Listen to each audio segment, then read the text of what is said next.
Well, here we go. Season 4 of the 5PL. How are you doing, Megan? I'm good. I can't believe that it's season 4 already. It feels like we just started season 1 yesterday. Yeah, no doubt.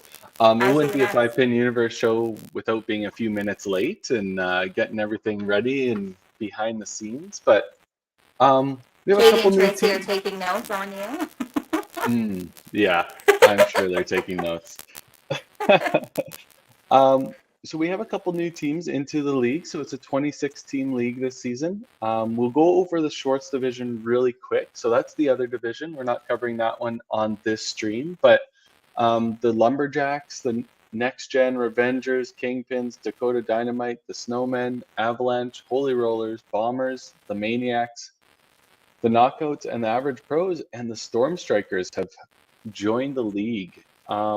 We have a couple teams that moved from the Cargill division to Schwartz. We did a little randomization for all the teams. Yeah, Storm Strikers. They're from your neck of the woods there, Megan. They are, and they are a fabulous team. A fabulous team. Looking forward to see what they do this season. I'm not too sure if one of the teams we have on the stream today, the Rock and Rollers, if they're happy that the randomization worked out, that the Newfoundland teams are in opposite divisions so they can see each other in the finals, or if they wanted to I'd say face that's them probably throughout a the little regular bit of season. both. A little bit of both. They Yeah, play each other a lot throughout the season here, but to do it on this show would probably be pretty fun. Maybe they'll get to meet somewhere down the road. hopefully.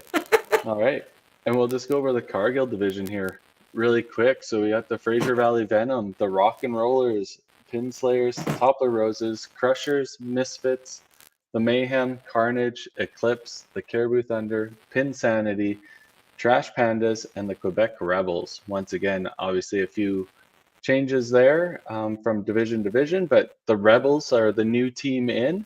And we have a rebrand from the Dream Crushers to the Crushers. So some mix up going on there too.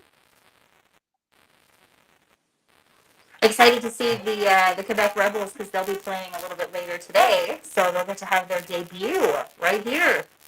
Yeah, today on today's stream, and they're playing in the same house as the Lumberjacks, and the Lumberjacks are playing today too. So they'll have a little bit of in-house action going on there. So kind of neat and interesting.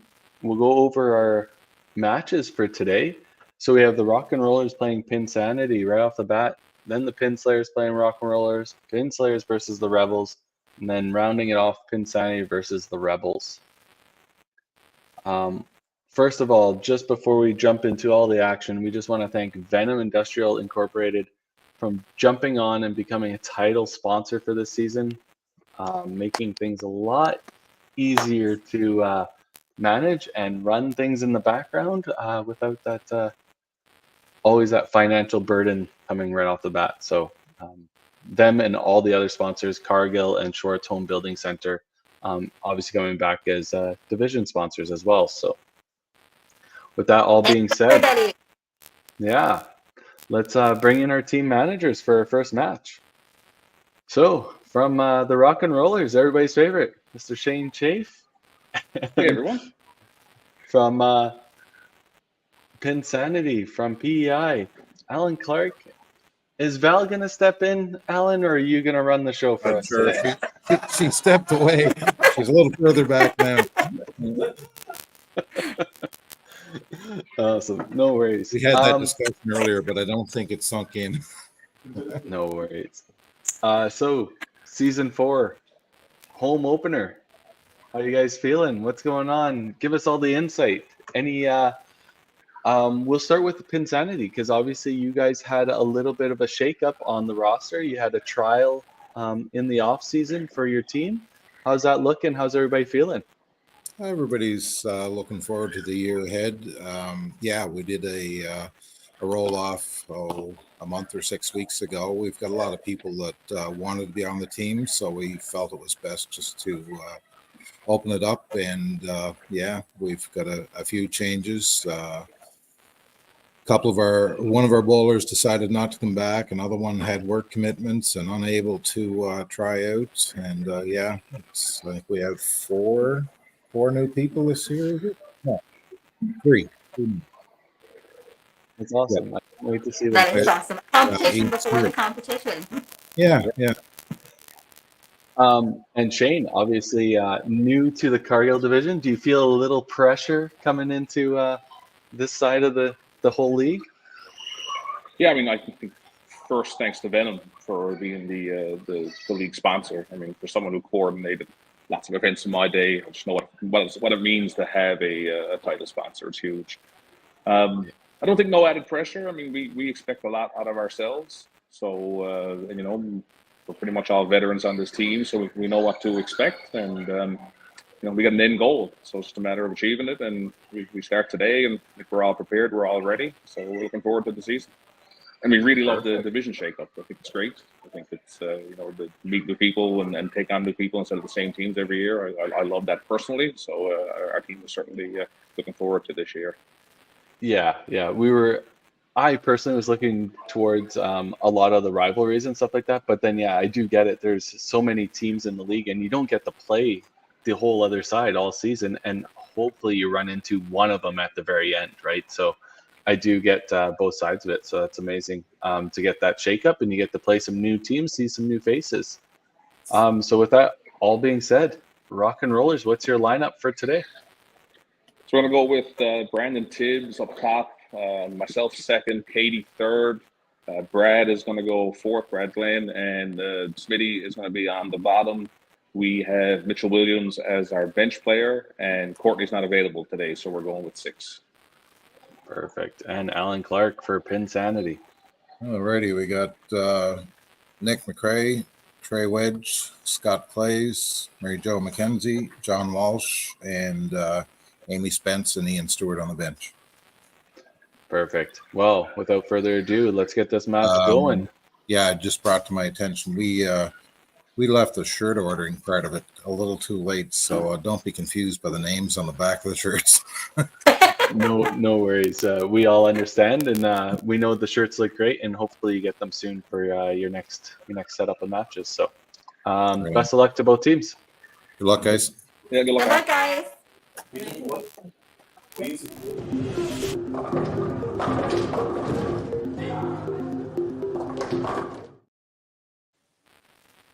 Alrighty, here we go. First match of the season. First one. Do you think the teams are feeling a little bit anxious to get underway, or do you think it's just right back down to business? I think a lot of these players, like maybe some of the Pin Sanity, because they got some new players on the team, they're probably a little bit of nerves, but I'm sure it's like riding a bike, right? They've competed before, they're ready. Yeah, I'm definitely excited to see the energy shift on the new lineup of the Pin Sanity.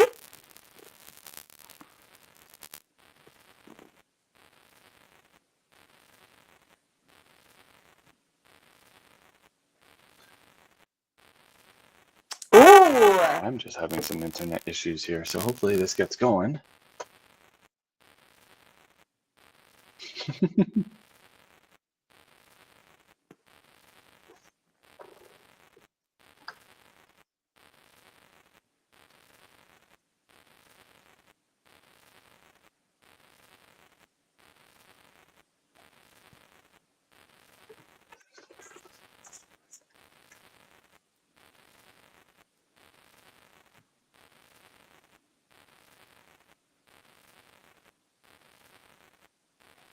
Hey, Megan, sorry about that. Hopefully I'm back. Don't Hopefully be you sorry can at hear me. all. I can hear you just fine. Perfect. Hopefully the most important question is that everybody else can hear us. Even if they can't, Yeah, though, yeah, they can exactly. certainly see everything that is going on. Looks like And the Rock and Rollers are off to a pretty hot start here.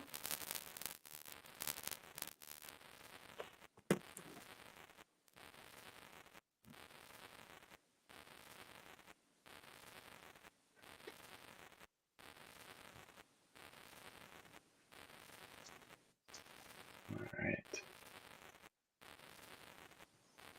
Yeah, let us know in the chat, guys, if you have any difficulties hearing us or seeing something. We'll try and get that fixed for you as soon as possible.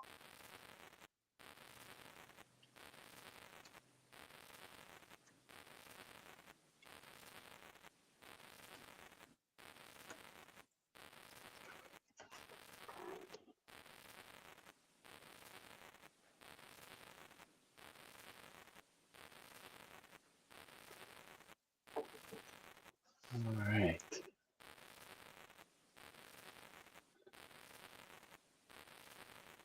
So yeah, they had a great start.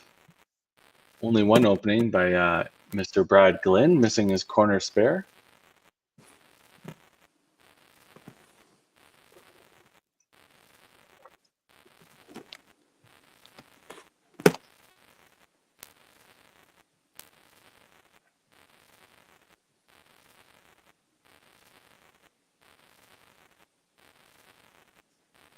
Good spare by Scott there.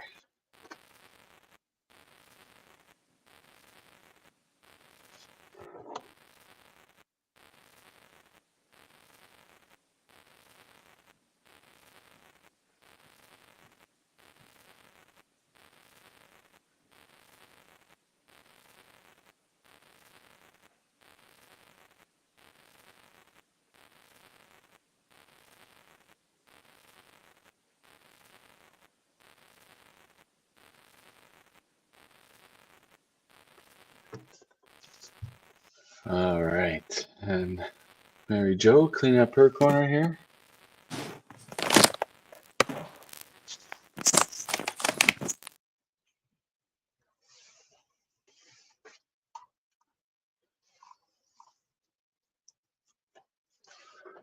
Yeah, so hopefully everybody's happy to be back watching bowling on, I guess, in quotation marks,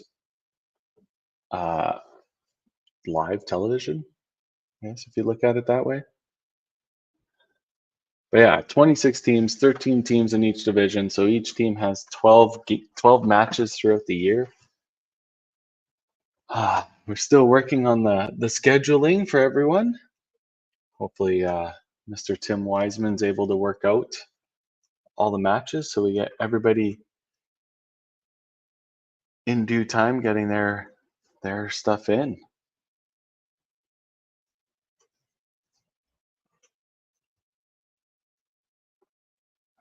The legend John Walsh, you're throwing. Big strike. All right. So 3 marks for the Pin Sanity side against 4 marks for the Rock and Rollers. 4 marks are all strikes. Strong start.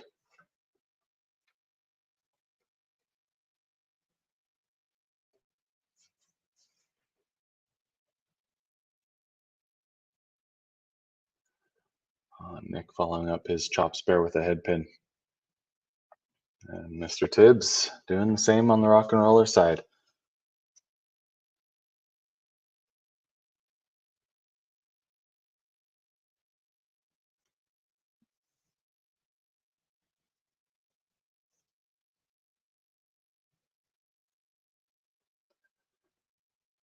All right, we had a little bit of technical difficulties. We'll add our other commentator in, Megan. Hopefully There. this is a bit better. I don't know. Yeah, you are crystal clear now. I thought it was just my side of things, but the people let us know. Isn't it so funny? Technology is great when it wants to work. It was working just fine and decided to test us day one. Day one already.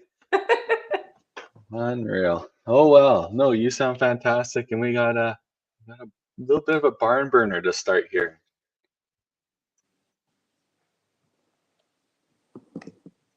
Perfect. Thanks, everyone. Thanks, JB, for letting us know that the sound quality is good.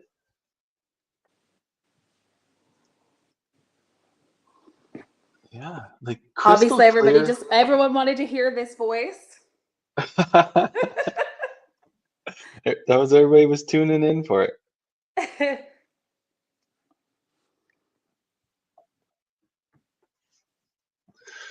So an interesting break there for Katie. I know that Plaza just put some new rubbers on the pin, so the pin action has been good and bad in different ways. But you could definitely see that hit that Katie just had was a little bit different than in years past at Plaza. Yeah. So they went with the panorama route, and they just threw on new bands right before their league started. I think it was like in the middle of the summer, but I know during the MBT event it was fairly fresh then, so it was a little bit different pin action. You'd see a little bit, some strange hits, side hits that are not anything like it should have been. But Yeah. just like anything, I'm sure things will work themselves out. And scores are still being had up there. So I have no doubt that this Rock and Rollers team is going to find a way to keep scoring like they always do. Yeah, for sure. Obviously, they were in the Schwartz division last year, and they had a phenomenal season making playoffs.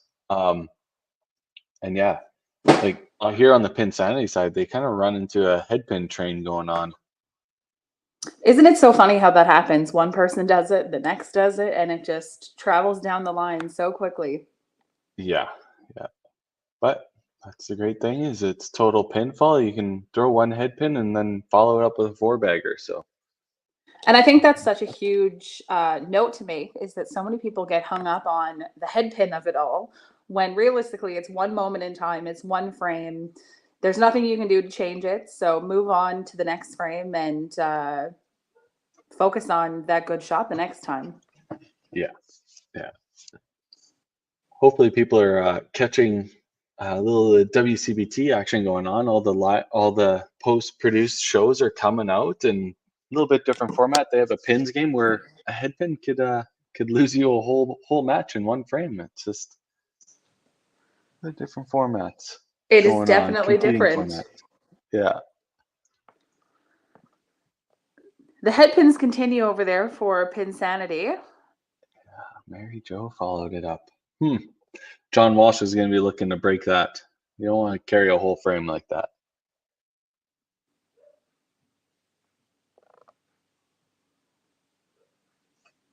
Especially when like, the team of the Rock and Rollers are firing away, putting marks on marks on marks. Again, only one open frame in the second there. Yep.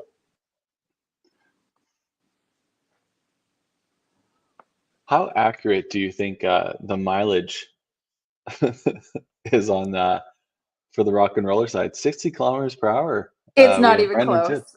It's not even close. It'll give you, I think, 19.5, 28.5, 30, 55, or something in 60. Like there's yeah. no accuracy. Oh no. my. I think that's the first time I've seen that done on the 5PL. Yeah. This is the time that in the days of manual scorekeeping, this is where we draw a little fence. Yeah. Stop any of those from polluting the rest of the game. Yeah. But thankfully, this is not a pins game format. So this is one frame. That is it. They can shake this one off and come back strong in the third. Yeah. And happening super early in the game. Yes, if this is in the 8th or 9th frame, okay, this is you're starting to lose some momentum there, but it's still quite early, not on too many marks at the moment, so it's not like it's breaking up a ton of streaks. Yeah, exactly. It's not in the 8th, 9th, or 10th frame where really can do some damage.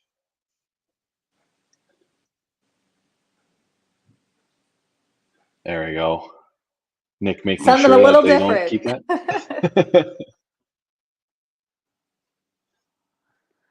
that. And Brandon Tibbs bouncing right back from that head pin in the second.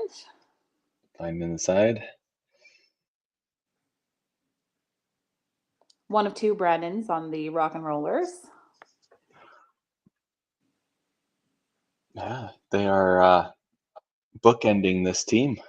They are. Leading off an anchor. Pretty good choice, if I do say so myself. All right. The two of them Nick are got rid of all phenomenal.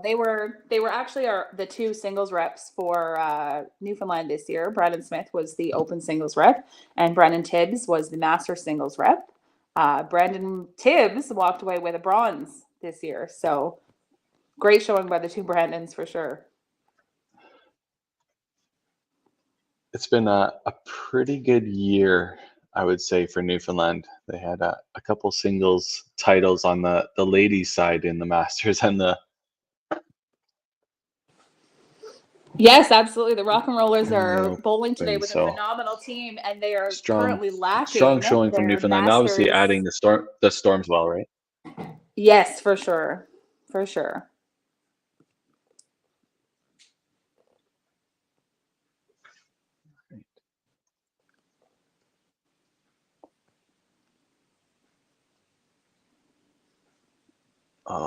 Trey throws a strike, and then Scott follows up with a split. Yeah, they're not lacking hitting the middle over the pin Sanity. In those moments, do you have a particular adjustment that you make when you're finding that you're punching a lot, or anything that works for you the most? Yeah, like if I'm constantly on the middle and it's real heavy, like I'm not getting sparables or strikes, I'll usually it's just a small adjustment like forward or back, something that gives you a little bit more or less movement. Try not to change too much because obviously you're hitting what you're aiming at. Now it's just trying to find the result. How about you? I'm actually a really big fan of 99% of my issues come down to my execution. So if I am punching a lot, usually there's something off in my timing, even if it's just a little bit, I'm not finishing quite enough. So I'll really focus on getting back to my timing, get back to the basics. And the only time I actually make on lane adjustments is once I'm throwing what feels like an A plus ball and it just is not reacting on the lane the same way. Because I find that if you start moving around all the time, then it's just going to start compounding issues. So if you start throwing poorly and you're in the wrong spot, it's actually just going to compound the issues. So I usually focus on my timing first, and then as a last resort, I usually will move back a little bit. Yeah, fair. I feel that once you get to a level like this at the 5PL, once you're doing the same thing over and over, and like you said, you're running into headpin problems or split problems and stuff like that, it's usually just a super minor adjustment. It's nothing drastic. Like you said, it's a little extra finish or it's a little move on the lane, something small. You're doing what you want to do. Now you just need to get the result. Oh, exactly. It's a game of millimeters up there. So it's very minor, even though the score shows a vast discrepancy and disparity. It's so minor. Yeah. All right. John, I have no looking to doubt that finish up. once Pin Sanity finds the little side of the head pin, they are going to be running away because they are very accurate right now. Middle percentage is through the roof. Yeah. Another unsparable, but yeah, they've only missed the middle twice out of 3 frames, the whole team. Exactly. We have the same thing on the rock and roller side. They've only missed twice out of the 3 frames for the whole team, but we have 100 pin difference, right? Oh, for sure. And 3 strikes counting for the rock and rollers versus the 1 for Pin Sanity. Yeah. A game of millimeters. Yeah. Yeah, that's right, JB. Stay positive. Optimism. You're doing what you want to do. Not just the positive results is all you're looking for. It's definitely really hard to start to get down on yourself, especially when your score is not indicative of how it feels like you're throwing the ball. But it's so true. You got to stay positive, focus on what is coming up, what you can control, which is the here and now, and can't really do a whole lot about what's already happened. Yeah, exactly. Oh yeah, a little smile coming out of Nick there. He knows that they were due. Yeah, and Brandon just throwing the rocket for the double. He throws so many strikes together. It is absolutely mind-blowing. Yeah. We've seen obviously that at Nationals last year. Yeah, a ton. Oh, there we go. Yeah, Oh, pin to win for Trey. one. A double. Yeah. 2 slightly skinny, a little bit odd looking strikes there, but they're starting to hit the side and the pins are falling. It's also good now that they have a couple of strikes in a row. This can carry momentum through the team. Maybe people are thinking these are strikes. I'm not thinking about, the head pin issues. We're just going to roll with it and get some momentum behind us. Yep. Oh, and a thick Oh, one that there. was a great ball. All right. And yeah, Brandon, Shane, Katie all putting marks together here. Mr. Glenn. Big high on the side. He throws a very straight ball, but he has so much rotation on it that he busts up more than most. Yeah. Yeah, we have our first turkey of the season. Mr. Brad Glenn. Another first. Another first.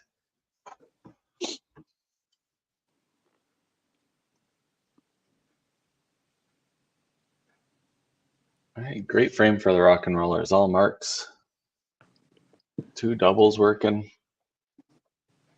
And building on the past frames where they've only had one open in each of those frames. So this is a great start for the team. Yeah. And a great start to the season.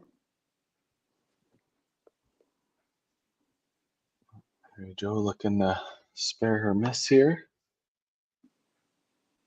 Good frame for Sanity working here. Keep momentum going. Just finding that middle a little too heavy. Yeah, it looked like the first ball she was playing slightly skinnier and just didn't quite reach her mark.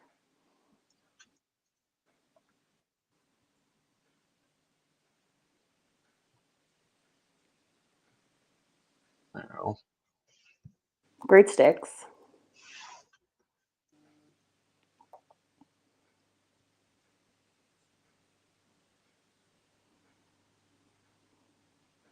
Enjoying the John Walsh, Steve Kneebone crossover here. Yeah. Don't get me wrong, though. John was on the team last year, was he not? Yes, he was. Led the Yeah. team actually in averages. Yeah, they Led must. the team. No, I'm Yeah. mistaken. Actually, Scott Clays led the team last year in averages. 258.5. With Mary Jo having the second high average of 246. Very solid. Very solid. All right, there we go. So just one opening on the Sanity side. Going into frame 5 right before the commercial break, you gotta put some marks up, get some momentum for that little 3-minute break in between your next frame. Yeah, that fourth frame is huge for Sanity. Getting a few marks on the board and gaining a little bit of momentum. Obviously, you want to get marks every frame, but 4 or 5 is about as good as you can get. Yeah. And all that you can hope for, really. Yeah, fair. Another turkey. Turkey number 2. When the rock and rollers get going, they just throw so many strikes together. Though much like Shane said, they are a veteran team. They all have so much experience. Everyone on the team actually was at Nationals in the past season with a lot of great success. So this is not at all surprising from them. No. And like you said, they had a great season last year, obviously making playoffs. So them coming out of the gate hot is no surprise.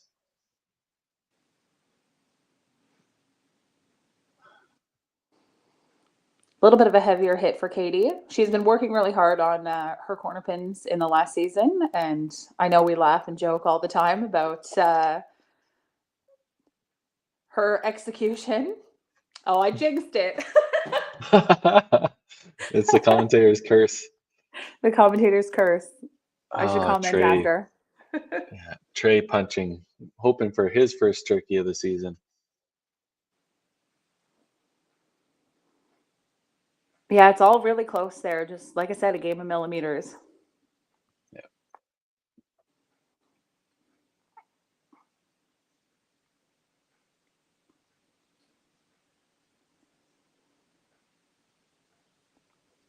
And a great shot by Brad.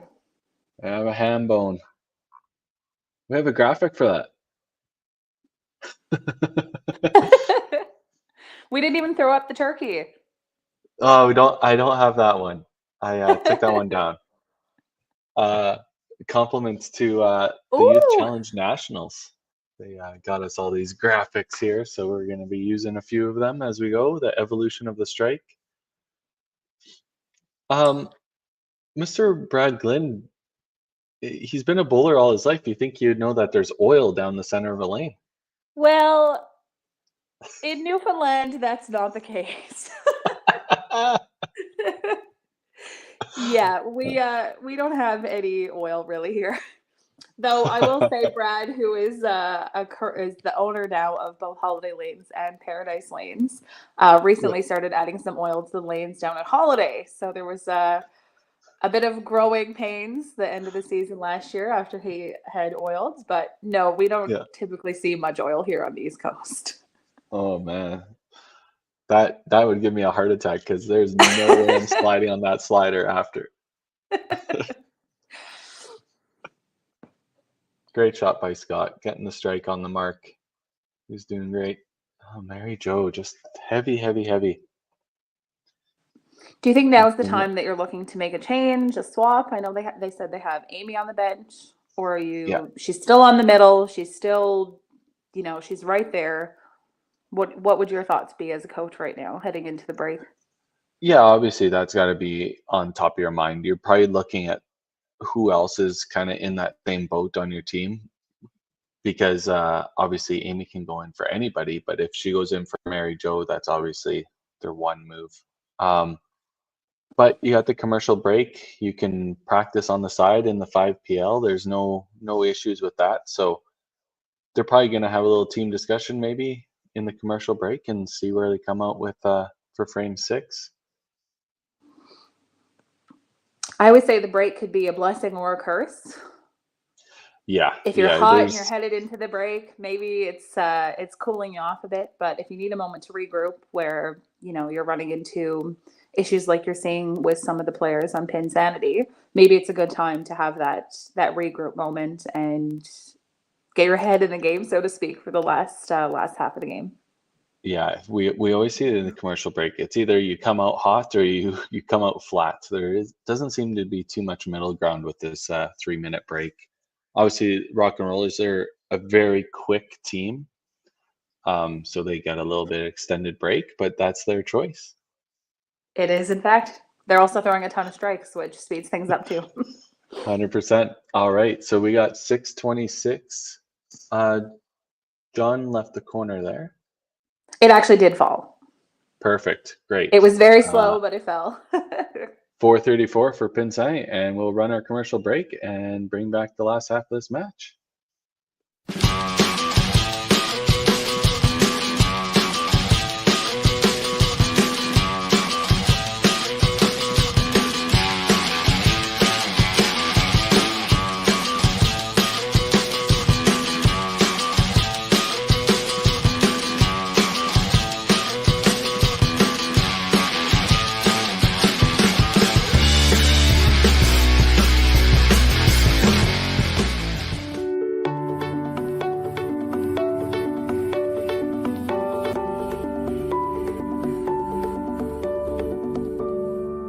Cargill is proud to be supporting a truly Canadian sport like 5-pin bowling. We look forward to watching some great competition from many competitors and bowling centers across our country.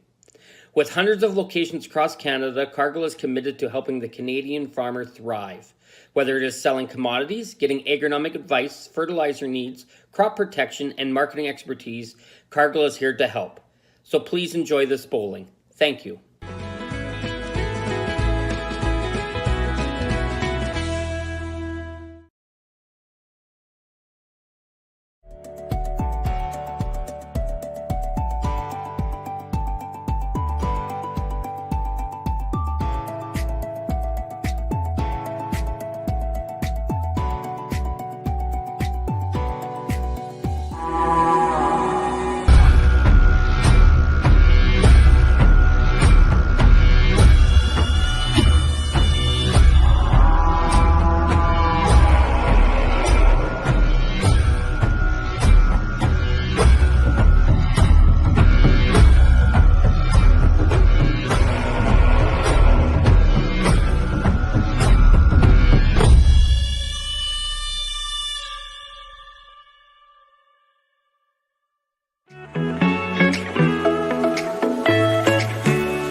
All right.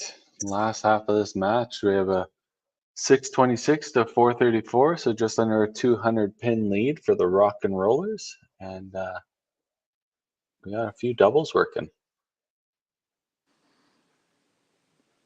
Yeah, they definitely came out the season firing, that's for sure. I always kind of watch that when you're playing teams, you want to be at least 100, if not 150 ahead of the frame you're in. So like if you finish frame 5, you want to be at 600, 650. It's a good pace. I think that's something that's so overlooked as well when it comes to scoring in bowling. I know so much of us have been used to the automatic scoring that computers provide, but scores can change so drastically just with a couple of marks. So to maintain a little bit of a cushion lead, just in case you run into a struggle frame, a head pin frame like we saw in frame 2 from Sanity, you want to maintain a little bit of that space, just because the scores can change so quickly. Yeah, you have a rough like 7, 8, 9, and the other team can come out of nowhere in 3 frames, right? It could be something as simple as one frame. If you have marks working on marks and one team opens and the other throws a string of marks or a string of strikes, the tables can turn so fast. Yeah. It's like we have a little bit of technical difficulty going on in Rustico Lions Club right now, but I think I saw Nick punch maybe the 3 pin. I couldn't totally see the end there, but it reset. So I'm not sure what's happening, but I know somebody's gone down to fix it. There we go. Yeah. Yahtzee. Brad. Yahtzee.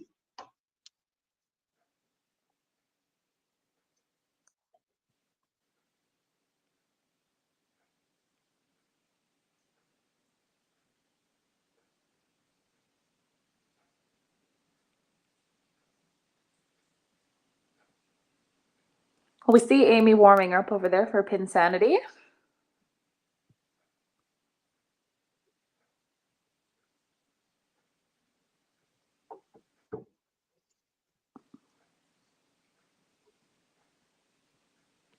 Oh, great frame from the Rock and Rollers. Like I said, they're such a quick team. They're up on the lane. They go.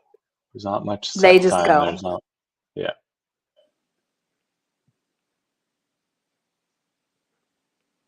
It was very interesting to me when I first moved to Newfoundland to see the different styles and how, like, province to province or area of the country to area of the country, the styles change. And I know coming from out west where everything was like, finesse, very like soft into the line, coming out to Newfoundland here, which will be 10 years ago now, mind-boggling. Wow. They throw the ball out very, very hard and very far onto the lanes. Chuckers, we'll call them. We're chuckers out in Newfoundland. Well, it's to get out past all that oil you guys put out there. Right, obviously, all the oil. Great shot by Trey. Scott throwing a corner here on his strike. Yeah, and a beautiful shot at that.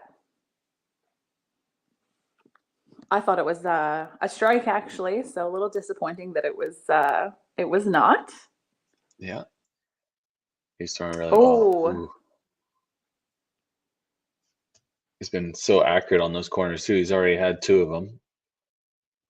You can almost hear the wind swish that one. That was very close.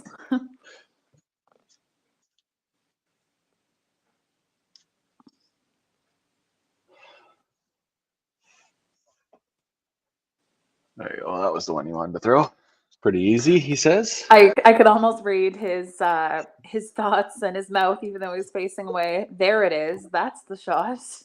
Yeah. So we have Amy is going in, but she's going in for Nick. So that leaves Mary Jo in here working her her frame. I seen her in the break. She was making sure that she was getting full extension. So we'll see where she comes out with this one. Oh my goodness. Doesn't get much more accurate than that. And it looked like a beautiful follow through. It looked like she had a lot of good movement there. And it looked like she was playing even a little bit more to the left than she had been the rest of the match. But it still just backed its way up and found its way taking out that middle pin. Yeah. JB was saying that they conditioned the lanes at Summerside and Rustico. Maybe Mary Jo was hoping that they took a little bit of oil off like they do in Newfoundland, because you need that ball just to move a little bit more. All right, looks like we have our first sub in for Pin Sanity. We got Ian Stewart going in for Mary Jo, so he's going to clean up action here. There's one thing we could have done that usually we do at the top of the show, is we could go for the rosters for our team. So as Ian's cleaning that up here, we got Mary Jo McKenzie, Amy Spence, John Walsh, Scott Clays, Nicholas McRae, Sherry Wedge, Trey Wedge, and Ian Stewart. And Val is manager, and Alan Clark is the tech director for them at playing out of Rustico Lions Club. We'll go over the rock and rollers here after John throws this shot. The Rock and Rollers look to have a bonus player today. They had an obstruction on the lane there. I guess a young child running from a birthday party across the lane. So A future rock and roller, maybe. a future rock and roller, perhaps. An absolute bomb from John.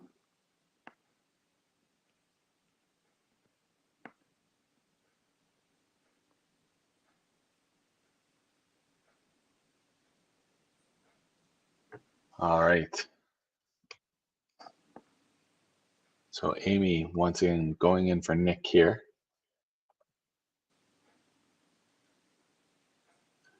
There you Way go. to come in. There you go. And Tibbs with the oh-hum. He just keeps throwing his shot. It's actually very rare that you'll see very much emotion coming out of Brandon Tibbs. So when he's showing a lot of that emotion, you know that it means something. Yeah, exactly. Plaza having a little bit of glow in the dark bowling on some of their lanes. You can see the reflections on the players. Which explains the young child that decided to make their appearance in the middle of lanes 5 and 6.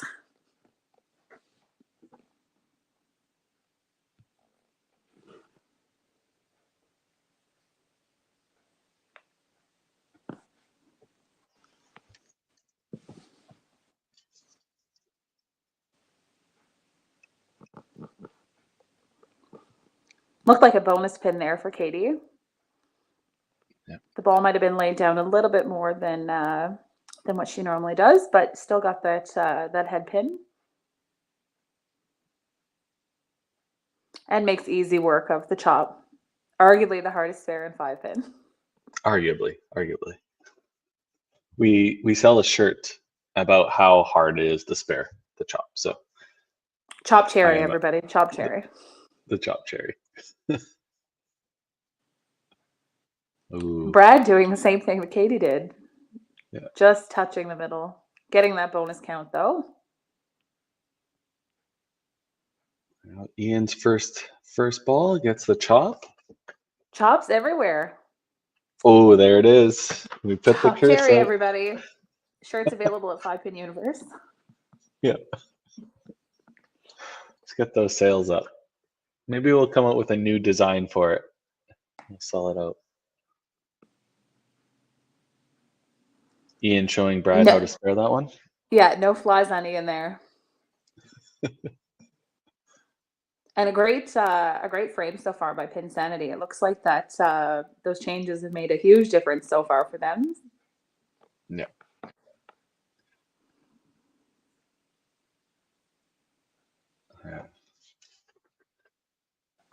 Absolute bomb by Brandon Smith. Smitty, as we affectionately refer to him. I was just gonna say, doesn't he have a nickname, Schmitty? Like it. Oh, John with the Ooh, split. and it looked like it was going to be quite a bit more than that, to be honest. It was on the side.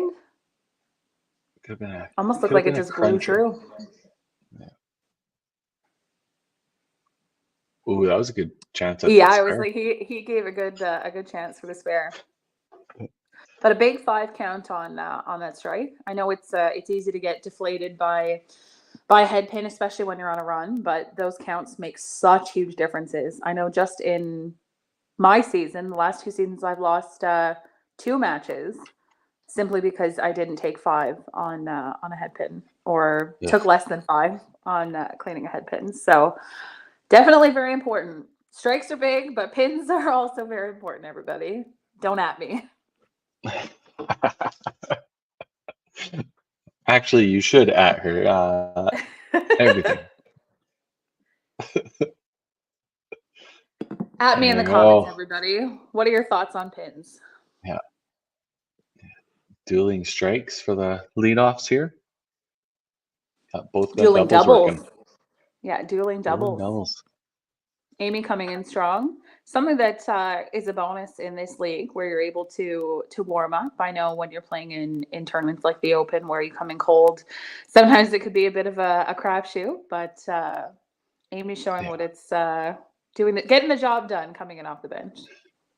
Yeah, it's more like I consider the 5PL more of like a baseball league, right? The pitcher always gets to warm up in the bullpen before they come in. They don't come in cold after sitting for half an hour, right? So Absolutely.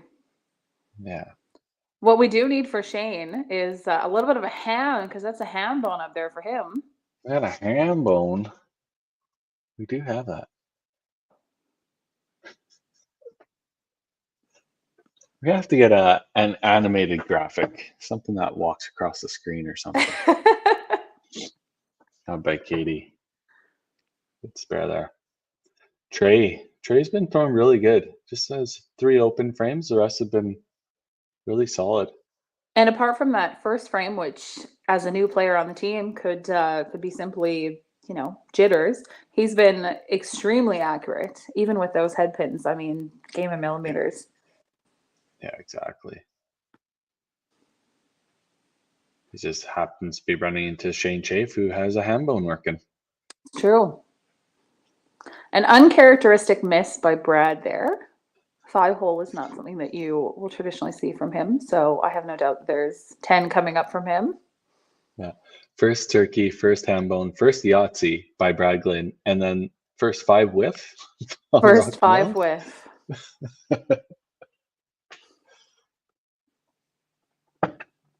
One that he will rectify in frame 9, I'm sure. Oh, an absolute bomb by Smitty.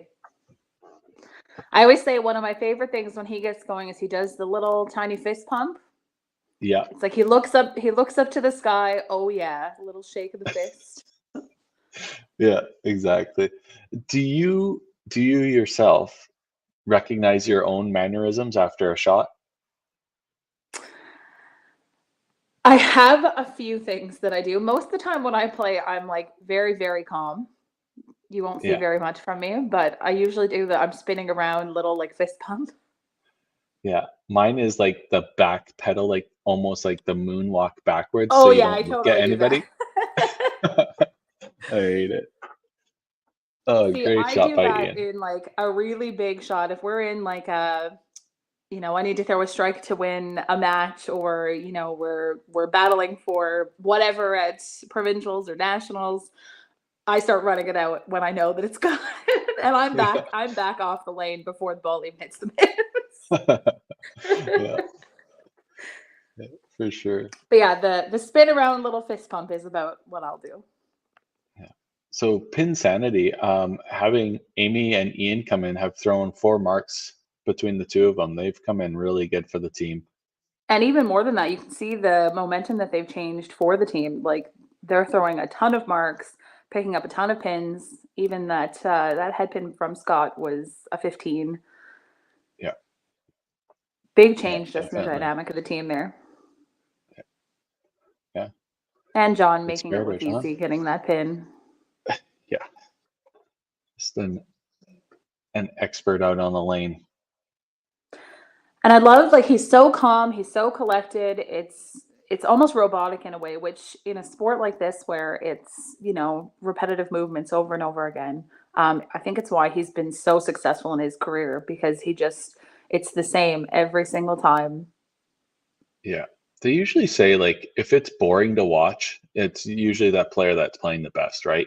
They're just, Oh, exactly. yeah. I love that. Amy. I love getting a little bit Good. of energy and a little bit of oomph, but at the same time, I don't want to, raise that adrenaline, raise that cortisol too high where it's, expending energy. Bowling, especially in these long tournaments, requires a ton of energy. So Yeah. Trey running off the lane pretty quick because he got away with that one. It was a little heavy. He was a little happy with the results for sure.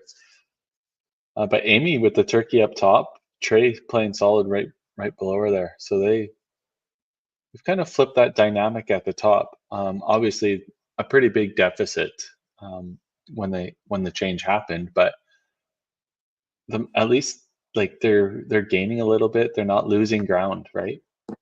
Absolutely. It's a little unfortunate for Pinsani in the schedule for today is they now have a 2-game break after this match. So like they may have figured something out, but now you gotta figure out how you're gonna keep that for that late match in the day. But it could also be beneficial to, where they have that little bit of a break before they play their next game today. They can kind of meet as the team, discuss what worked, what didn't work, maybe work a little bit on what they were lacking. Why is it that we were punching so much? So it could be a bit of a blessing if they end up losing this match, which with the deficit right now, like, don't like to call it until it's over, but it's a pretty difficult hole to get out of right now. But yeah, they can use that opportunity to kind of regroup. And now that they have something working right now, they can use that as a confidence booster heading into to that little break. Great job by Ian. Yeah, Amy and Ian, they've definitely added some momentum to the team. That's for sure. Yeah, they've been That's throwing obviously many nothing marks. against Nick and Mary Jo. They just had a punching problem, right? But that's the beautiful thing about bowling is, like, momentum is a very real thing, and when you have teams and you have polls, that's why it exists. It's why it's there. It's designed to, help out not only just the individual player who's struggling, but to help out the team to get those good juices flowing. Yeah, exactly. Pretty insane that corner stood for Brandon Smith there. Yeah, like I said, you'll see a few odd hits there at Plaza, but shouldn't take too long for those new rubbers to work themselves in. Yep.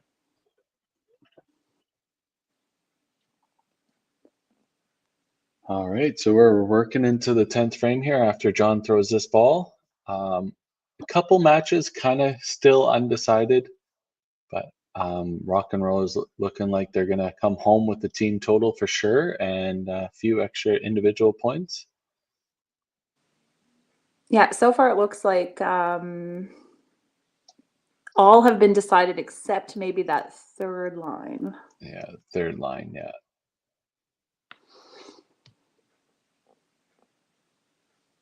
Ooh, a crunchy one from Tibbs. And Amy coming in with some ham.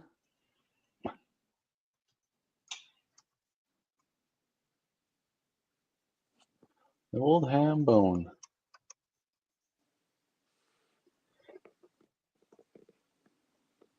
Oh, give that there. Yeah, Yahtzee too. Yeah, she just came in absolutely firing.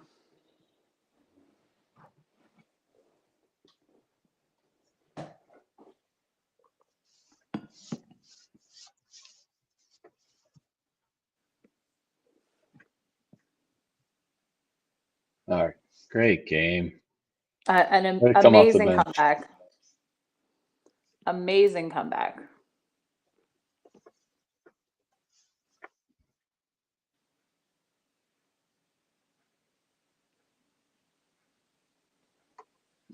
Shane, unfortunately, missing his 6-pack. That was for a 6-pack, was it? Or that was for his? It was, yeah.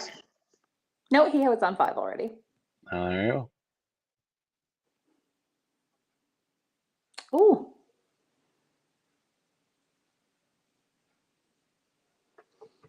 Oh, Trey. Yeah, he came to life in this back half. Yeah.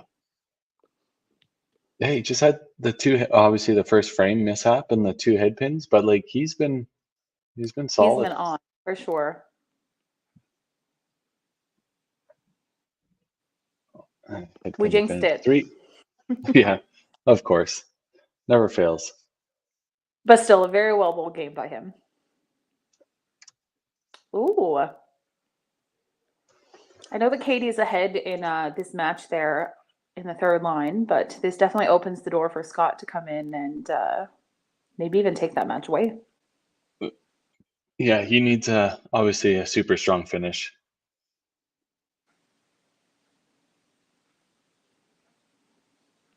Uh, 191 plus 45. Yep, you can get there.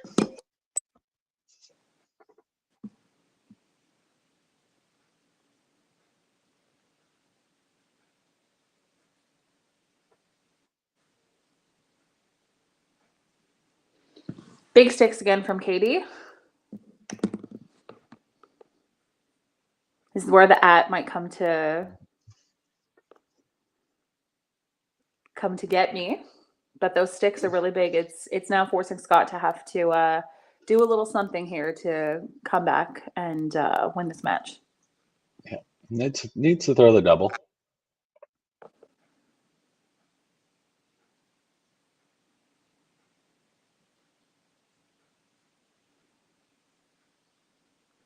Oh.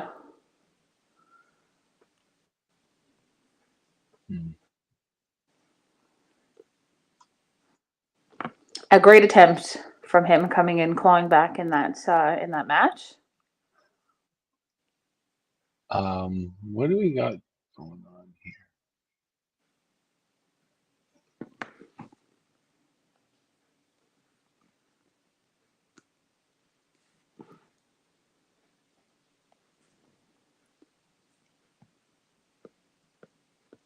Looks like the scoring's correct. Sorry, I thought JB said something about scoring, so I was just looking.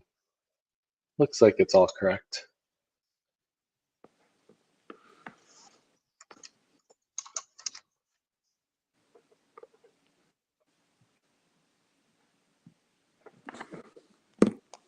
So she's looking like a sweep. Well, It's 8-0 looking for like the a Rock and sweep. Rollers. And an incredible start to the season by them. Yeah, it's definitely a statement the Rock and Rollers are trying to make jumping into the Cargill division. They want to show that they are definitely a playoff team in both divisions and maybe even a front runner in the Cargill division. They throw such massive scores, and they have to be in the conversation for a lot of favorites. That's for sure. Ooh. Coming out to start with a 1400 first game, day 1, season 4. That's definitely an exclamation mark. We're here. Yeah. And the way Sanity kind of got off to a start there, they obviously had some good marks, but they had a lot of head pin problems. And then for them to turn it around, and their back half is so solid. It's so solid. So solid. Yeah. That's more of what we were thinking that they're going to be coming out with. So they'll be working towards that for their next match later today. They just have a pin correction here. Ian had a ball come out of the gutter there and pick up that 2 pin on his second shot. So they're just going to fix that. Well, the way the Pinsanity came out after that 5th frame break just goes to show like that little bit of regroup was what they needed to get things rolling again. So hopefully in this couple hour break before their next match, they'll be able to kind of recreate the same magic and head into the next match really strong.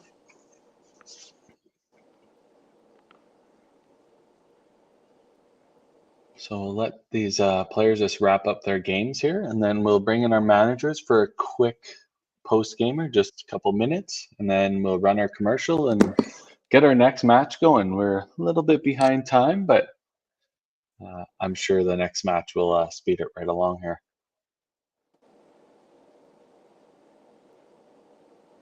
John looking to close out solid finish here. Oh, and no. I cursed it. Why do I even speak? We should just sit here and say, nice shot, nice shot, nice shot. They're just getting rid of all of those this game and waiting for the next one to come out. Yeah, that must be it.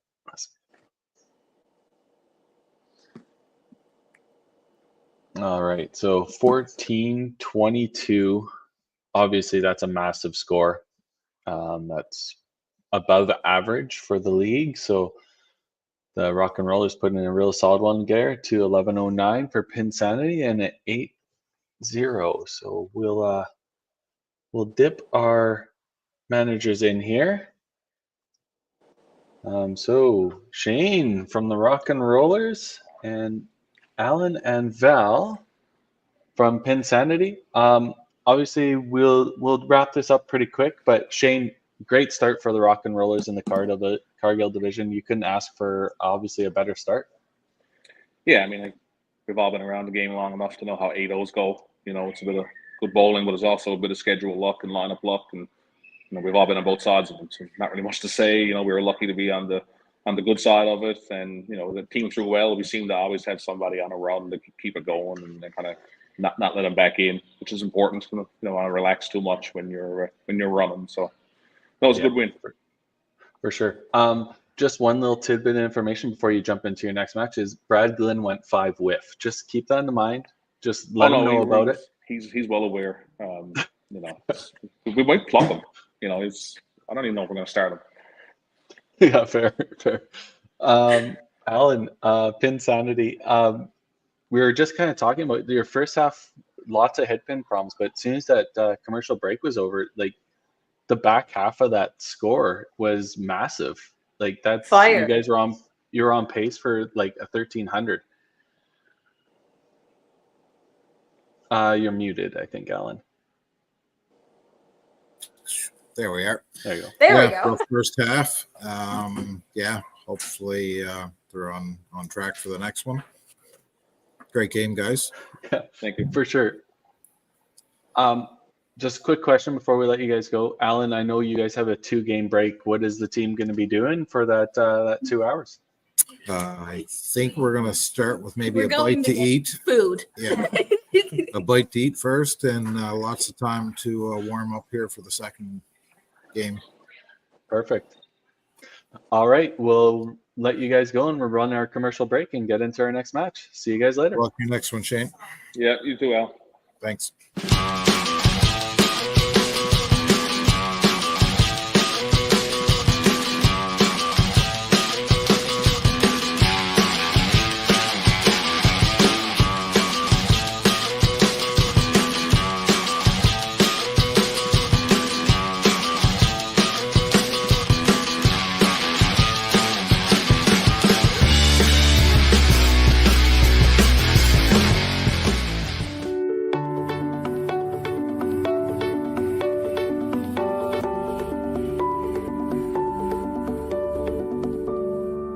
Cargill is proud to be supporting a truly Canadian sport like 5-pin bowling. We look forward to watching some great competition from many competitors and bowling centres across our country. With hundreds of locations across Canada, Cargill is committed to helping the Canadian farmer thrive. Whether it is selling commodities, getting agronomic advice, fertilizer needs, crop protection, and marketing expertise, Cargill is here to help. So please enjoy this bowling. Thank you.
right, so let's bring our managers for our very next match. So once again, we have Shane Chafe from the Rock and Rollers and Yvonne from the Pin Slayers. Welcome back.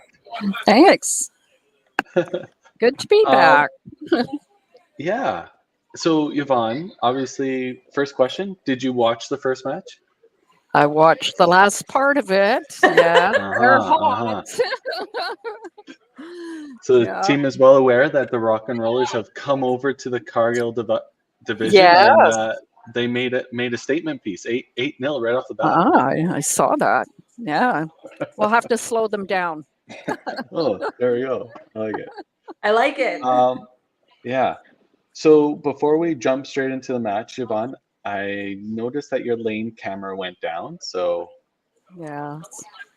we'll have to Yeah. look at that. Today's a very sad day for us. It's the last day that Brecken is open, and we have a huge crowd here today too. So Oh, wow. very noisy for the last day. So we were just all sharing stories about, good memories. So yeah. For So we sure. want to do it proud and see if we can take 8-0. Oh, there we go. Yeah. Like A it. send off for Brecken. I like it. Exactly. I'm sure the Rock and Rollers will have something to say about that, but we'll go with your lineup first, Yvonne. Michaela, Morgan, Kim, Adam, and Nathan, and I have Sean and Carol on the bench. Perfect. And Shane, where are we going with the Rock and Rollers? Yeah, we're going to run the same lineup back. So that's Tibbs, myself, Katie Wells, Brad, and Smitty. And we'll have Mitchell on the bench, Courtney not available. Perfect. All right, so we'll get this match started here right away. Yvonne, just once again, that lane camera went down, so if you want to take a quick look at that, but we will get the match going. No need Okay. to wait, and hopefully we get up and going. Thanks. Okay. Thank you. Okay. Good luck. Best of guys. luck to both of you. Okay.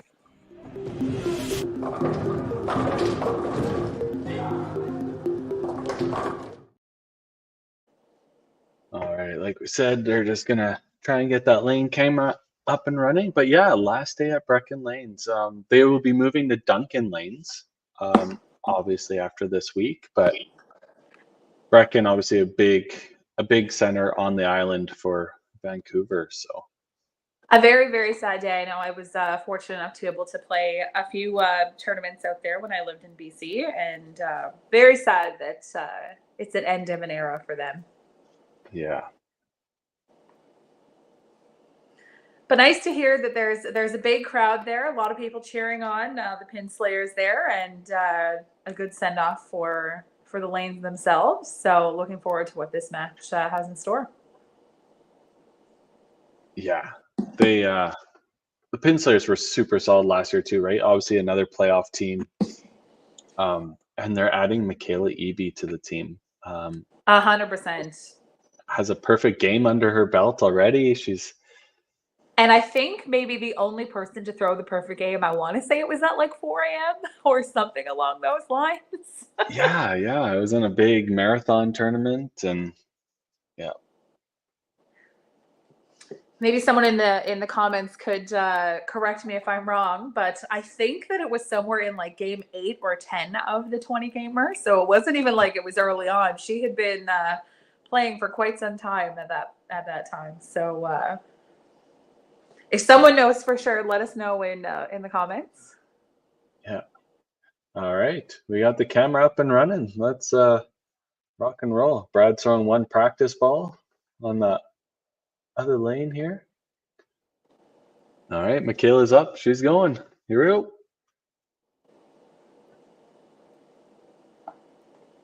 Yeah, she throws such a lovely ball. I've been fortunate enough to watch her career blossom since she was rather young.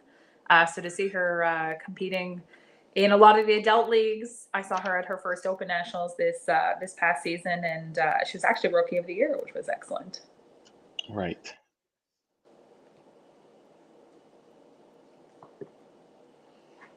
But I mean, the Pin Slayers last year had a team average of over 252. So adding Michaela to that is just a huge plus.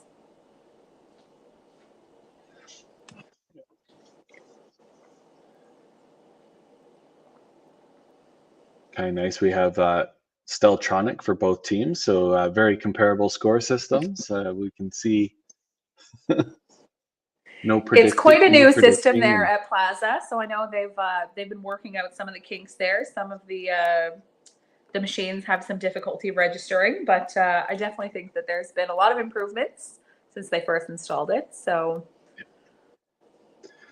Yeah, it's obviously Sherwood Bowl here in my local area has Steltronic, but that company has come along and has really took on 5-pin bowling and provided a scoring system that's affordable for some of these proprietors, right? The scoring systems used to be so expensive to put in.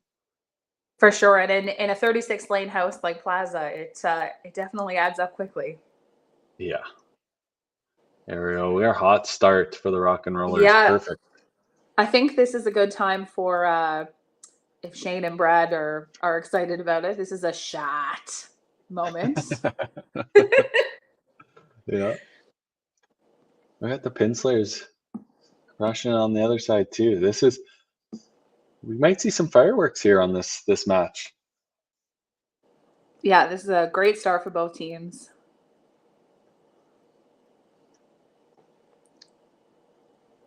I also see that the speed reading over for the Pinslayers is similar in issues that we see at Plaza.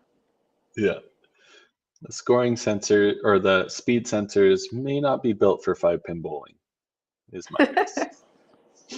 Even though they do have kilometers per hour.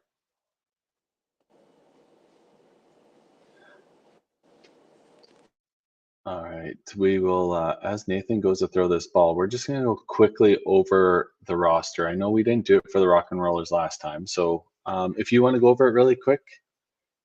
For sure. We've got Shane Chafe, Brandon Tibbs, Brad Glynn, Brandon Smith, Mitchell Williams, Katie Wells, and Courtney Lucas is not available this weekend. But Shane Chafe is the manager, though favorite might not be the word that I would use for him. But Fair enough. And I got the Pinslayers: Kim Sundin, Sean Eby, Adam LeBlanc, Carol Minton, Morgan Theedum, Nathan Wymore, Michaela Eby, Yvonne Kuxos playing out of Brecken today, but Duncan for the season. And both teams with 7-player rosters. A little bit of difference in some of the teams. A lot of teams had 8-player rosters last year. I know the Rock and Rollers only had 7. But a lot of teams have dialed back their rosters to 7. They have finding out that the bench player really isn't needed. A lot of these players are committing to the team and making sure that the schedules work.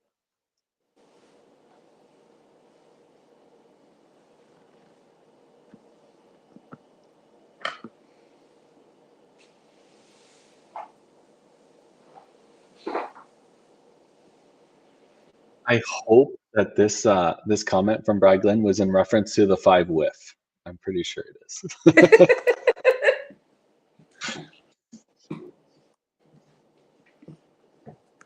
Ooh, another right corner from Kayla.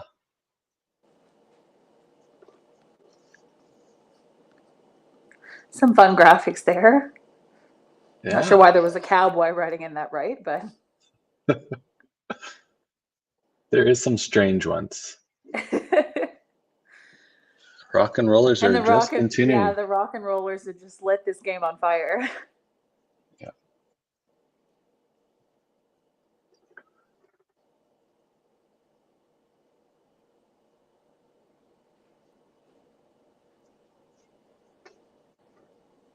Shane's just happy he wasn't the one to screw it up. Yeah, the nonchalant little walk off of his hand. You could see in his body language. He was like, "Oh yeah, that's a bomb." Yeah.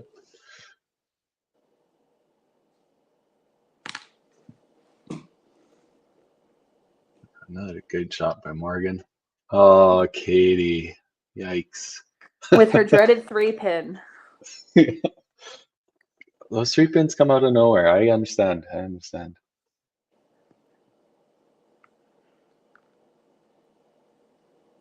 That a girl.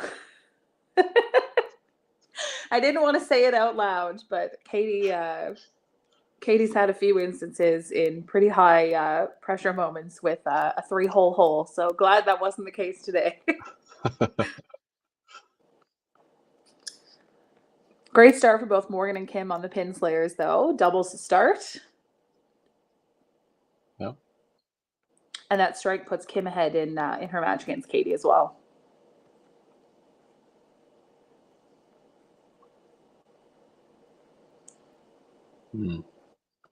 Three pin on Apart the from other a side. 3-pin spare for the Rock and Rollers, that's a start. Yeah, that's just about as good a start as you can get. That 3-pin spare is the same as a corner spare, so like you don't even need to look at it. It's true. There was no 3-hole hole. No. Adam with a 3-pin spare of his own. Yeah, our players making 3-pin spares look like they're candy.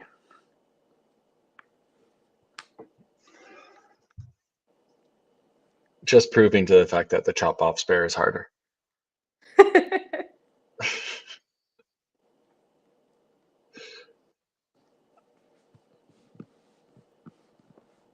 That's a pretty good start for the Rock and Rollers. Nathan with the head pin.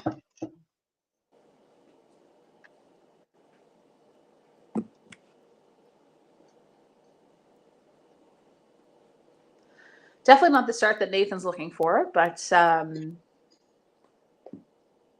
grabbing these pins right now will at least keep him in striking distance, pun intended.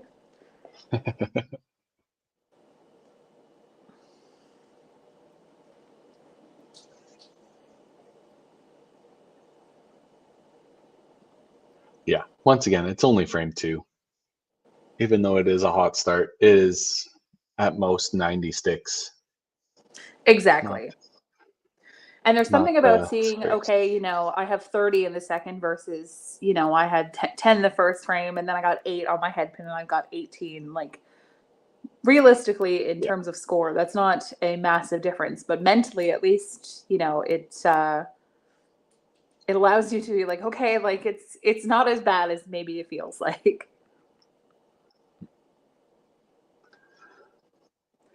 Pair of matching head pins for our lead offs. Yeah, I imagine the Pinslers are probably happy seeing that there's at least a break in the marks happening for them.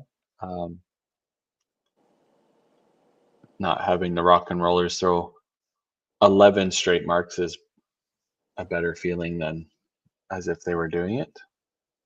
But I'm sure the rest of the team is just going to jump all over Brandon here and show him what he missed out on. Based on how hot they've been the past 12 frames, I would say that it might take a little bit for any of that to cool off. Yeah. Another great and an shot by absolute Morgan. bomb by Morgan. What looked like a bomb by Shane, but leaving that right ringing deuce. Or as Newfoundlanders like to call them, end pins. End pins? End pins, yep. Huh. Nobody shoots I've corner never- pins in Newfoundland. They're all end pins.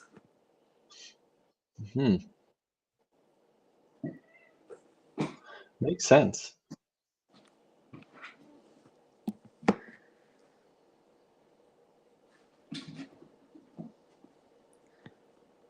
Got a good view of Brad Glynn's armpit there, leaning over the scoreboard.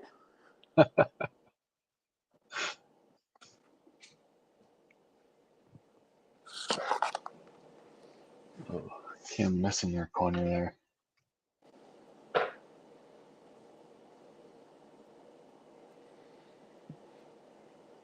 Yeah, Kim was a huge asset for the Pin Slayers last season.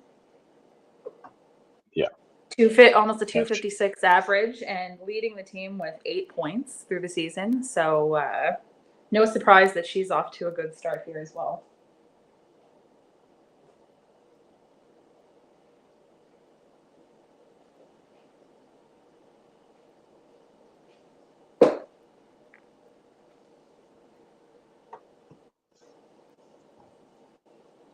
And now a pair of head pins for the Brandons on the Rock and Rollers.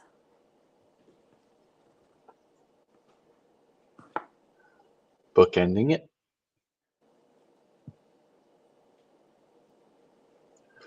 Solid by Adam. Got the 2 spares and the strike to cap it off there. And Nathan's going to look to get on this mark train that's going on around him.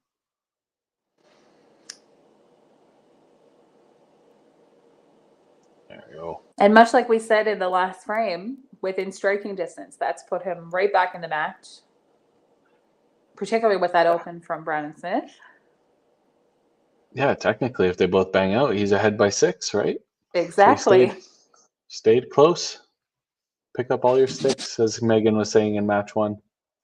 At me. And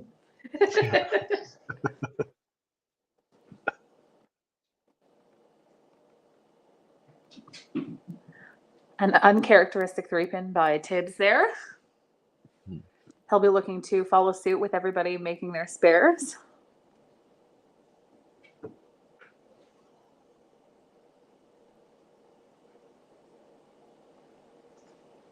Commentator curse.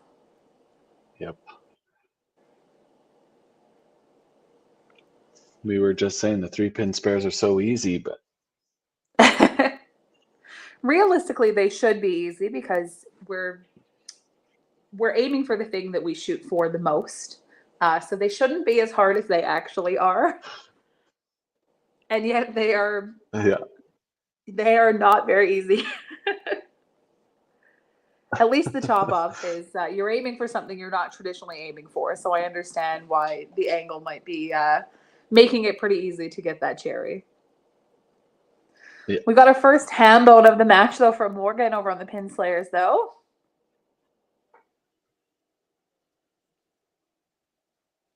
perfect. A ham bone. A ham bone. Great start to the season for her. Ham bone right out of the gate for season 4. Oh, very heavy shot there from Kim. I think she'll be really happy with that that corner pin there. And a matching ham bone from Brad over there. 5 whiff who? Yeah, exactly. So that's why you got to call it out.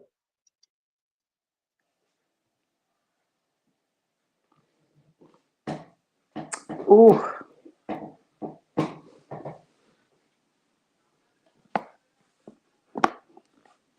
That's twice Kim has been really close in sparing those corners. Just about tickling them over.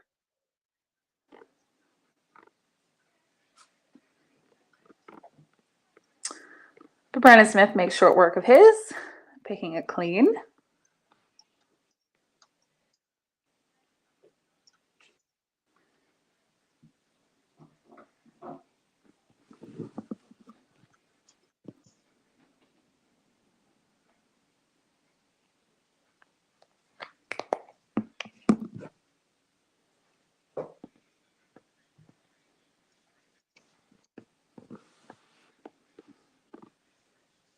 Adam will be looking to continue his string of marks here.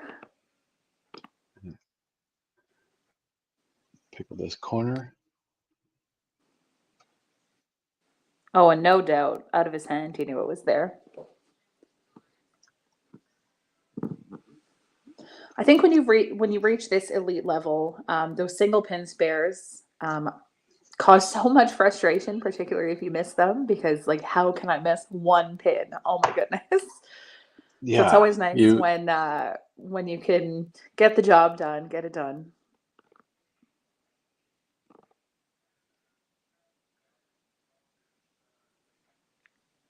And just like that.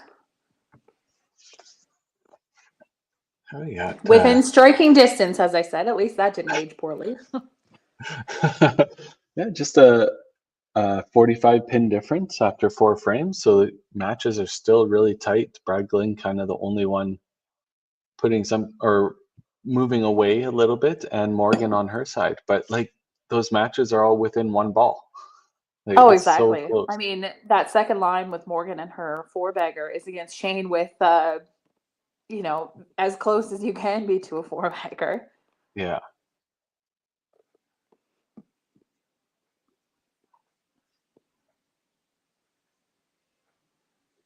Marty Oh, an keeping absolute it going. bomb. Yahtzees. And Shane with a matching strike to keep him close. Yeah, Morgan is just and on fire because it looks like every single shot that she's made has been on that left pocket. just pushing.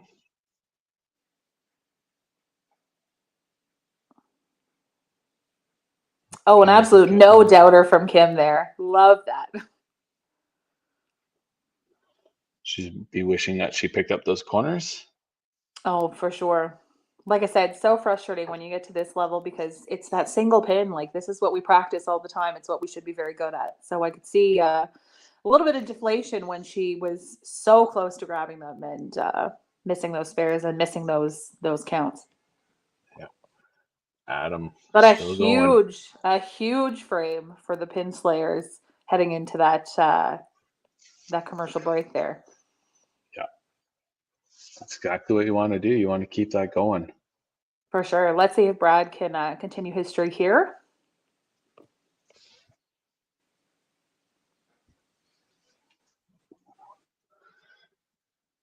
All right. Ends his four-bagger. Nathan with a triple. That's And a huge getting frame. fired up because he knows that that's put him now ahead in this match. And a massive frame coming from the pin slayers. What a way to head into the break for them.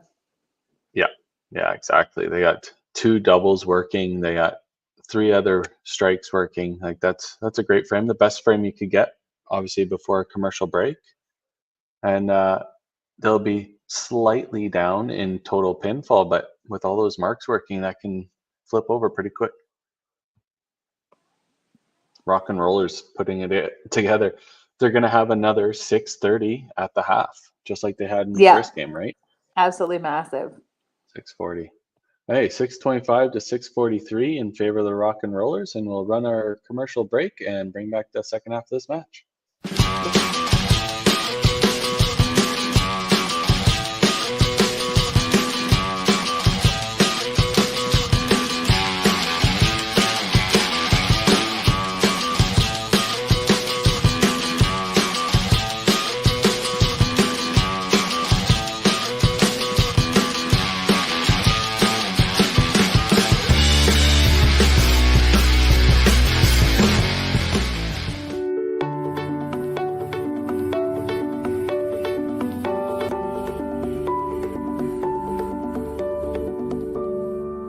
Cargill is proud to be supporting a truly Canadian sport like 5-pin bowling.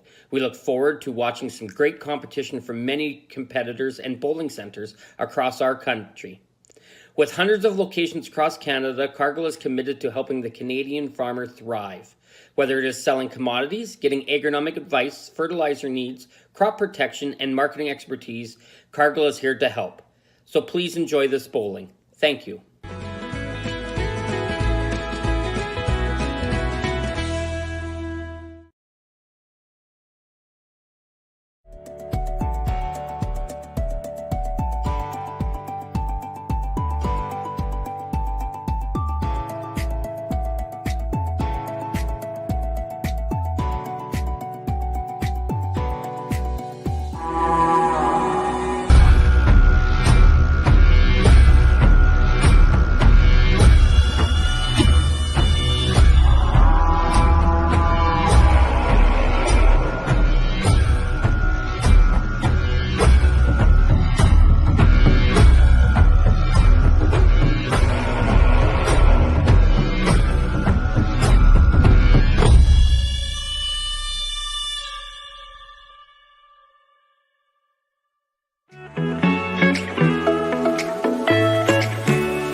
All right, here we go. Second half of the match. We're back and ready for a battle.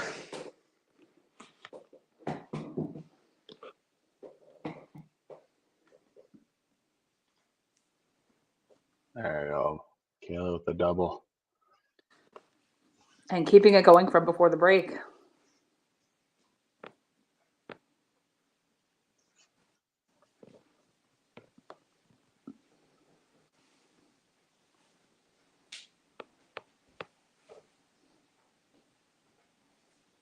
See how these teams come out of the commercial break.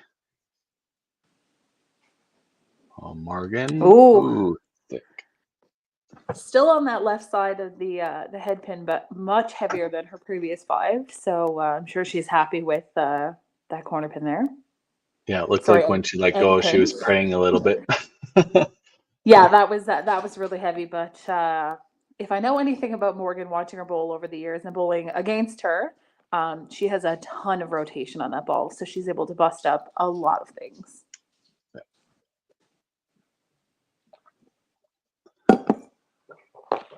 They got a ball coming back in the gutter on the pin slayer side. They'll get that score correction and get that ball taken care of.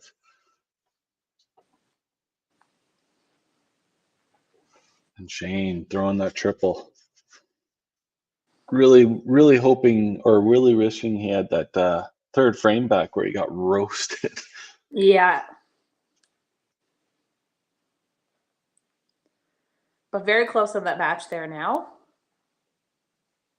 Yeah, I think they're all but tied, right? Yeah, they're pretty much even at this point.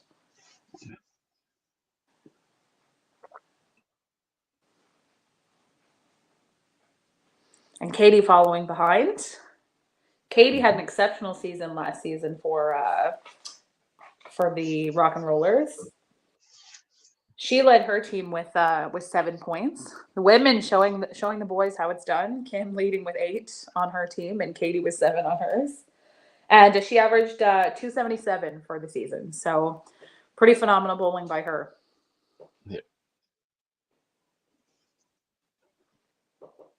We have a 3-pin.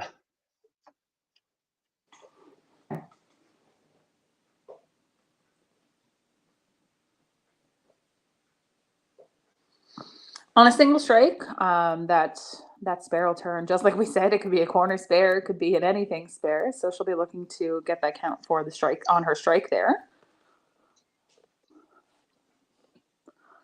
Much like Brandon Smith was looking for, but looked like a bit of a roast job there for him, grabbing that half.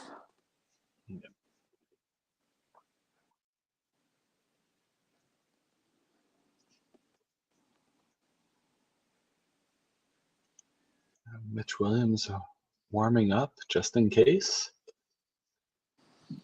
See, Mitchell In the throws such a bullpen. beautiful ball. It is, it's so smooth and it's very straight, but again, he has so much rotation on it, and it's just such a beautiful ball to watch when he executes it. Oh my goodness, I feel like I was having a mini stroke for a second. We have those all the time here on the 5P. Little Words are brave hard lip. sometimes. Words can be hard, that's for sure. Oh, and a no doubter from Adam.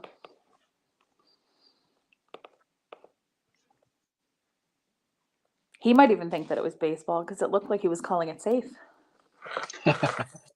Yeah. Little slider call.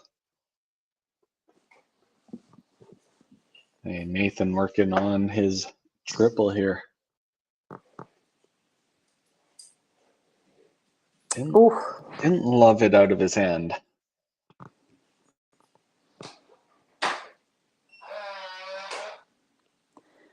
Sticks here will keep him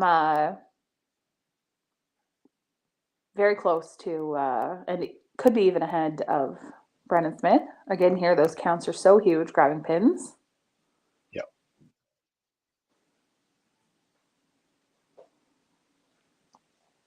Yeah, so we got a double working for the Rock and Rollers, 2 doubles working for the Pin Slayers. And a very close match in total pinfall. Yeah. It's It's kind of a battle back and forth, which is nice. what you want to see, right? You want to see the battles. You want to, like, both these teams, obviously playoff teams last year, all gutter here at Breckin Lanes. It's counting something. Yeah. Yeah, as a competitor, I'm of two minds. I love playing in a really close match, where ball for ball, that's what matters. That's what we play for. But at the same time, I have no issues actually being up like a couple hundred in the match. Like, make it a nice, easy win. Yeah. So I'm definitely of two minds.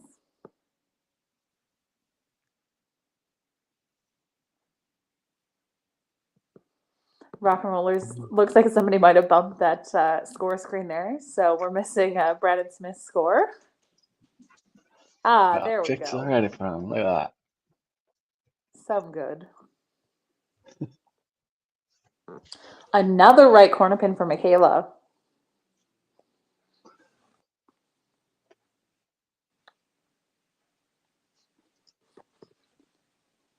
Made sure this time, not missing that again. And a great Oh, count for Shane. her on that double. Another hand bone from Shane.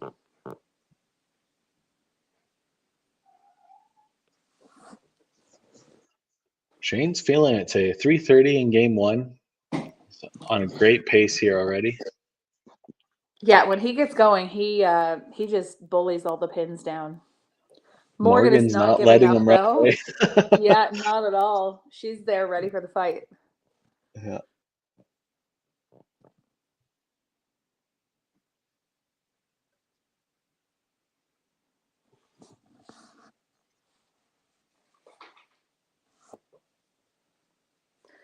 Looked like maybe there was a little bit of a team meeting while we're waiting for the pins to be fixed over for the Rock and Rollers.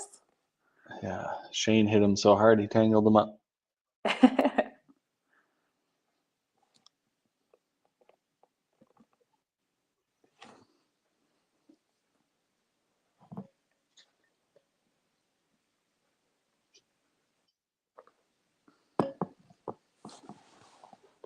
Kim with a little bit of miscue there. Oh, Carol going in. Have a sub. An absolute veteran there in Carol. Yep.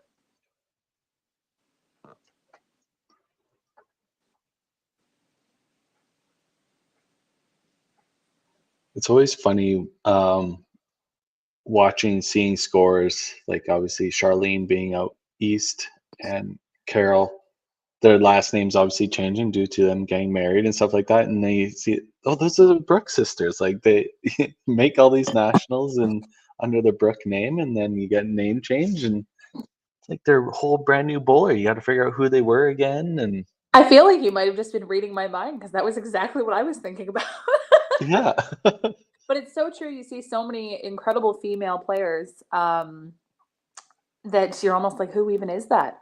I actually remember we were watching one of the podcasts leading up to nationals, and someone was looking at the team from Ontario. They're like, Sarah Coombs. Who's Sarah Coombs? Right. C5 singles champion Sarah Kennedy. That's who that is. Yeah. Yeah. So true. But their names might have changed, but their accomplishments and their history certainly hasn't. And both Carol and Charlene have a very accomplished history. I was actually fortunate enough to be on the very first time I came to Newfoundland was on the BC women's team with Charlene, and we were fortunate enough to win alongside the Newfoundland men. So a lot of good memories there with the Brooke sisters. Yeah. It's always neat seeing like that. Like, sure they got married and they had name changes and all that stuff, but it doesn't take long that people end up obviously taking on the new name and understanding, like, oh, hey, like, prime example is Jennifer Marshall, right? She such a legend with the Marshall name, but now everybody knows her as Jennifer Smith, right? So it's just, it doesn't take long. It's just those couple of years, like, It's weird seeing you with that last name, and it'll never change, but it always ends up like I'm sure one day we're gonna tell everybody calls Bakes Baker, but they're gonna end up calling her Jen Schwartz, I'm sure. Oh, I don't know if I'll ever be able to. She's always Baker to me. Yeah. That's what I thought about Marshall too, and it changed. So The Rock and Rollers putting on a master class of corner pin, end pin spares, though. Picking all of those single pins. Tibbs is running into quite a few head pin issues, so it looks like they're going to make a sub with Mitchell Williams there, particularly because Michaela's been on a bit of a tear in the past couple of frames.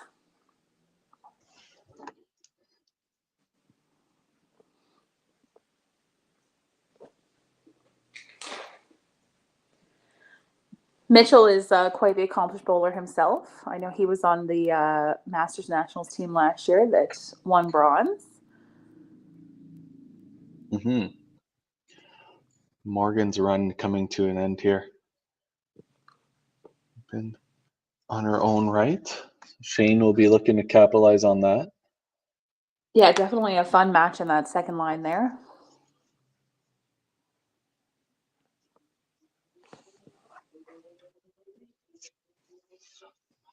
Obviously, Mitch looking to clean up the rest of his head pin.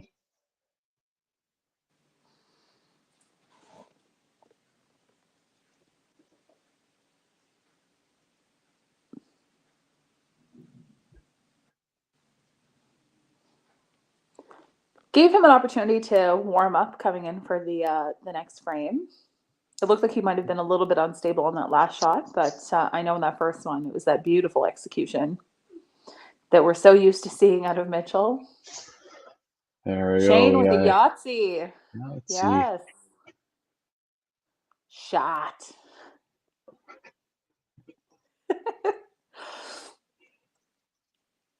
That's a Terry Blake original, everybody. C5 Hall of Famer from Newfoundland, 3-time Open Singles champion. Paying a little bit of homage to the legend himself.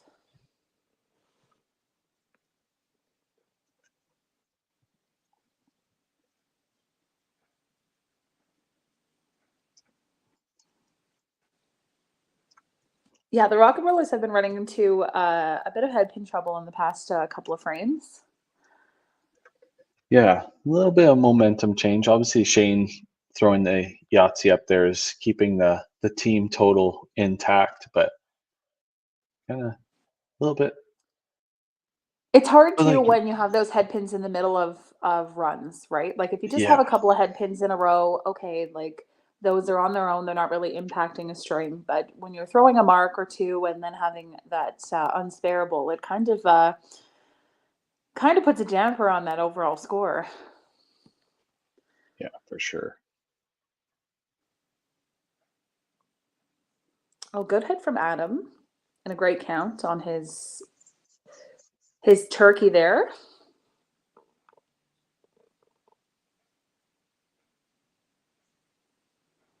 Another corner pin for Smitty, another right actually, but he's been quite solid on them. Not even just today, but he's just very solid on them in general. On his end pins. On his end pins. No commentator curse. Heck yeah.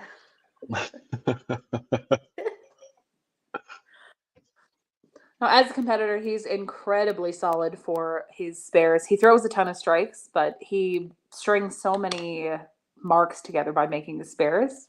One of the better spare makers in the province, I would say.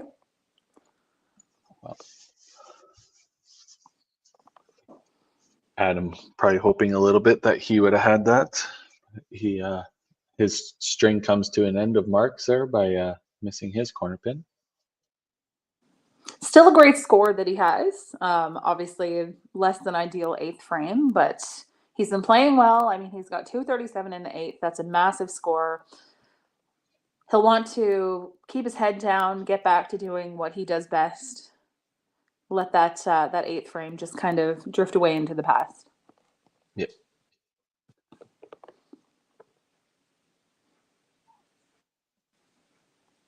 So as of right now, we are looking at like a 5-3 split.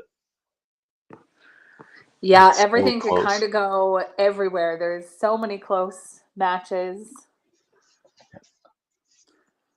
And even the second line there, Morgan's been battling all her way with Shane. I know she's down now since Shane is on that 5-bagger, but I mean that match is still there because anything can happen in these next couple of frames. Yeah, she just has the one blip, the head pin in 8, and Shane has avoided that situation. Mitch, But you think with a score as high as Shane's right now, I mean, he's 8 frames, he has 7 strikes and a corner pin spare. You'd think that match is over. He's got this in the bag, but Morgan is still very close. So clearly she's been doing her job. ooh, she got roasted there. First time I've seen her hit the right side of the head pin, and a 6-pack. There we go. Our first 6-pack, Mr. Shane Chafe. Ooh, Morgan missing that corner. Yeah, that's a massive game from Shane and a massive day so far from him. I mean, he only has 1 frame left of the day, and he's already got like a 660 double. Yeah.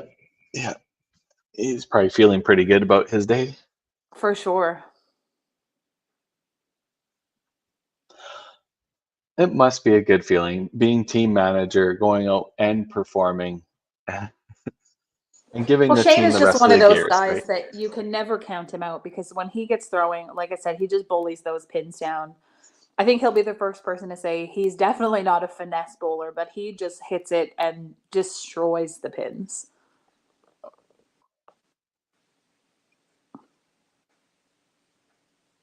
Ooh. Not the frame that he's looking for in the 9th, particularly in a very close match there in that 4th line.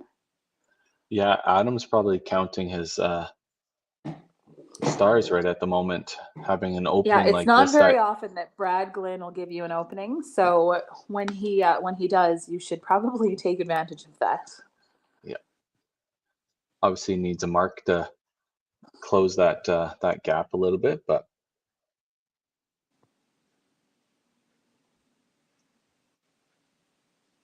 And great Brandon shot. Smith doing what he does best, throwing absolute rockets.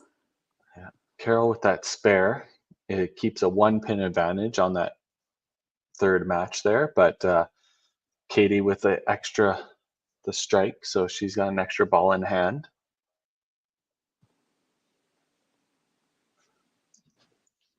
Counting on a mark in 9 especially is so huge.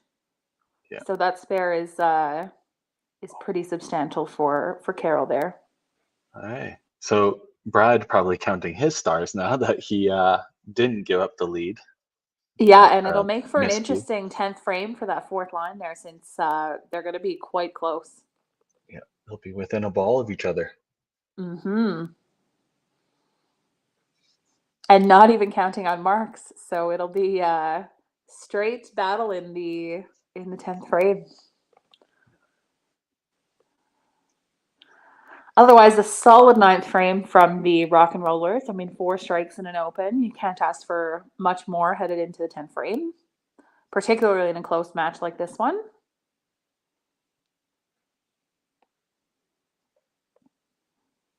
All right, so that's an 8-pin match. And another very close match here on the bottom line. I know it's been a bit of a battle throughout the game thus far.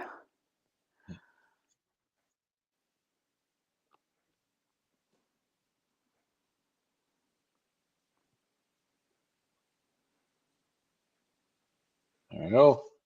Yeah, we've got a match on our hands. Yeah, pin slayers This have a can go slight a pinfall lot of advantage. different ways. A lot of different ways these matches can play out. So it'll be an exciting finish to this one.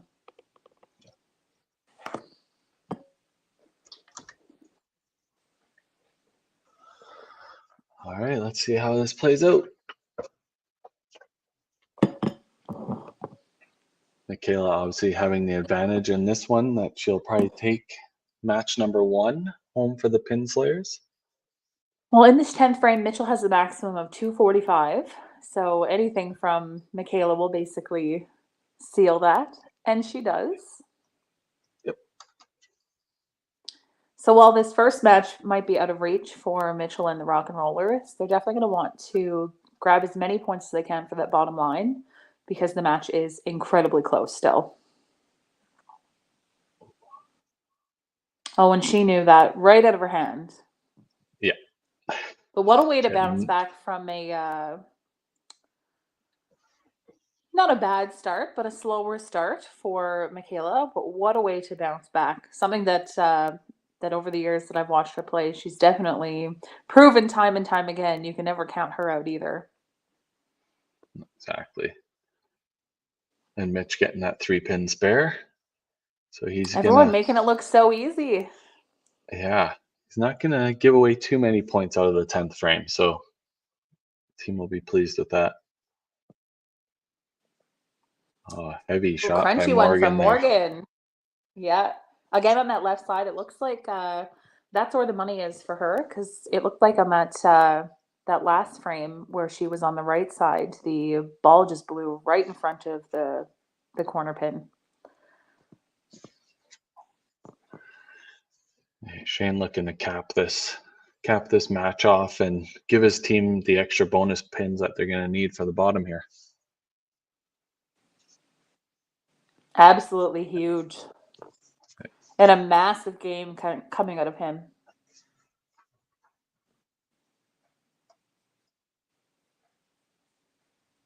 Oh, I like that one. The 007, the shaken martini. Yeah, I love it.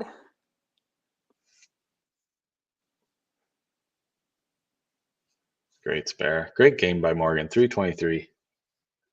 Solid. Yeah, you can't really shake your head at that one. I mean, if you're losing with a 323, clearly that's just some exceptional bowling all around. So we got The 1-1. head pin from Shane though put the end of his 400 dreams. But still an incredible game by him. 386. Yeah, what a match in that second line. Oh my. I was literally just getting ready to say, in an absolute bomb by Carol, just for her to get absolutely roasted. Pin side corner. Oh, and it was a bomb. Yeah.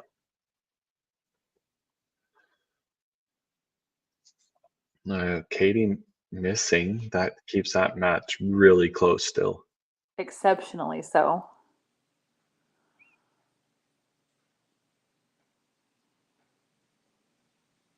Oh, big spare from Katie. Big spare. Okay. Carol's going to need to get this in order to stay alive. So it looks like she's taking that extra second just to be sure of this this spare.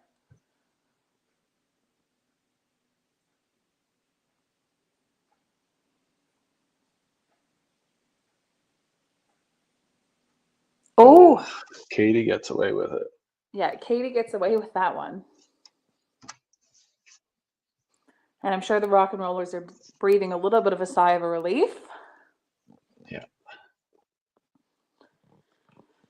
What a finish this is going to be, though. No matter what, it's going to be a one-pin game headed down to the final two players with the same amount of marks. Like, this is what bowling is all about. Yeah, this is team totals big here. Yeah, this can go either way for both teams, these final two players. And the final 2 points too, right? I know, but everything is up for grabs. Oh, both strikes. Oh, matching strikes. Wow. These teams putting on an absolute show to start season 4. I mean, one of these teams is going to lose with a 1,300 plus, so that's just some incredible bowling by our players. Just unfortunate running into it, right? Like, yeah, you match up almost anywhere else, and it's probably a win. But ooh, All right, so Well, Brad that is just the has to pick a pin. Yeah.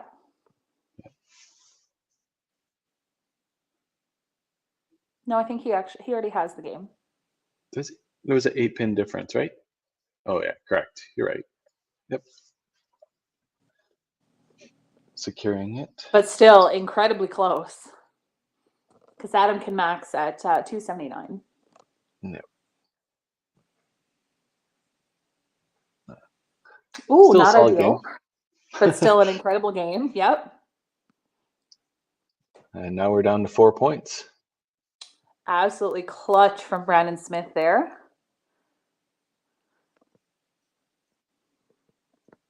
Particularly because there was a 4-pin difference from the teams headed into this final player. So Nathan's really going to want to match Brandon here. Yeah. For both the individual point and for the total pinfall. Oh. Ooh. Boy. Spareable though. It is spareable. And he's probably going to need to get this spare and throw a really big count. Yeah. Of course, we have a tangle on the rock and roller an side. untimely tangle there for the rock and rollers. Oh, all fixed. Oh, Big a huge spare. spare. Big spare by Nathan.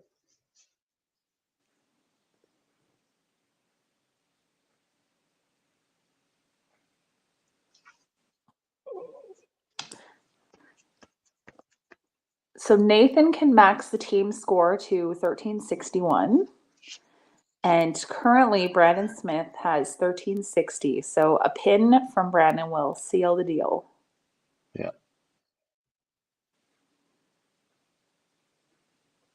Ooh.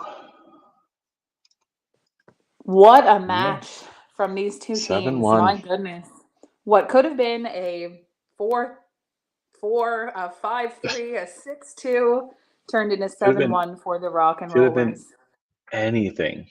That is a crazy 10th frame. That's what we expect out of these two teams. What an incredible match. Wow. Okay. Well, we will pull the screen down and we'll bring in our managers. We'll just let them get settled here before we bring them in. But yeah, amazing. 7-1 for match 2 of season 4. What an incredible match. 1370 to 1349. That is amazing bowling. Amazing all around. We'll bring in Yvonne from the Pin Slayers. Hello, Yvonne. Hi. Hi. 7-1 it turned out, but like it could have went either way. It could have. What a match. It could have. Yeah, it's incredible. Yeah. Yeah, what a match. An absolute pleasure to watch both of you battle that out. Yep. And great bowling by Shane. Oh my God. It just an incredible 7-16 double on the day. I know. Yeah. Crazy. But also incredible bowling by Morgan to stay in that match the whole time. And I mean, if you're losing with a 320 plus, I mean, that's an incredible bowling. I know. Yeah. Sorry, guys. The man himself, Mr. Shane Chase. Great double. Yeah. Here we go. We're bowling in the corner of the bowling alley.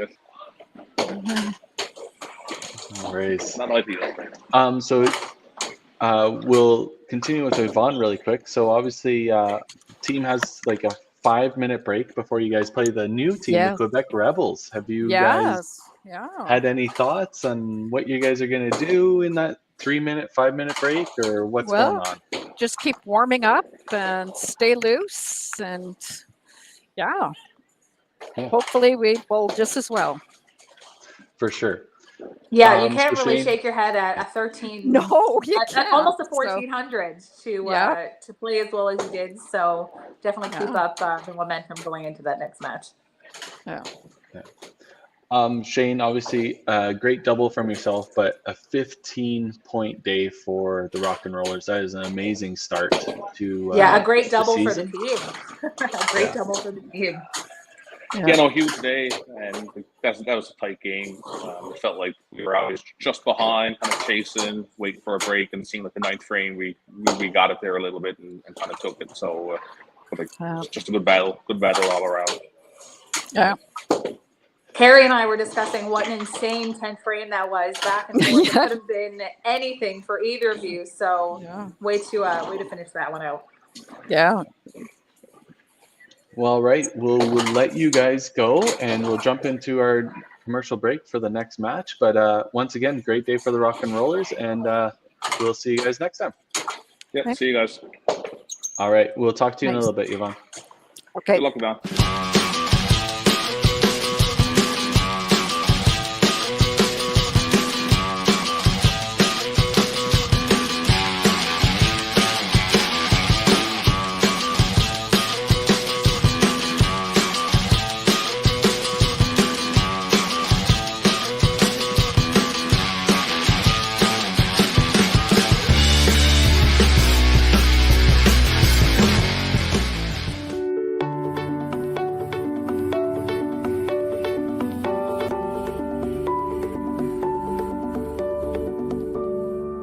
Cargill is proud to be supporting a truly Canadian sport like 5-pin bowling. We look forward to watching some great competition from many competitors and bowling centres across our country.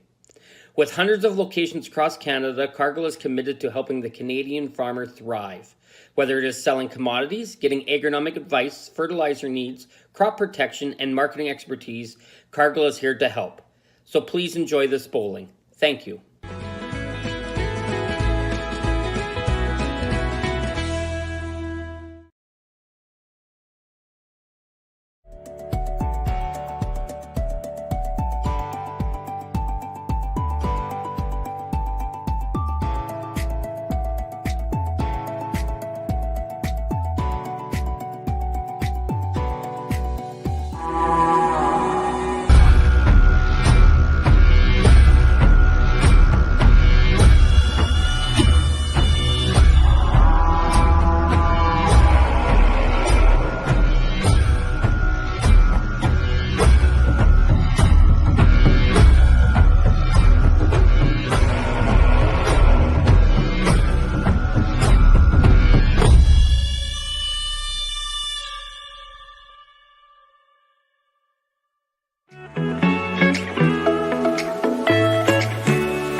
All right, here we go. We'll jump straight into our managers here.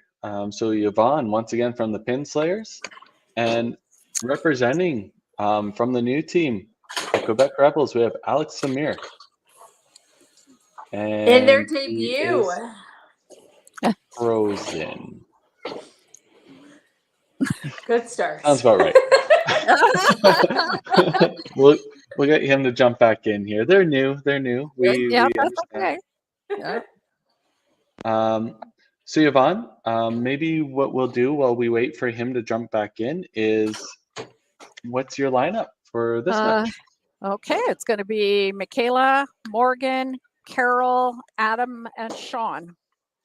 And on the bench, right. I have Kim and Nathan. Perfect. That sounds like a great lineup. Alex? And a father-daughter bookend moment. Yes, absolutely. I had to threaten her last time. I said, do I have to put your father in for you? Well, she took that threat seriously because she came out firing those last Yes, 6 frames. she did.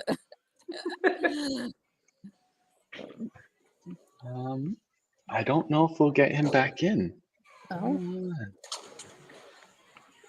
Alex, we lost him. rookie move, my friend. Maybe rookie he's just move. trying to let their bowling do the talking for their debut. Yeah. Yeah, and that very maybe. So maybe what we'll do is we will jump straight into the match. I Okay. do have the Quebec Rebels lineup. So, oh, actually, we got him back in here. Oh, there he is. Right, yeah. Yeah, I just crashed on Obviously, me. no worries, no worries. So welcome to the league. Obviously, the Quebec Rebels, we're happy to have you guys. You guys had an amazing expansion tournament. We're excited to see you guys play, but we're going to jump straight into this match. So can you give us your lineup? Yeah, so we're gonna go with Erica 1, Joel 2nd, myself 3rd, Guillaume Seguin 4th, and Eric Villeneuve 5. We're scratching Ben, and our bench is Fred Martel and Maud Rondo. Perfect. All right. Well, we're going to let the bowling do the talking for you guys. Have a great match and throw lots of strikes. Good Let's hope luck. so. Looking Thank you. forward to it. Good luck.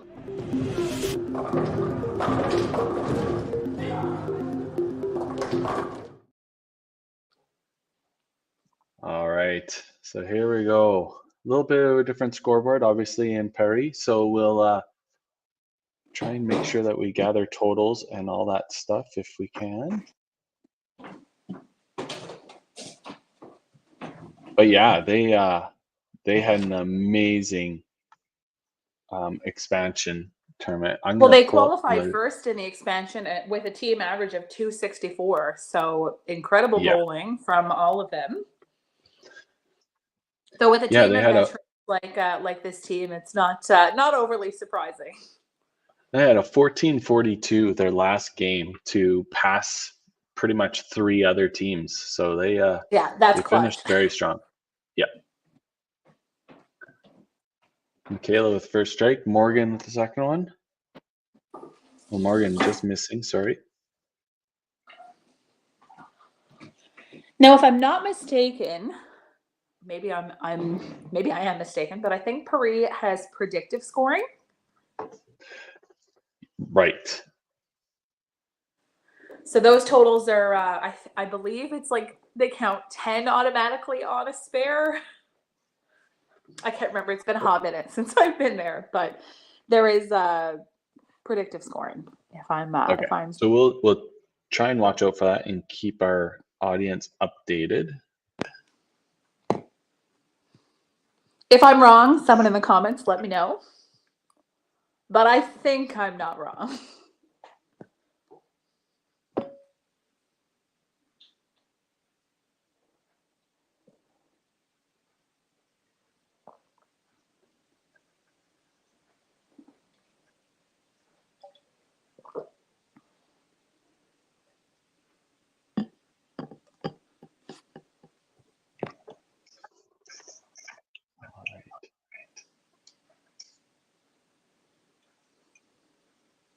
Wonder if that is off the page. I can't quite see their totals.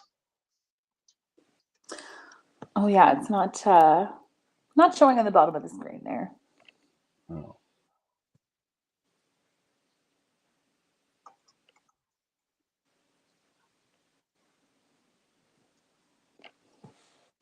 Let's see if I can get it in here. There we go. Just bear with me, folks.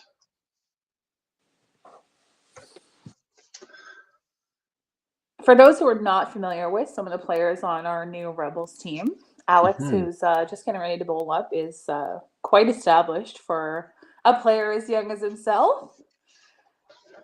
Joining him on this team is Eric Villeneuve, Joel Chrétien, Guillaume, Ben Saint Laurent. Had a few fun times with him at the club tour just recently.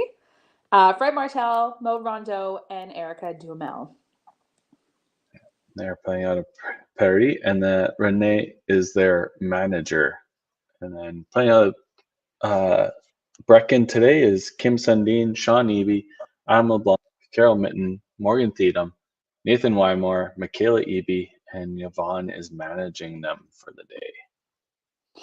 And if you're just joining us, it's the last day of Brecon Lanes on Vancouver Island. So they're hoping to give a good send-off to those historic lanes. Yeah. Looks like we have a Rebels score camera went down.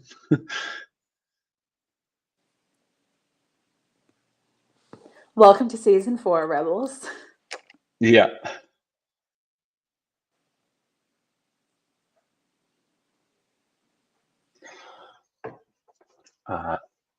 New team on the block, having slight difficulties. The Lumberjacks I are in think the that- same building, so hopefully they're helping out with tech.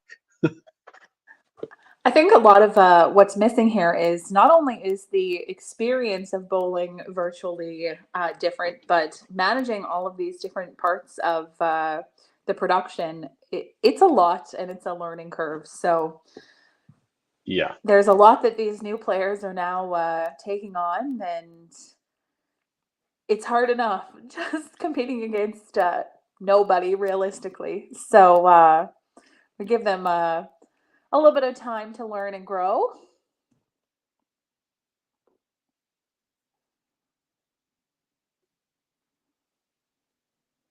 And 2 marks for the pin slayers to start. So they'll be looking to hopefully up that mark count in the second frame.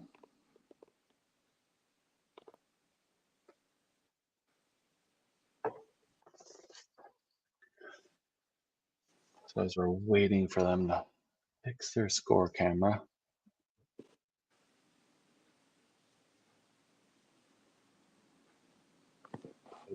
Stop bowling.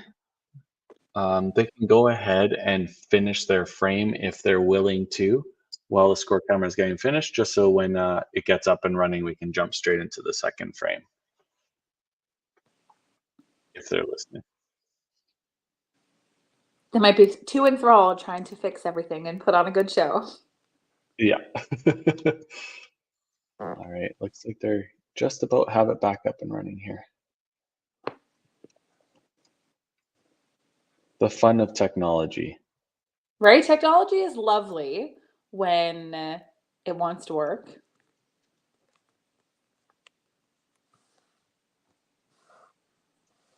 Just wait for them to.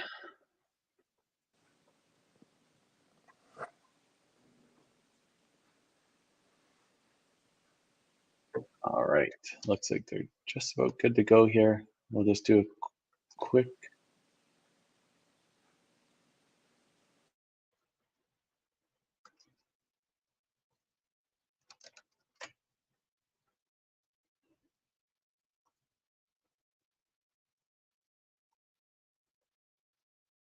They're still fiddling with it.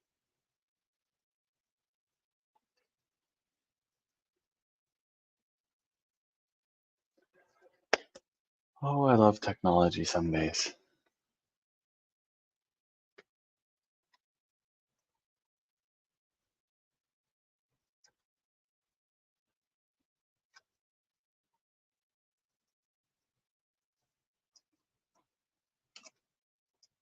All right, here we go. We've got it back.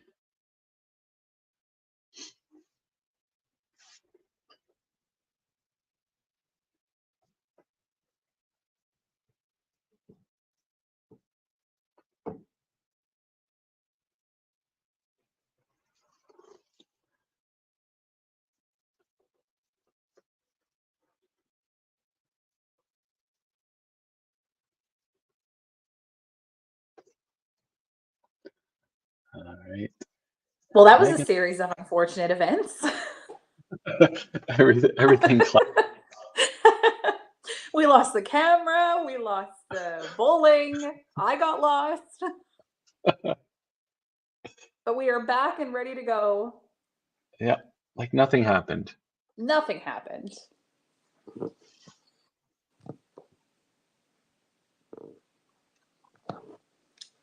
Great start from the Rebels, though, despite all of these challenges. 5 marks to start is as good as you can hope for frame 1 of your debut game. Yep. Oh, And the camera's losing its life again. Earthquake. I'll let them reset that, and I can change everything after they get settled. It's always a new thing for players that haven't played in the virtual league before to learn not to run by the cameras because they'll True. fall over. But that took no time at all, and look, we're all good to go. Yeah.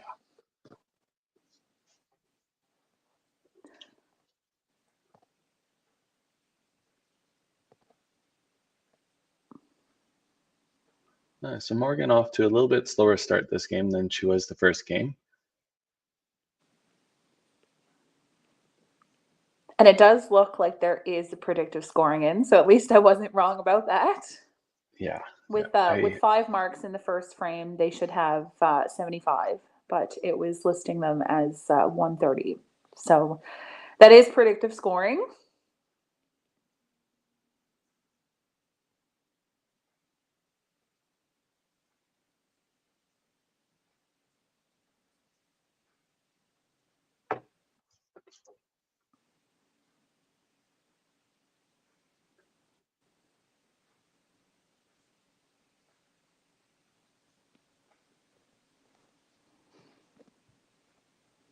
Ooh.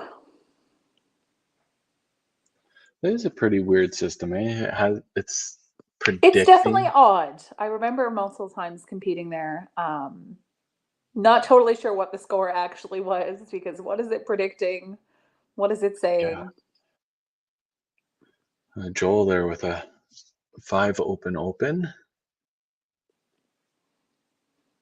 So Morgan is still in control of that match, even though she had a rocky start as well. So crazy how the tables can turn. She loses with a 323, as a matter of fact, and she's currently ahead in her match with 28 in the second. mm-hmm. Alex starting strong though with the double in that third line. Oh, and Carol just taking out that head pin there, leaving a second open in a row for her. So she'll be behind in the match.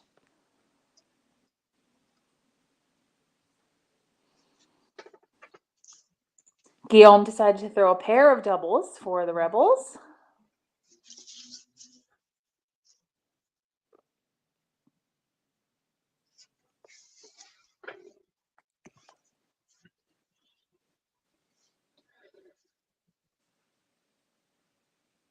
So they've only And had an one open frame so far. incredible player to have for the anchor bowler for the Rebels, Eric Villeneuve. Yeah. 2 perfect games, several open titles, and a current average of 271. So he's the guy you want on that bottom line.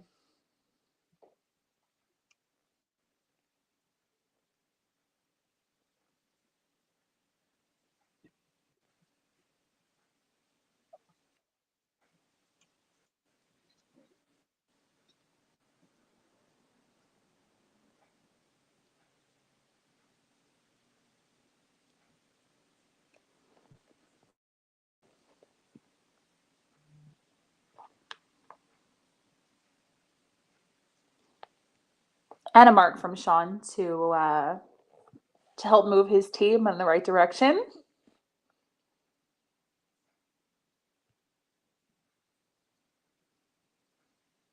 Let's see if Michaela can start off some momentum here for the team. And she just keeps motoring. Little turkey. Yeah, she's, like we said at the start, she's going to be such a huge asset to that team. And then obviously A huge asset to that team, because not only is she an incredible bowler, but she bounces back for someone her age and just starting into the adult leagues. She bounces back like an absolute veteran. Yeah. Doesn't seem like she lets very much get to her. It doesn't matter how the score is shaping up. She just does her own thing, and you can never count her out. I look forward to seeing a lot of what her career looks like in the future. I have Me no too. doubt she's going to do some pretty fantastic things. Ooh! I think the wind knocked that one over for Morgan, but she'll take it nonetheless.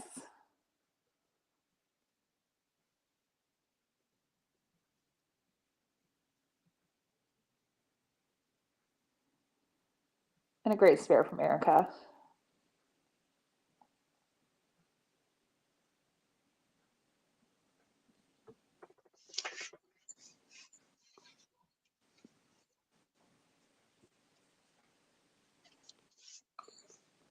Now Joel will be looking to bounce back from that second frame. It's easy to let those moments get in your head a little bit and get you a little bit worked up, but I'm sure he'll be looking to just put that in the past and move forward for this third frame and beyond. Yeah. Sure, nothing to panic about. I think it's something that's so easy for us to say, like in theory, we should be like, oh, we're not going to panic. But when you're in the moment, sometimes it just feels very overwhelming. Yeah. Oh, yeah.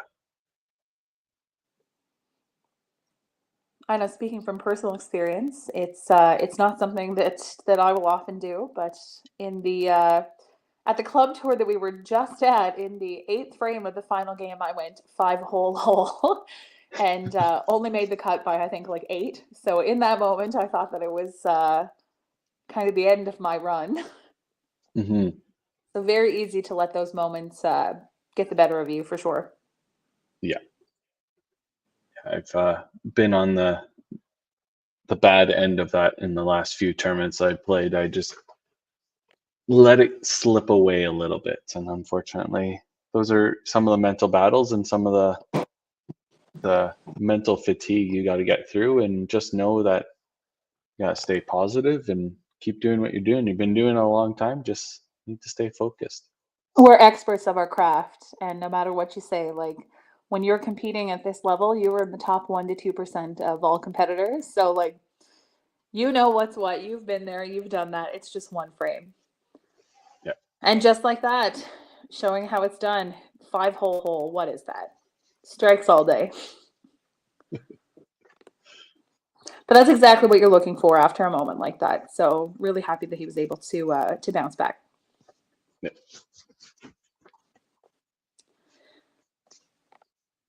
Quite the run here from the Rebels in the last couple of frames. Apart from that one open frame, they have had nothing but marks. Ooh. And Sean just squeaking past that chop off there. Just slid by.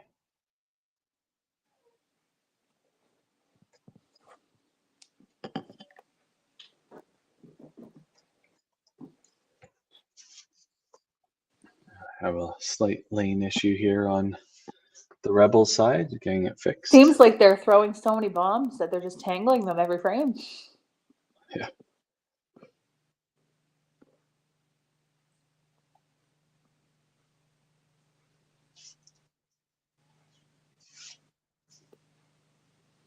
Oh, and a no doubter from Alex. For these teams playing out of Paris, we might need a live statistician to let us know what their scores actually are. It's true.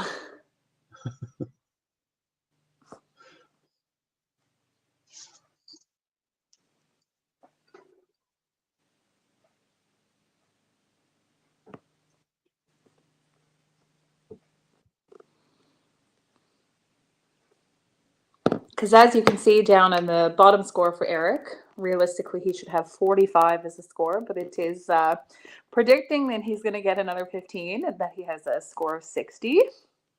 Mm-hmm.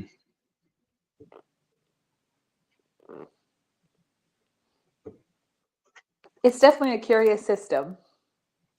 It is, and it sometimes makes it tough. But we have Quebec at 378 in actual pinfall to 303. So they are a little bit ahead, 75 pins ahead. Well, they're off to a roaring start out of 15 frames. They have 14 marks, so that's an incredible start by the Rebels in their debut match.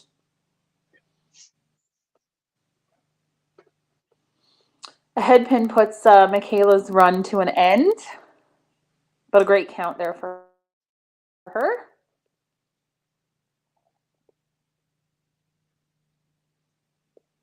Oh, and a great shot from Erica. And that puts her right back in the match.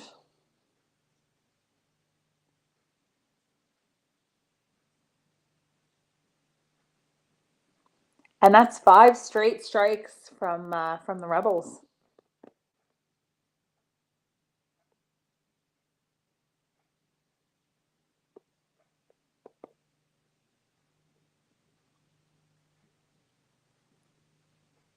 I'm not sure that anyone even needs us talking about it. The Rebels are doing the talking for us. My goodness. Morgan will definitely be looking to grab this spare here to keep herself pretty close to that second line.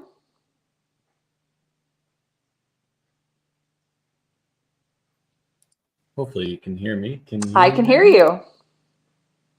Perfect. My headset went down, so I figured that was going to happen. It's all good.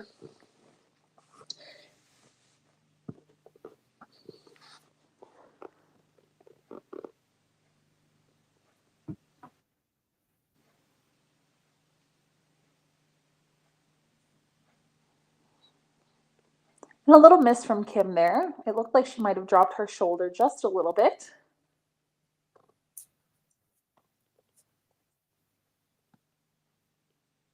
But as we established in the last match, she was so critical for the team last season and their success. So I have no doubt that she's going to bounce right back. Yeah, no doubt at all. And what a statement from the Rebels. My goodness.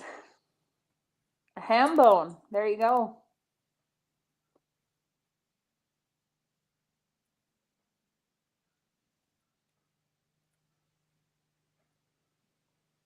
I know all of our viewers are just tuning in for the graphics. 1 second.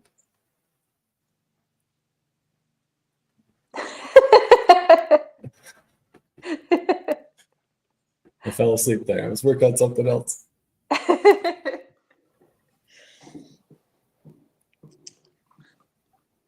head pin from Eric puts an end to their amazing run of marks.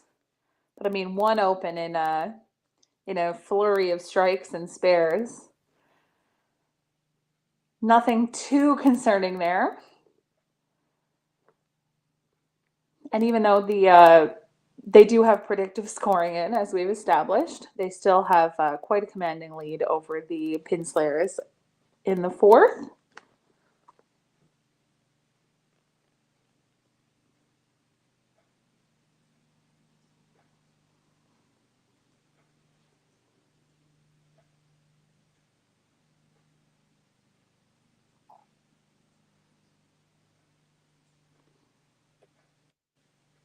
Sean just miscuing there a little bit.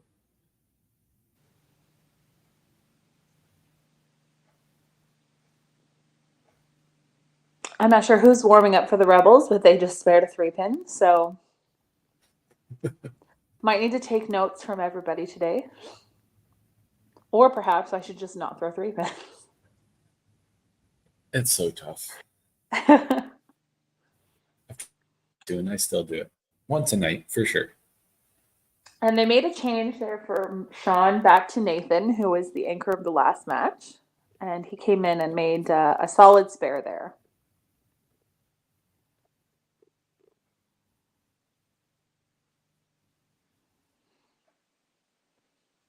Pretty exceptional that both Michaela and her dad, Sean, get to play on the same team together. Yeah, that's pretty cool. Pretty cool. Michaela with the second head pin in a row after that hot start with the triple. Oh, great shot from Erica.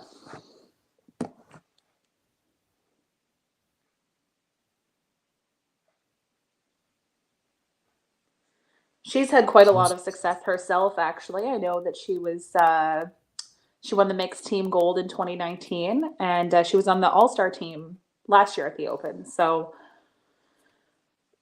great success from her very young career.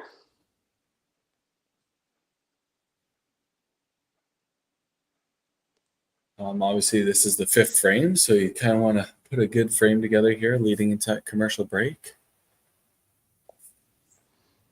Looks like the pin slayers have been finding a little bit of difficulty getting a lot of things moving forward. So I'm sure they would definitely like to set up a good frame heading into that break, and then they can have a moment to kind of regroup as a team and come out firing in that back half.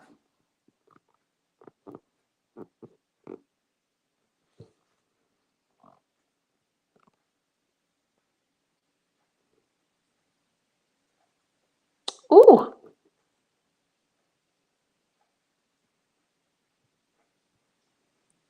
Joel just missing that corner pin channel side. Thought maybe the wind would catch it on its way by.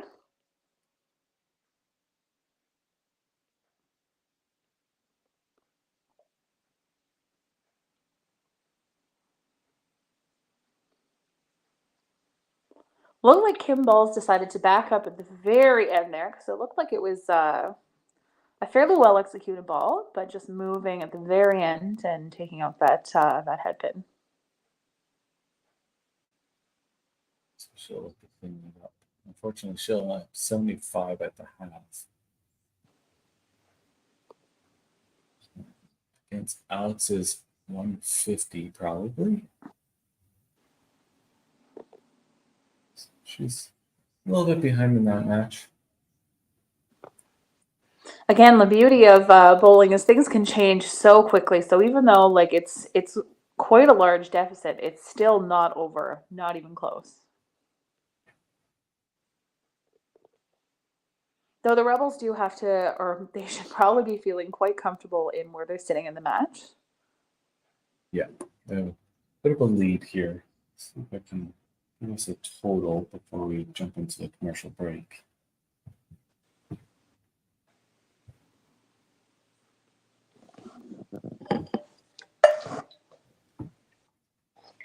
Another great An shot. absolute bomb by Guillaume, a little Yahtzee action for his debut.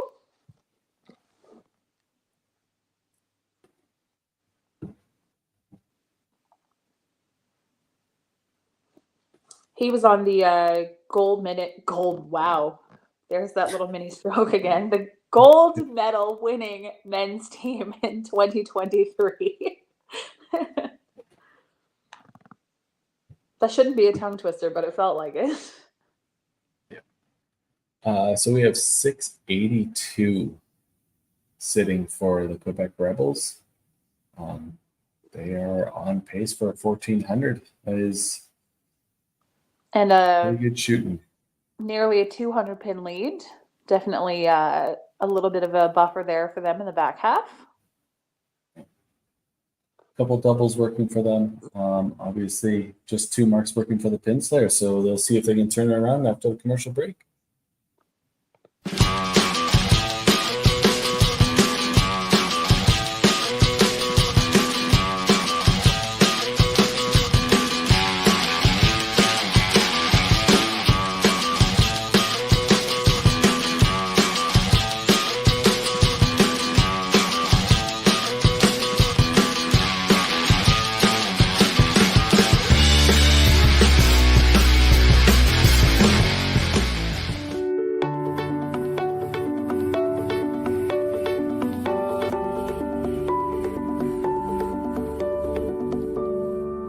Cargill is proud to be supporting a truly Canadian sport like 5-pin bowling.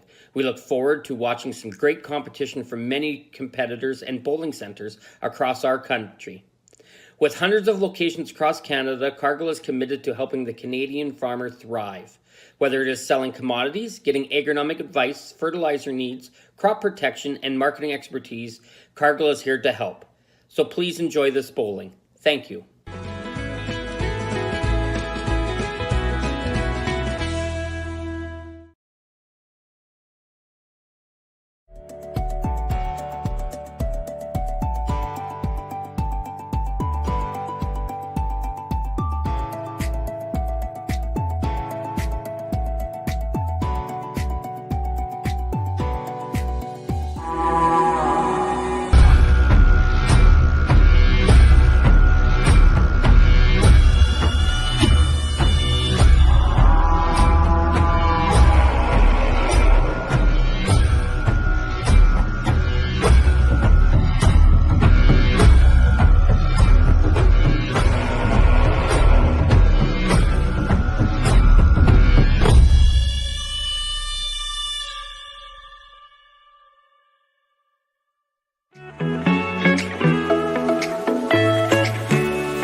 682 for the Quebec Rebels to 490 for the Pinslayers. Halfway through. Yeah, the Rebels have definitely they're making a statement for their debut in that first half. I'm sure they'll be looking to continue on in this back half.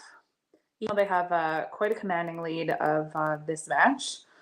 Coming out strong in that first one is just going to develop that confidence moving forward. 100%. Pinslayers are going to look to close up this gap here pretty quick. It's quite lovely because, again, if you are just joining us, it's the end of an era. This is the last day that Brecon Lanes will be open. So they have quite a large group of spectators there watching the Pinslayers in their final match at Brecon Lanes. So I'm sure they're looking to put on a show the back half of this match for all of us and for all of them and for Brecon.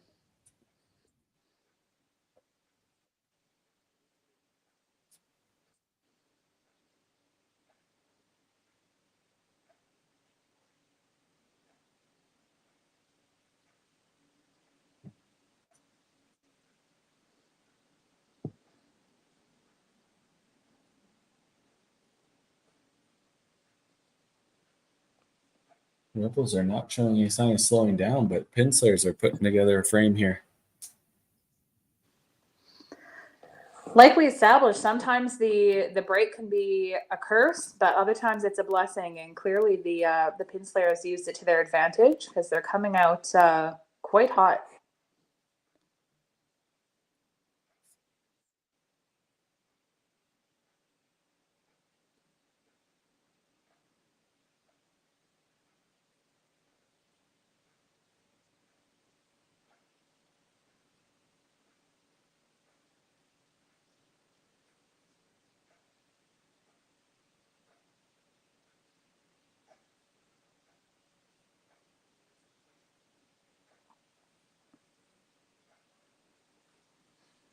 Yeah, both teams are putting up some solid 6 frames here. And 2 chop spares. Chop cherry shirt sales are going down today. They are. I think we only had the one chop cherry from Brad Glenn with the first 5 wicks. I think so, yeah. What a massive frame from the Pinslayers, using that break to their advantage and coming out hot, hot, hot. Rebels aren't giving any ground, though. Absolutely not. Because like we've talked about, a 200 pin lead can go away very, very quickly. So they're going to want to keep putting the pressure on to make sure that they're not giving any breaks.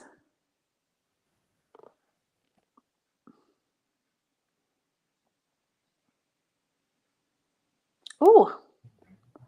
A bit of a heavier hit from Eric. I thought he was going to get lucky and get that little push for the corner. But again, nicely. 4 marks in the frame is nothing to shake your head at.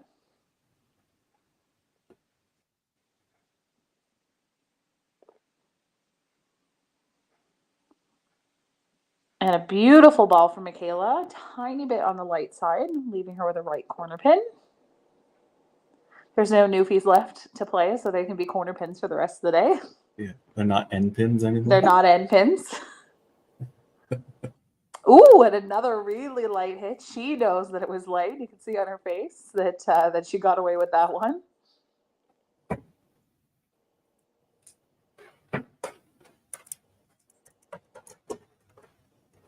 Oh, great shot from Erica. She's been putting together lots of strings this match.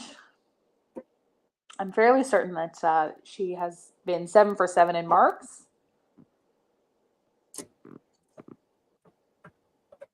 I think you're right.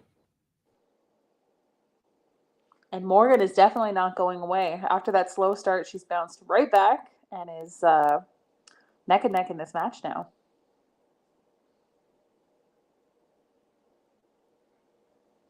And Joel says, no, not about that.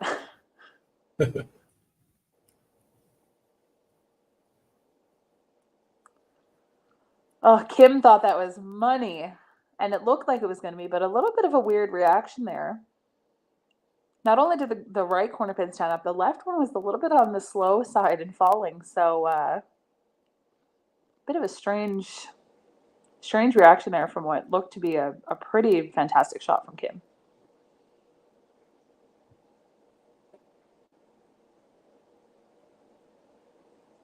Oh, and I know that look all too well.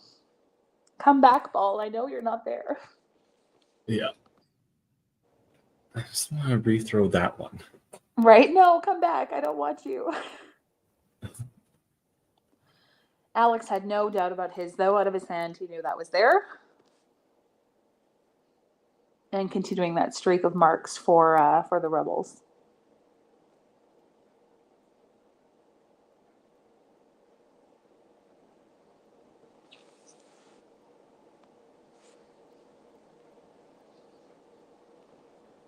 So funny when you're super hot like Guillaume has been for the day. You know when things don't feel right, and he wasn't even releasing the ball yet, and you could see in his body language he knew that it wasn't quite the shot he'd been throwing the first half of this match.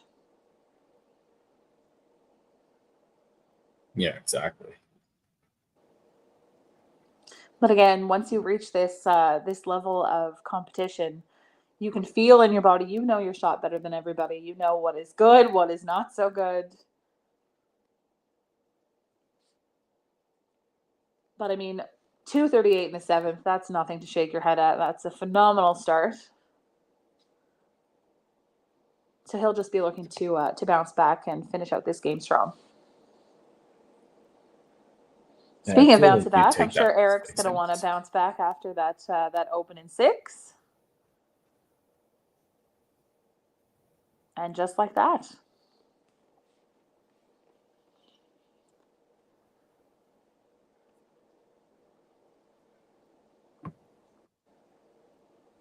A lot more marks from the pin slayers, but still running into some of that head pin trouble.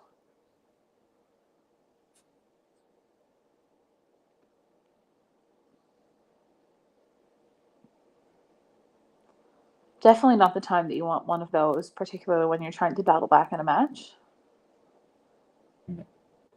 So we have 9:43 for the Quebec Rebels.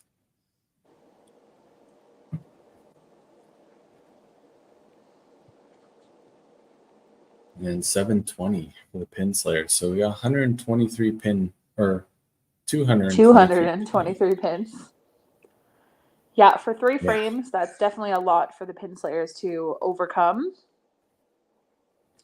But even if they're not able to make their way all the way back, even though it is very much still possible, even if they're not able to make their way back for that total, they're going to want to fight for every one of those individual points. Yeah, as we seen last season, those 1 point is what can get you into the playoffs, right? We had 2 ties 100%. on each side. Yeah, all it takes is one, even half a point, even a tie.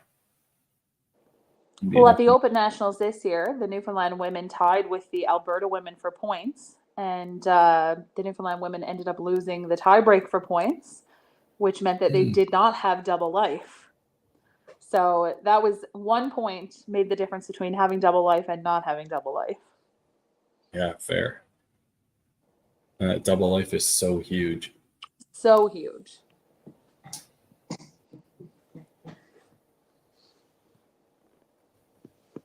In a game where you lose a lot more than you win, all of those little points make such a huge difference. Fair.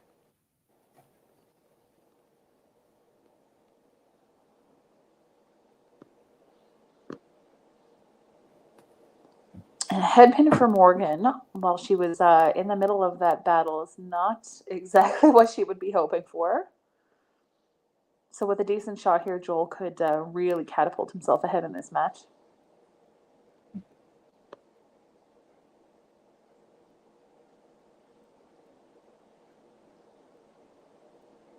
Oof. Oh, and a roast job. That was a phenomenal shot by Joel.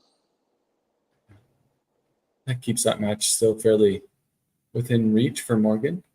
Yeah. Top matches kind of in Michaela's hands here. It's really close within a ball. The third match is a little bit getting away, even the fourth match and that bottom match too. So need to get those back and need their There's lead a lot of points players that getting can still away. be there and a lot of matches that can still be won, even if they're just behind or just ahead. The confidence out of Joel in that corner spare, though, fantastic. Fist pumping it, not even at the arrows. Love it. You love to see it. When you know, you know. When you know, you know.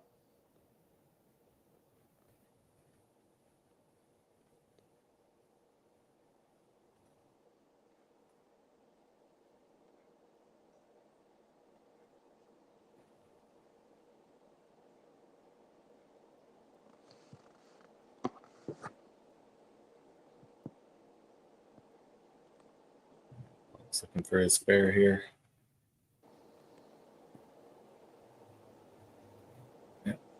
Clean.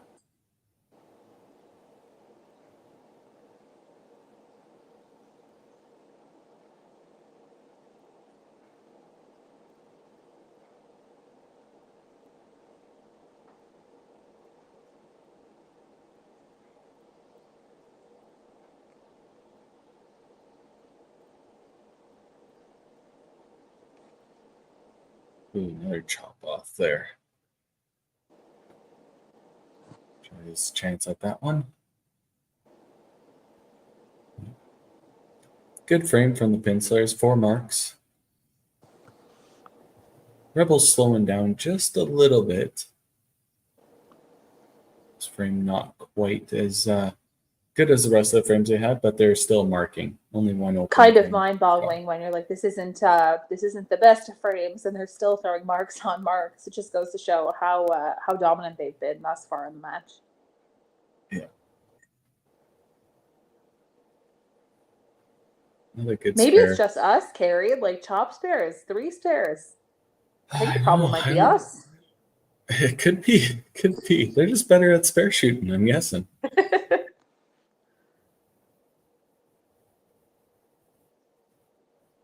But again, so important. Strikes are what's going to win you a lot of matches, but the thing that ties it all together is those spares and grabbing those sticks. At me all you want. Don't care. It's the truth. Oh, Eric throwing a double there.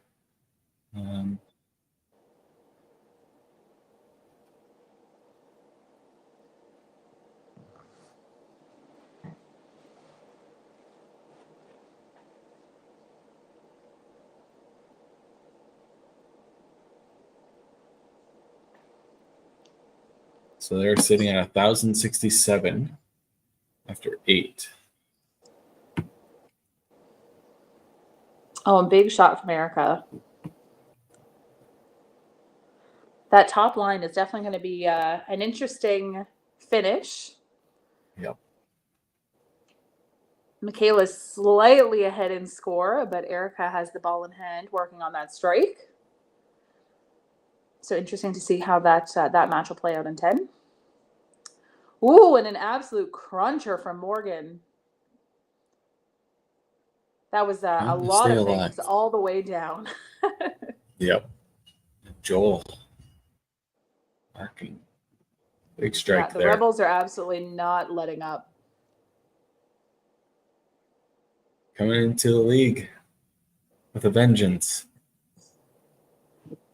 Yeah, they are here to stay. They're here to play, and they're trying to let everybody know about it.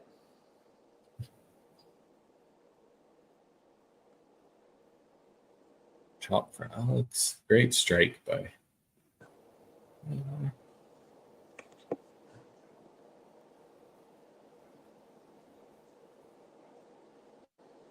I'm going to try and keep that Pinslayer momentum going. They're throwing lots of marks now. This Quebec's just not letting up, right? The Rebels. Shouldn't call them Quebec. We have the Lumberjacks as well. The Rebels. I love the logo. It's like gunslinger. It's pretty solid. It's like a gunslinging skull yeah. that may or not be possessed because it's got the That glowing Yeah. blue. Yeah, they are not slowing down, and it all but seals the match for them. Yeah. The Pinslayers will be looking Constant to pressure. get every point that they can get out of this game.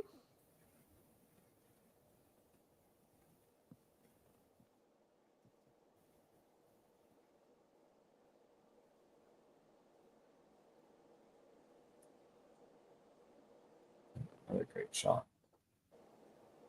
Eric just keeps going. And a huge 9th frame from the Rebels. Continuing with their trend of marks on marks on marks.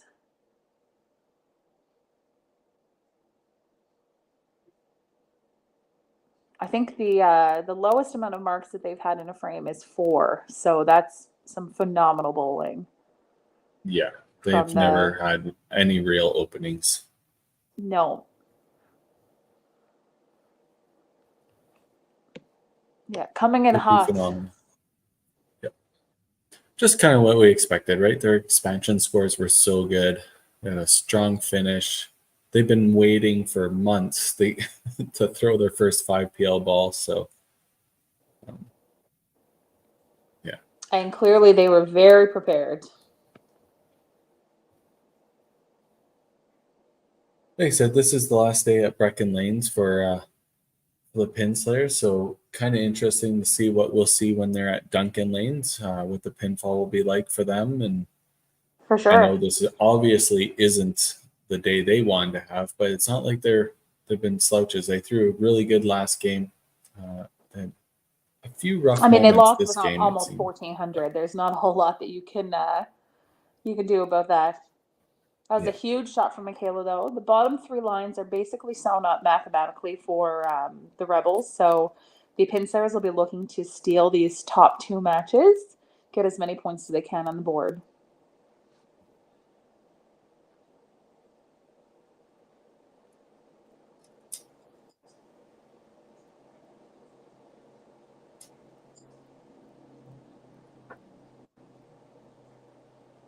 Great shot. Oh, an absolute bomb.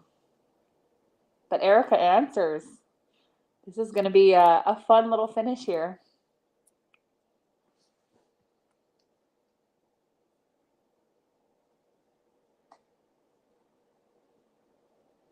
Great finish from Michaela. Now, Erica could max at 299, so that match is definitely still in her hands. She needs this one, though. Yeah, but phenomenal job from Michaela for putting the pressure on. Got it. Oh, and she does it.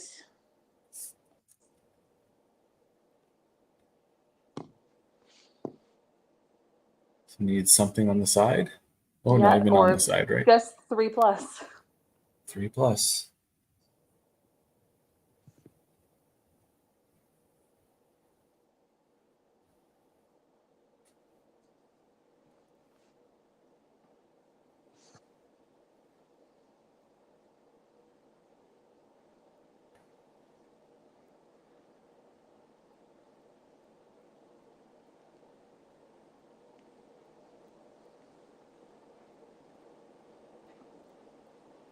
Amazing job by Erica. An amazing job by both of the top leadoff bowlers, particularly in that 10th frame. Huge finish from both of them to make a very exciting match.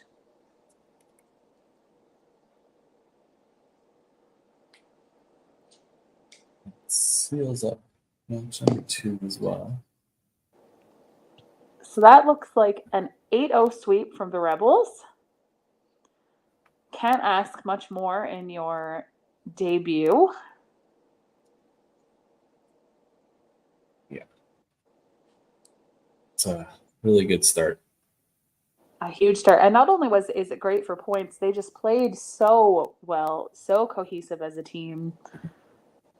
And it wasn't even like anybody went off on incredible runs. I know Guillaume had that great start, but they just played so well as a team, start to finish.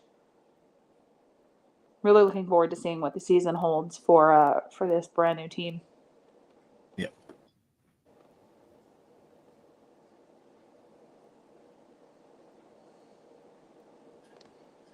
Yeah, that's a really strong start for them. The Pinslayers will be looking to bounce back at Duncan Lanes. And I have to say, good on the Rebels for the mental fortitude. I mean, frame one of the game in their debut, and glitches galore, tech issues, which can definitely unnerve a player, but they didn't seem to let it get to them at all, and they came out absolutely firing. Yeah, incredible.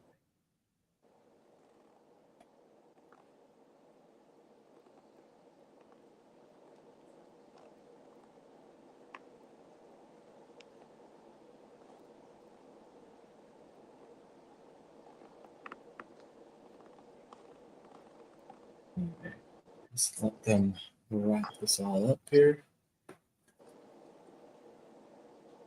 Now we just get to enjoy the bowling. Yeah.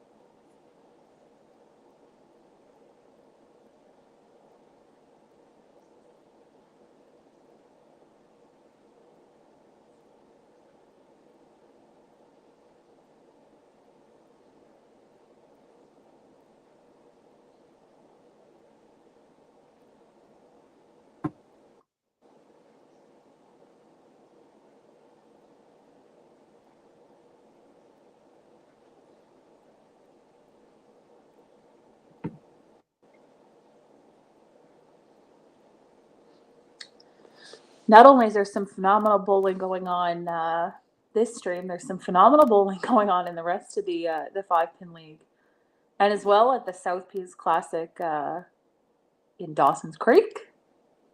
Yeah. I had a little question mark there. I'm like, it's Dawson's Creek? Yes. Over at Yes. Hypertension Escape. Some phenomenal bowling there. If I remember correctly, there was Sasha Latondra with a 400 and 1106 triple. So massive bowling over there. So when you're done catching all the action here, you can head on over there, watch the Sunday finals of that. So much bowling going on. There's so much bowling. And in 2 weeks' time from today, you'll get to tune into the first stop of the WCBT at the Autumn Open. It'll be Sunday finals then.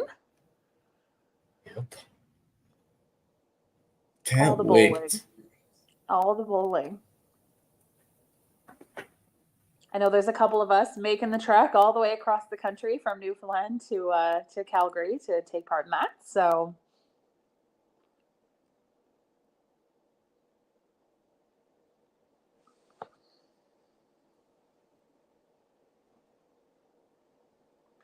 I hope the turnout's fantastic. It's a tiny bit later than it has been in recent years, just the way that the Thanksgiving fell.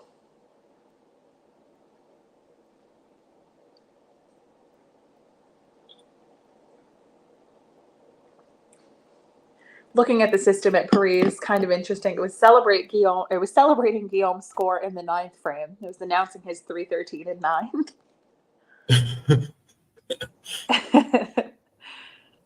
358. And a huge game. 358 from him. Fantastic bowling. Great start.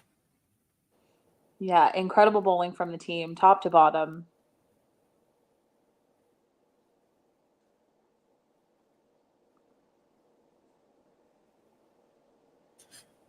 Not the finish Eric would have wanted, but happy with the team result. And ultimately, a win is a win. Obviously, we want to play the best that we can play, and score is important. But ultimately, you don't get bonus points for scoring well in a single point match. So the match is the match, and that's what matters in the end. Yeah. So What a team 1458. Yeah, Yep. fantastic bowling from the team. All right. So great start for the Quebec Rebels.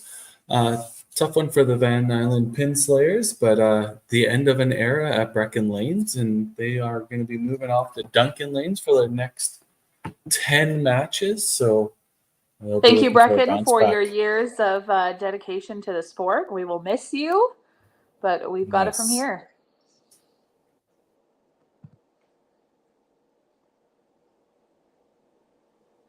I am going to drop this out and bring in our managers. That. Oh, I still have my All blue right. light glasses. I was So thinking, from what is that? Pinslayers, Yvonne and Alex from the Quebec Rebels. Yvonne, obviously not the day that the Pinslayers No. wanted, but kind of No. the end of an era at Breckin Lanes. Yes. Yeah, definitely not what we wanted today, but we did our best, and hopefully going forward, we'll do better. Oh, you got 10 more matches, so Yes. lots of time And left. what can you do? You ran into two powerhouse teams in the day. I mean, Exactly. they were both on fire. So Yeah, there's only Yep. so much you can do with that. exactly. Yeah, 1,400 to both thrown Well, at thank you, you so so much that's a tough one. To you guys and to Breckin Lanes. I hope you guys get to have a lovely last day there. Yes. Yes. It's a pretty sad day, actually. So, yeah. For sure.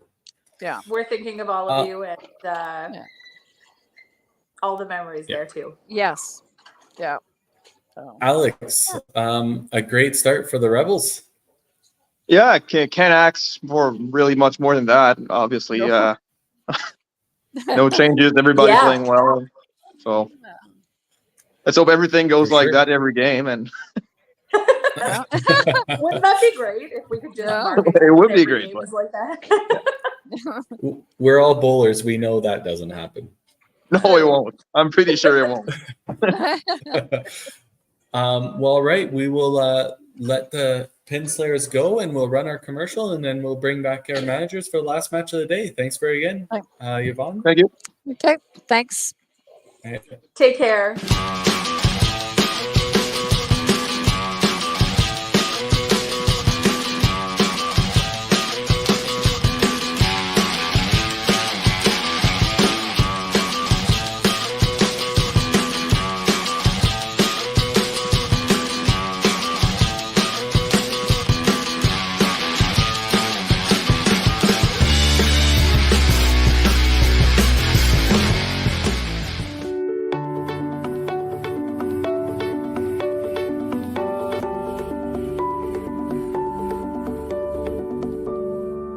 Cargill is proud to be supporting a truly Canadian sport like 5-pin bowling. We look forward to watching some great competition from many competitors and bowling centres across our country. With hundreds of locations across Canada, Cargill is committed to helping the Canadian farmer thrive. Whether it is selling commodities, getting agronomic advice, fertilizer needs, crop protection, and marketing expertise, Cargill is here to help. So please enjoy this bowling. Thank you.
right, so let's bring in our managers right away. So from the Pin Sanity, we have Mr. Alan Clark.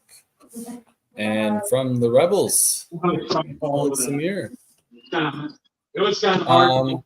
All right, before we jump straight into this, Pin Sanity, what's your lineup and what were you guys doing for that 2-hour break?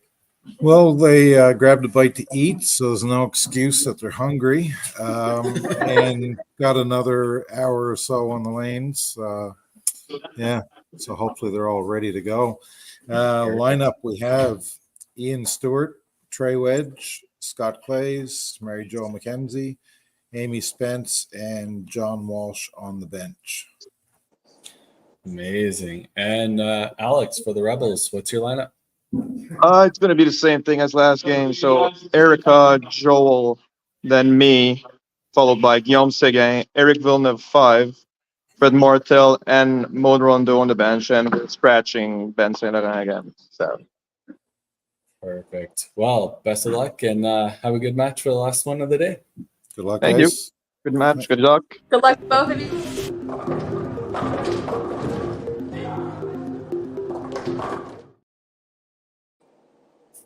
Alrighty. Last match of the day. Thanks, Megan, for sitting through 4 hours of bowling with me. I think more than anything, I should be thanking you for putting up with me for 4 hours.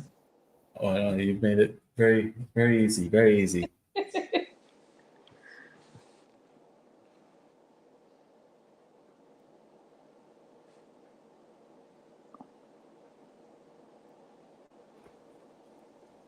All right. Wonder what they're waiting for. The anticipation is killing me. It's true. Looks like a little bit of a different view for the Pin Sanity over here. Yeah, they're playing on lane 5. A little 6-lane house at maybe changing Rustico. up the lane that they're playing on might make a big difference. Who knows? Yeah. Because they were on 4 in the last match, so this will be fun.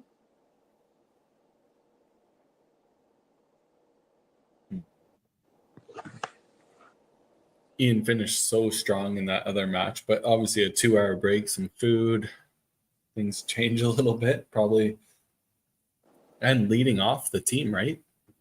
Big especially as in the a 5PL new to lead member. off. Yeah, as a new member of the team as well. So that's a lot on his plate for day one for the season and for him on this team. Great spare. 3-pin spare. 3-pin spares all day.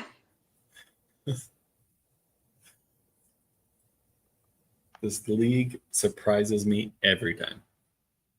It's mind-boggling. The quality of competition in this league is just absolutely astounding.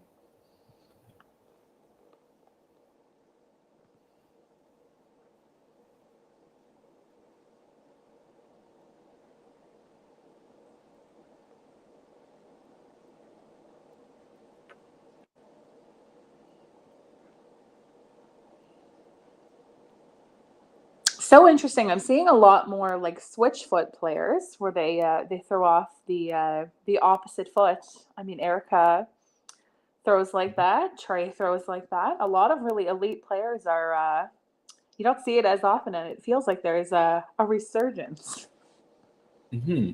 There is quite a few, like a handful of players that definitely do that. I know Selena Shepherd of Newfoundland, national champion herself. She bowls switchfoot as well. Yeah. Kelsey Kush out of BC. Yep, for sure. A lot of very quality players playing off the wrong foot, so to speak. Yeah. I know Jeff Young is bowling with his right hand this season as a left-handed bowler, and he was bowling switch foot for a while, but mind-blowingly, he's been able to take up right-handed bowling and slide with his left foot. I can't even wrap my head around that. Yeah, I would have no clue what I'm doing.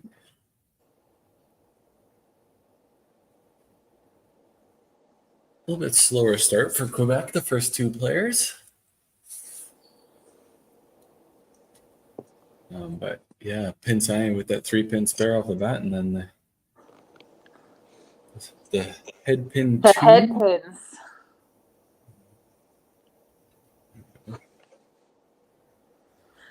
But Scott getting back into the swing of things. He led his team last year with a 258 average. So he's definitely one of the stalwarts of this team.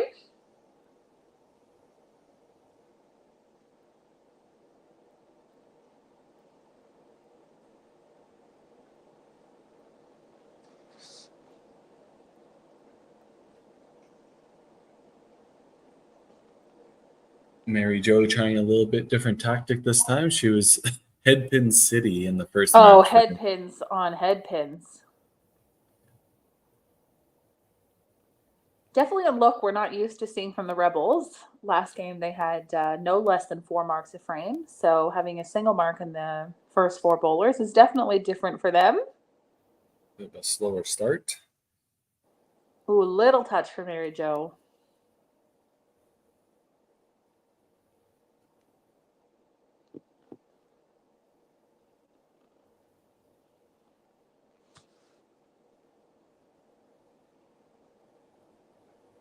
Ooh. I thought she had it, and she thought she had it as well, that corner pin that she was just picking up.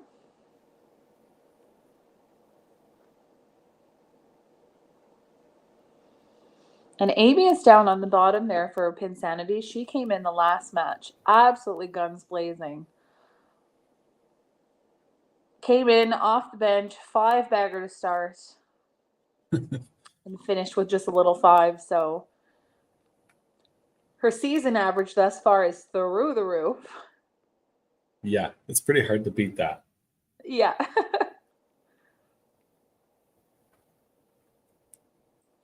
She wasn't totally sure of that spare, but she got it nonetheless.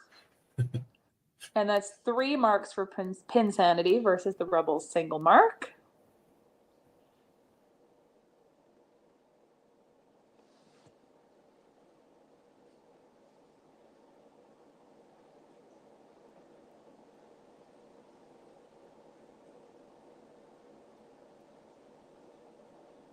Ian looking to capitalize on his 3-pin spare here. And if you missed the first Pin Sanity match, they don't have the correct shirts as of just yet. So you might not see the names on the shirts matching with the players.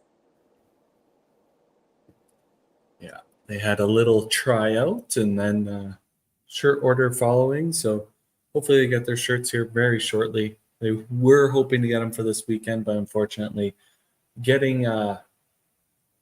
shirts out to PEI is a little difficult, just like it is the Newfoundland. Unfortunately, there's not straight roads there.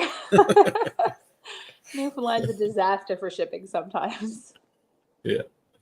So unfortunately, the Maritimes takes a little bit longer to get stuff out there, so they'll have their shirts for their next set of matches. A little bit better start here for the Rebels. They got 2 strikes right away in frame 2. Make it 3. Alex with a double. Yeah, they said enough of that first frame. Let's get back to doing what we do.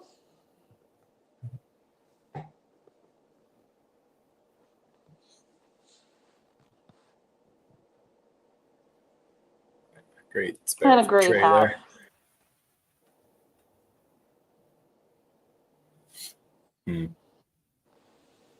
The Rebels said, "Here's a little break, and now back to your regularly scheduled programming."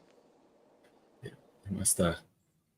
Alex must have told him to wake up a little bit. What happened? Laying down the law. Yeah.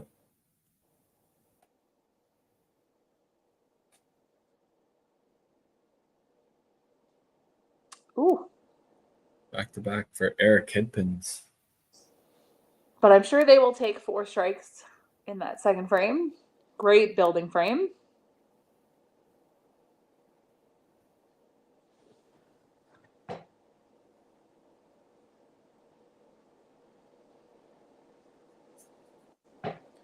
And I'm sure very little concern from the team that Eric's found the head pin.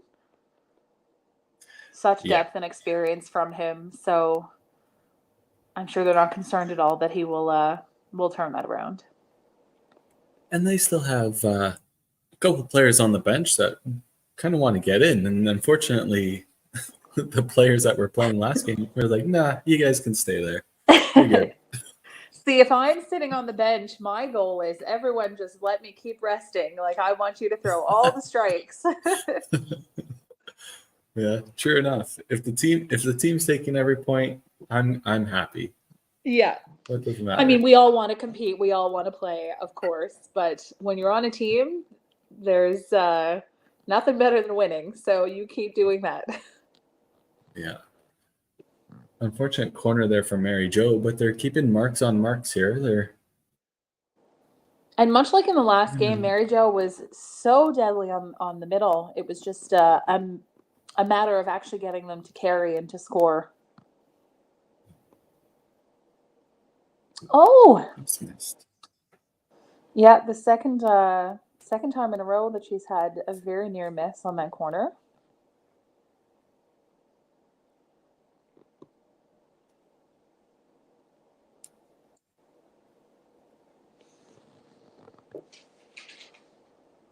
Again, Mary Jo had a very strong season last season, averaging 246.1. And she had the second highest average on the Sanity last year. So looking to see some scores come out of her in the season ahead.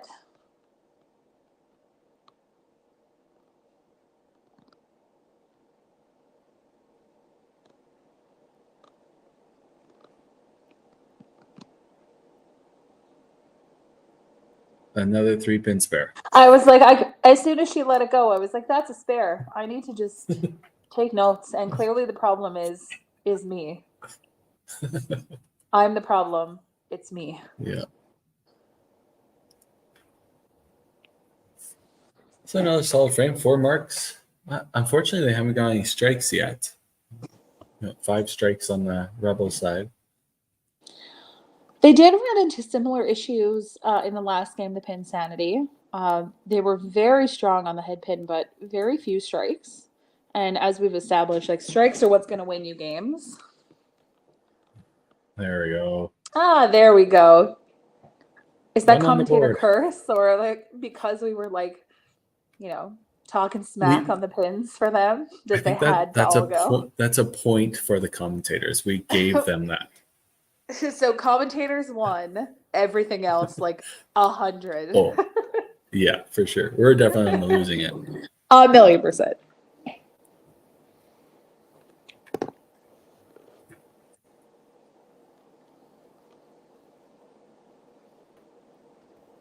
Two doubles. Yeah, a lot of marks now. Trey got roasted. That was a great shot. Yeah. Sometimes I find it hard. I know for me personally, when you throw a good shot that you think is a strike and you get tapped, it's really easy to get very emotional about it. And then you lose your focus for a second and you miss that spare. So what was going to be a great frame turns into an open frame, which is not what you want. Turkey. And 3 doubles from the top 3 players on the Rebels. Sanity running into some exceptionally hot teams today.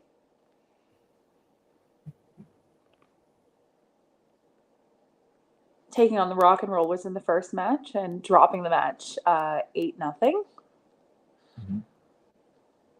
A very solid Rock and Rollers showing.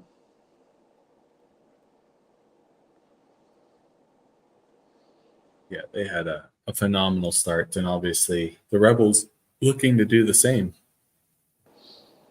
Yeah, much like Shane was saying in his in our little chat with him, is the good bowling will only get you so far. A lot of it still comes down to timing. A lot of it comes down to luck. And unfortunately, our teams today that have been on the losing end of the games have just run into super hot teams. Yeah, exactly. Sanity running into 2 exceptionally hot teams, and the Pin Slayers even running into 2 very hot teams.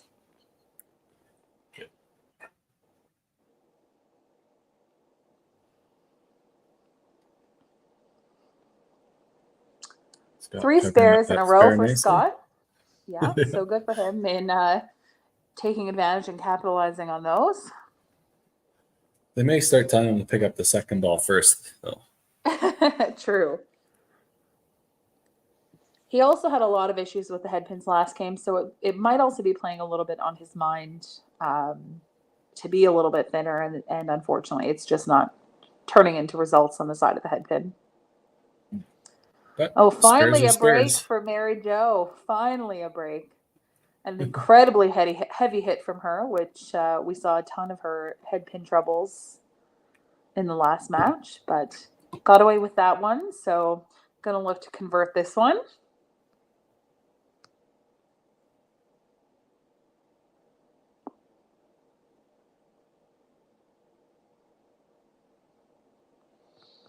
It's 3 times she shot for the corner and just narrowly missed it.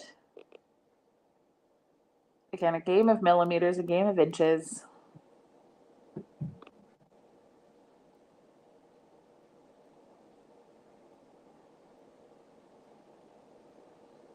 But her execution and her extension in a shot is just beautiful to watch.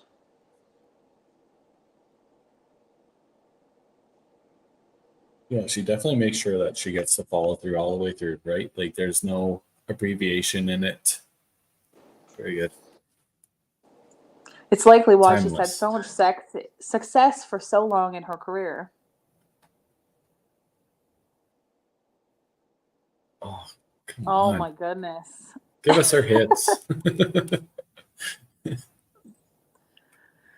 Another bit of a roast job, but a great count on that 3 spare.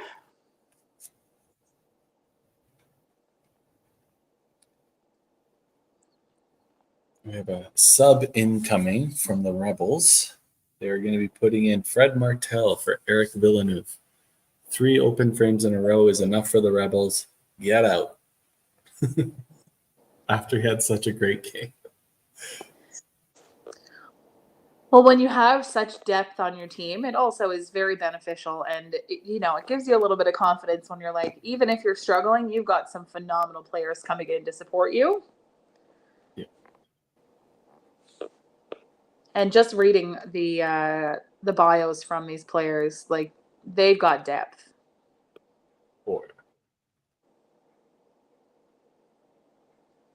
That's the thing about the Gatineau region, right? Like they could fill 3 or 4 teams easy. Of phenomenal players. It's one thing I have to say that I was a bit ignorant coming to Newfoundland, thinking, it's such a small place here, like, not very many people. How could you be such like quality players? But similar thoughts, like such a small region in population and geographically, and yet insane amount of quality players, depth in the field of both males and females. Yeah, it's hard to fathom, but like I guess I got kind of lucky too. Like I could look back to my YBC days. Like I came from such a small community, and yet me, Gino, Mark Johnstone, Mark Jackson, all came from that area, right? So like it's just I think it's the who's I almost said the wrong word. Who's bringing up that talent and Correct. Who's teaching it, and even the natural ability can only take you so far, but if you have the right structure and the right coaching going on, you can make 15 players play just as good as a depth of 300 players, right? 100%.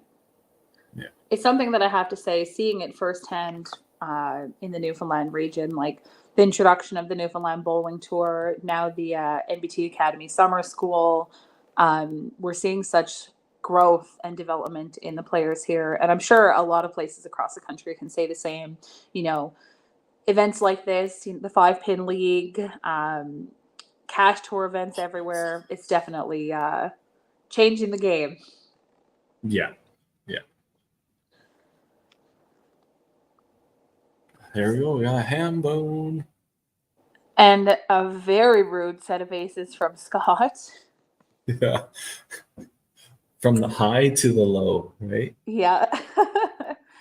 And all in that third line there.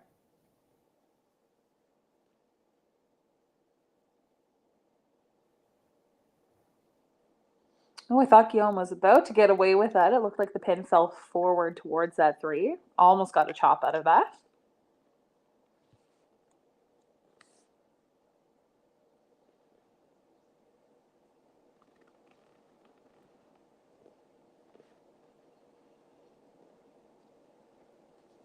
And we're reading in the comments that there's like Wetaskiwin had a really strong program for quite a few years. So you're so Yeah. right, Carrie, about the development of these players. Yeah, we had a lucky program. I'm not gonna lie. Like even our YBC program, we had so many strong players. Unfortunately, most of them don't play anymore, which kind of sucks. But we had Bart Bolstad was probably one of the youngest, greatest bantam players I ever seen in my life. He was averaging like 240 as a bantam. Like, oh my Jesus! Yeah, it was ridiculous. But that's the thing. People grow up, they find other interests, or their job takes them elsewhere, and it is what it is. But I'm glad for the people that stuck through it or have come back to the sport and have helped build it. And the competitive scene is super strong. There's nothing wrong with the competitive side. It's unfortunately the entertainment and maybe the other side of it that needs a little help building up. And hopefully this league in itself gives them something to look to and be like, hey, I want to go bowl. I want to go be a part of something like that. Like, that's all the end goal. Absolutely. So the TLDR for all of you young folks, thank you so much for continuing to contribute to the growth of the sport, for tuning in and watching this, because that's what is growing the sport every day. So thank you so much. We need you. We definitely need you. My body is definitely telling me that we need some young folk to hand over the reins.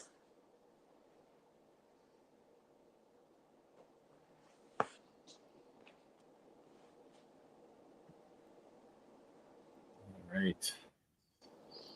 Heading into that last frame before the break, still a pretty close match.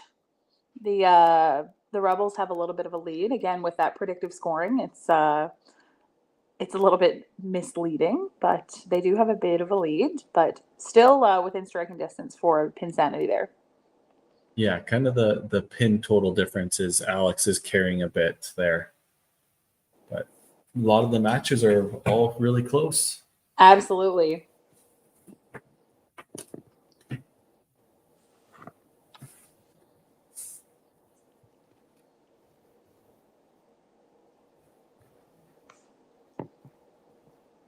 Oh, and a great shot from Erica.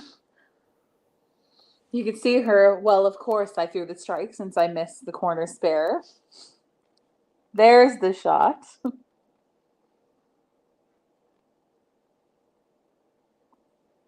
You can see Ian shaking his head a little bit there, wondering what that was.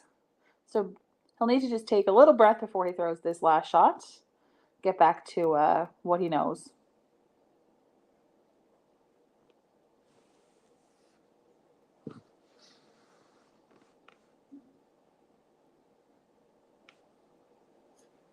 Frame that he'll want to forget and bounce back for next frame. Oh, for sure. But again, still quite close in the match. He's a little bit down because of Erica's mark, but not far behind.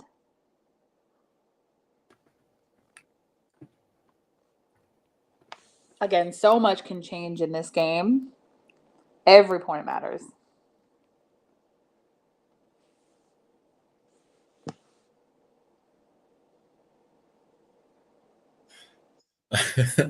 Oh, so in the comments, we've had this commentator talking about Wetaskiwin and its strong program, the snazzy Amish. And here it's Eric Chose. Yeah, Eric, you've had a pretty good career yourself. Doing pretty Decent good. is a bit of an understatement, just saying. I love that. And while we were laughing about the snazzy Eric, Alex showed up with a Yahtzee. Yeah, we had a Yahtzee. The dice are up and everything. Yeah.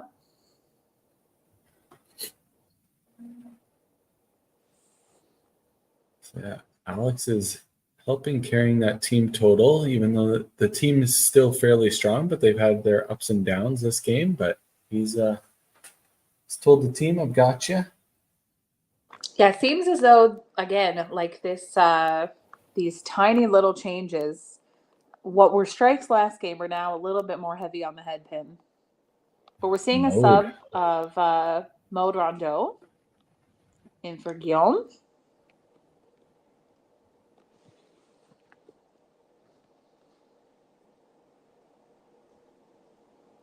A fabulous player herself. She was on the All-Star team for 2023 Open. Averaged insane as well. I think it was nearly 280 when she was on that All-Star team. And she actually set, she set a couple of national records that year as well. I believe 5 games. I think she shot almost 1,600. So. Yeah, that's the thing we're seeing in this 5PL is a lot of our national record holders and our legends of the game, if you will, or future legends of the game. They're all in it. They're not all in the play, which is great to see. And it's so great because you get to see. You almost forget when you're in this level that you are a professional player and you are idolized by a lot of the younger up and comers, and to be able to see like your heroes, so to speak, playing on programs like this, it is so important in developing the game. You almost forget you're almost a little bit of a celebrity, so it's important to conduct yourself in that way. So it's so great to see these incredible players like being able to compete from across the country and show off their amazing skill. Yeah, 100%. Well, we're into our commercial break here. We got 460 for Pin Sanity, around 580 for the Quebec Rebels. So we got a little bit of 100 pin gap, but after the commercial break, we'll bring the last half of the last game of the day.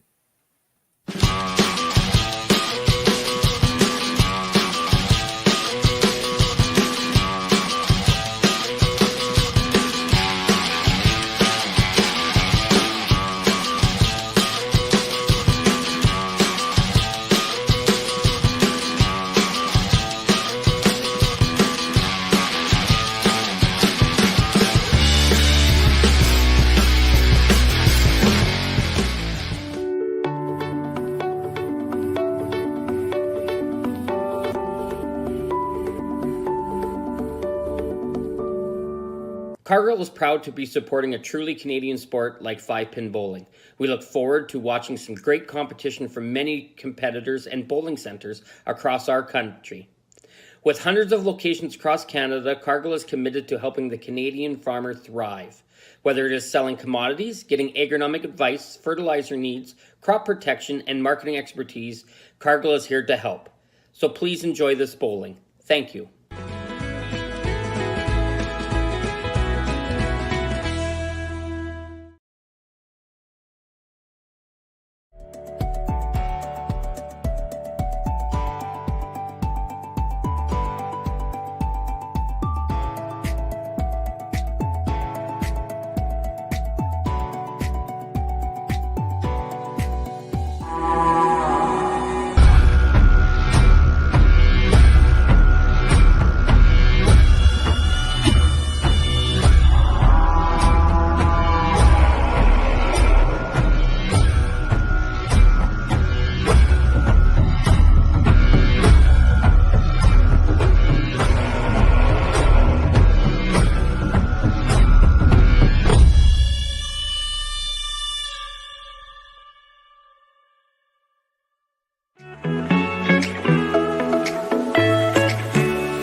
right, here we go. Last half hour of the day. It flew, Carrie. It flew. Uh-huh.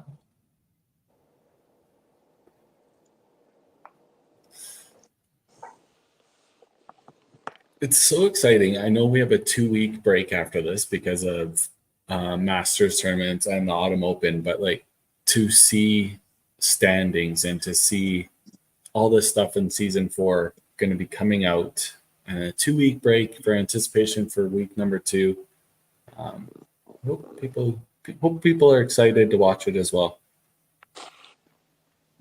Well, based on the amount of people tuning in just for week 1, I dare say that they are. Yeah, that's not bad.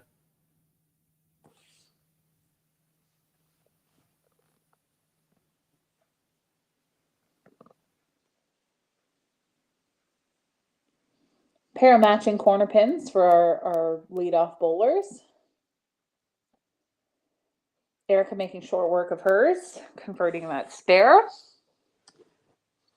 Ian will be looking to do the same to keep pace in that match.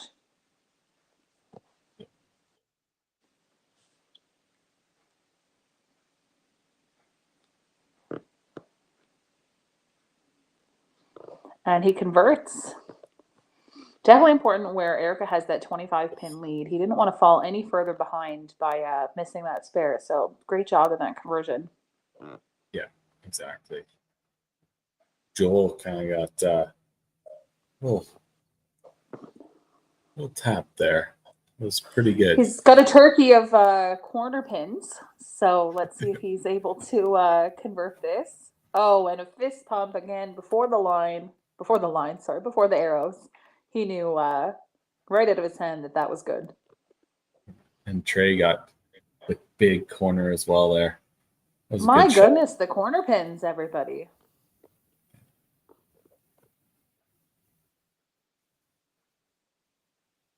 Yeah, easy spare. And no doubter from him.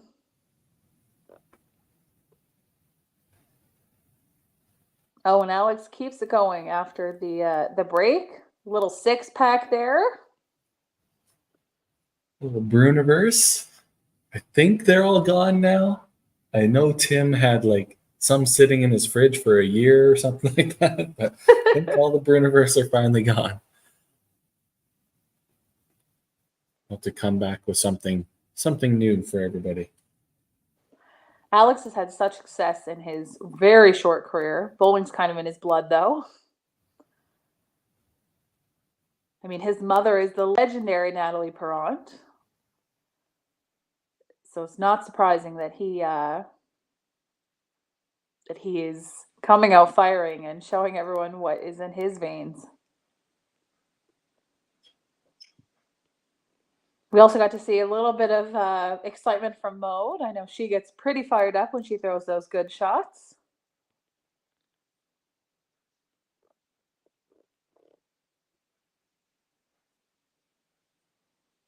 Yeah, she's not afraid to show her emotion when I love she's it. playing good. That's for sure. Love it.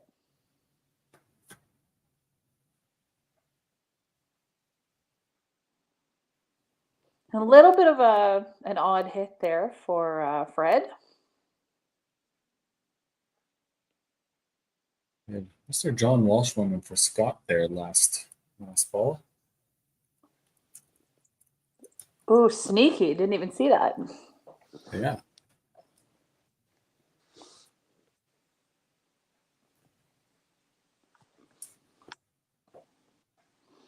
Mary Jo's going to get some redemption here, shooting for the corner pin that's eluded her for this match.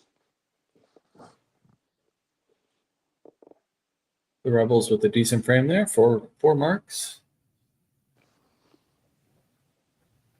Oh man, she is just not feeling it today.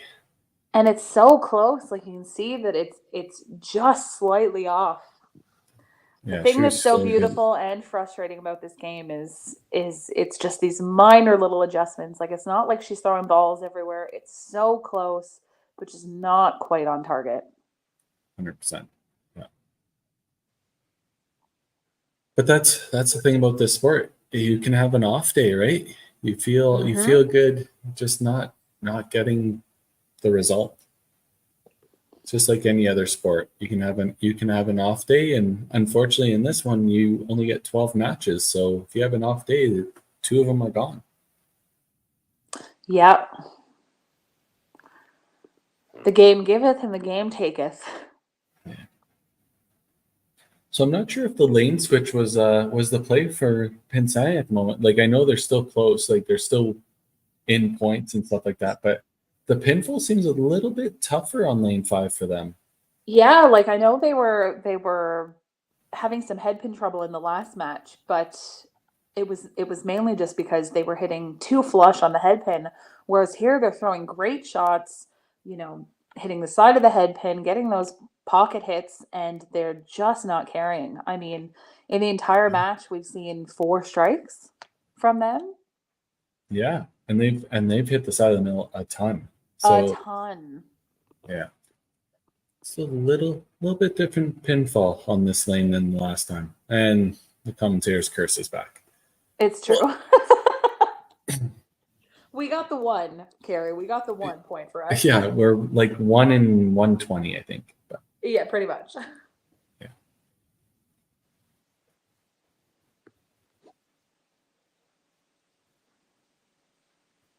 That's fair.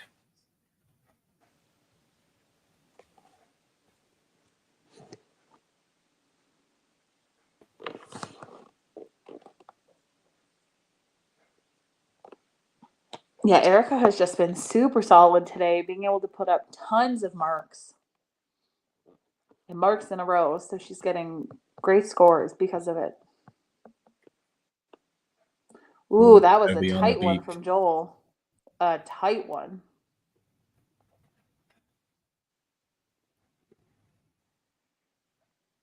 Frame Ian will want to forget about. The head pin through the hole. Yeah, thought we were playing football today. We've got baseball, we've got football, we've got bowling, we got it all. Yeah. It is NFL Sunday, so I get it.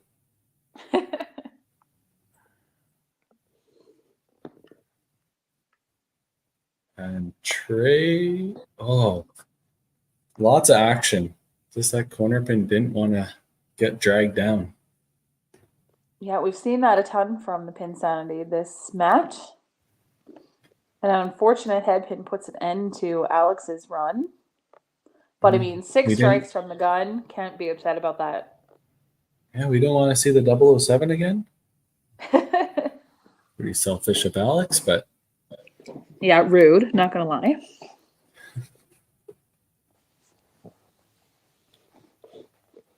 But in all seriousness, 255 in the 7th frame. Yeah, you're doing all right, I'd say. Yeah.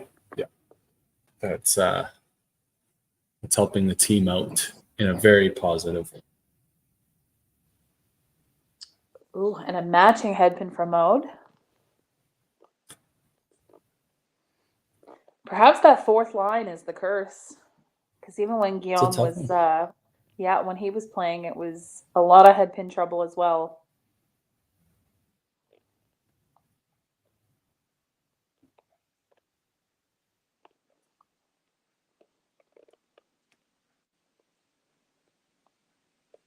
Yeah, you're not doing too bad when you have legendary John Walsh on the bench for you. So having him being able to come in is quite an advantage there. Yeah. Oh no, the commentator curse. I need to just shut up. John had a bit of the head pin problems in his first match, so I'm sure he's feeling that head pin issue. Thank you for trying to make me feel better. Yeah, no worries. Look, as commentators, we can take a brunt of a lot of the bad juju, but sometimes we need to pull it back in a little bit. It's not all of us. Sometimes the bowlers got to be held responsible. It's only mostly us, not all us. Yeah. What I really want to know is Mode and Guillaume have 111 and 7. I think that's around. Does that mean that it's 2 rounds because it was a combination of both of them? Let us know in the comments. So, right? Is that 1 or 2 rounds? We'll have a little vote going on. Yeah, exactly. There's over 50 people watching. Let us know.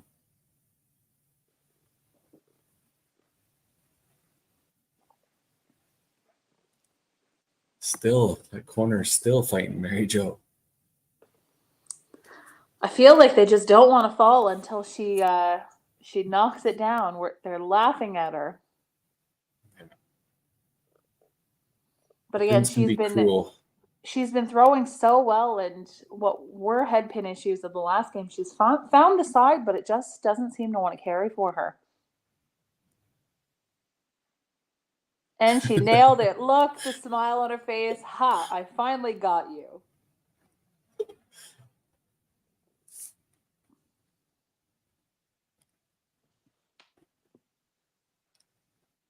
Oh, weird, Eric. You think it's a double round? I agree. I think it could be a double round. Yeah. Oh, to the commentators. Yeah, I like that. Great shot by Amy. Okay, so the vote is it 1 round, 2 rounds, or just to the commentators? I think that's going to be my vote.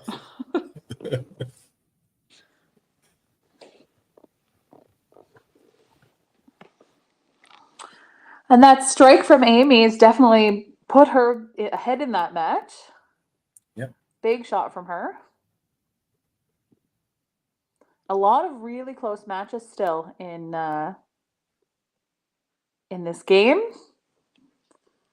Like we established, Alex and his massive start is contributing to that lead for the pinfall for the Rebels. Yeah. That's what we noticed kind of mostly in a lot of these 5PL matches is one person will go off, and that kind of carries the team total. And if you don't have that one person go off, then it always seems to come down to like the last bowler in the 10th frame to figure out who's taking the 3 points. It always is surprising to me, considering like the massive amount of like difference that you can have in bowling. The scores can vary so greatly, and yet so many matches come down to like the last ball in 10. Like, how is that even possible? Yeah, exactly. And they finally go for Trey, and he celebrates for it because they finally went. Yeah. He's been close all day, so good that they finally decided to go. About time. About time.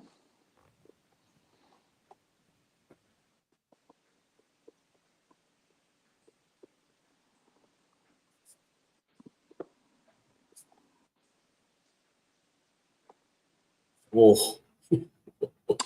Yeah, that was something. That is the power throwers bad break. Yeah, don't really know what to say about that one. That's for as much as the hard throwers, we've gotten a lot of flack over the last decade and a half. We do get some breaks, but that one, that's only for us. That one hurts when that happens. Yeah, and much like we were talking about earlier, it gets so hard when you feel like it was this great shot, should have been a strike, and the emotions are running high, and focus is just not quite there for grabbing that spare. And then you get more frustrated because, of course, what was a strike is now not a good frame. Yeah, and then you miss the spare, and then what's the point of even throwing the next ball? Oh, bowling. Oh, I feel like maybe it taketh more than it giveth. it can, yeah, for sure. Well, Mary Jo is proving that the middle is not the issue whatsoever. She's been on it all day, just cannot seem to score.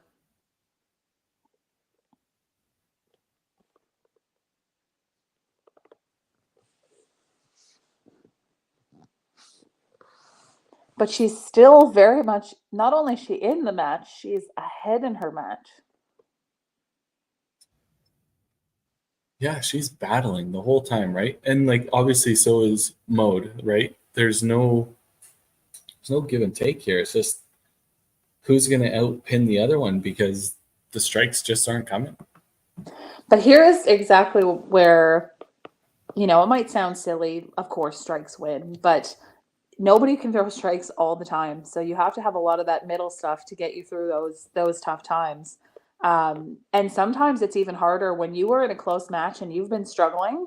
Sometimes it's even harder to get up and throw, oh, I need to throw this strike when I've been struggling this whole time. It's almost another layer of mental toughness, because how are you able to dig deep and really pull out those shots when it's been a struggle? Exactly. Just waiting on Amy here. I'll throw her 8th frame. Sure if they have a machine issue or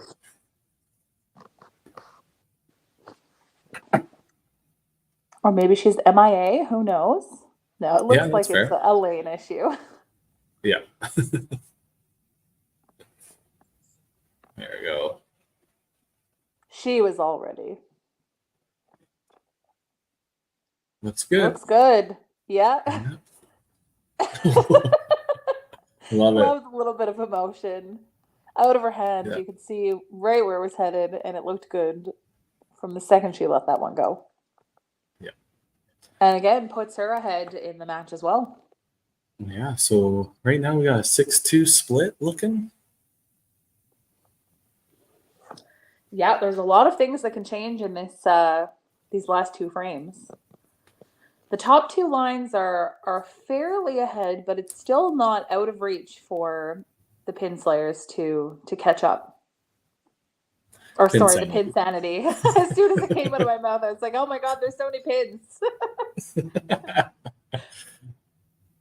It's kind of neat, like a 26-team professional league or whatever you call it. They come up with all these names. These teams gotta do that.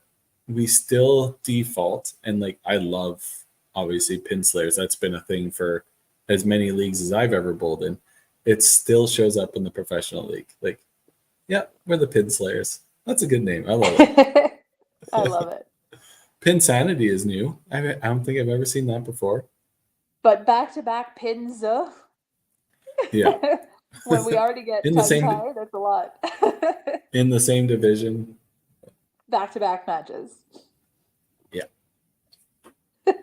So apologies, Pin Sanity. I was referring to you, and apologies to the Pin Slayers for referring to you when this is not you.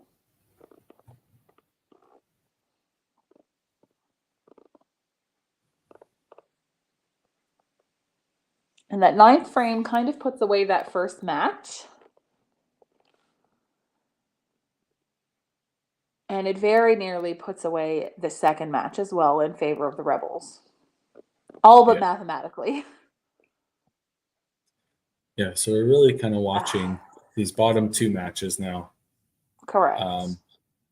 A great attempt from Trey. Trey, though. I know he was battling in, and there was still an outside chance. Albeit very outside. But that corner pin just did not want to fall for him once again.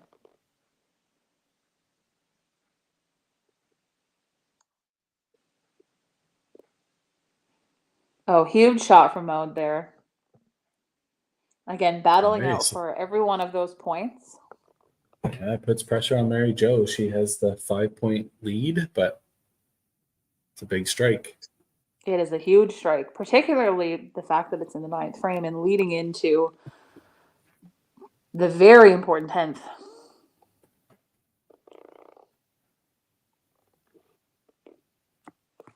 Fred just can't seem to find it either. It came so easy in the match before, and now it's just a little tougher.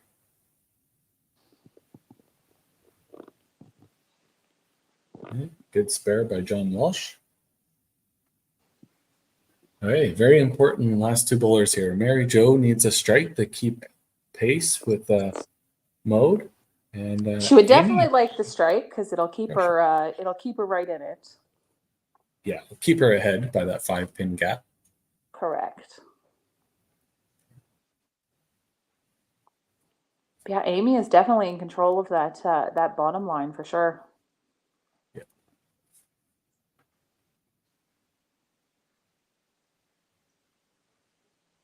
Ooh, That was it looked close. good. It looked like she got it. So while she'll be behind in this match, she's really looking for this spare to keep it close heading into 10 for that fourth line.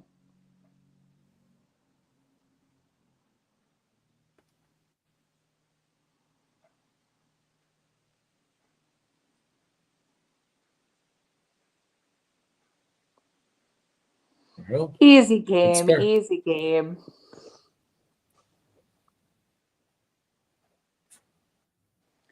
Though Amy's ahead, she's still gonna want to like put the pressure on heading into 10, especially with this very strong Rebels team, and with Fred in, phenomenal player in his own right. Ooh, Heavy.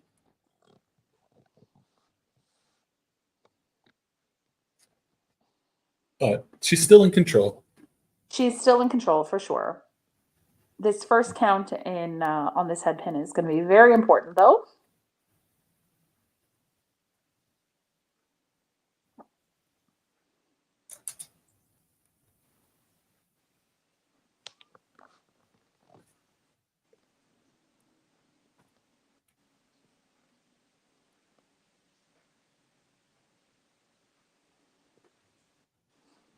So she has a ball and a bit to play with heading into 10.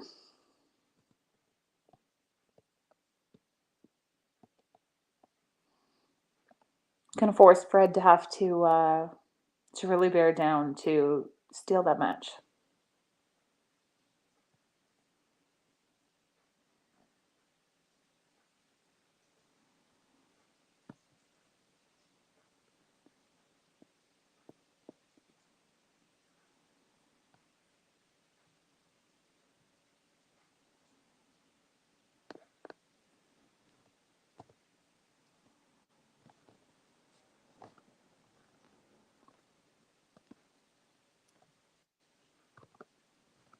So that'll be 1 for the Rebels, officially.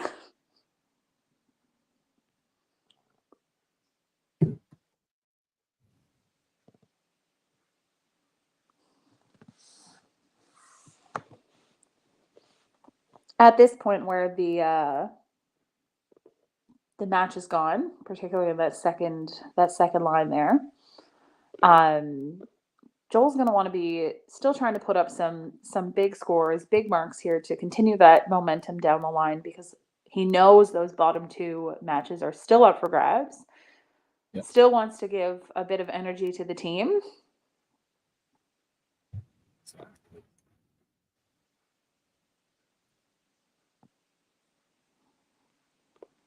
And not the finish that Ian was looking for, but his inaugural match, his inaugural day is complete. And now he can go ahead moving forward for the next.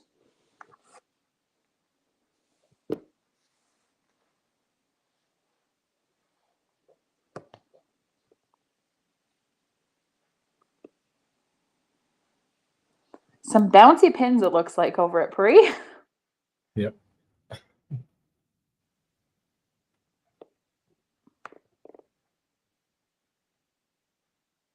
But another great score put up by Joel.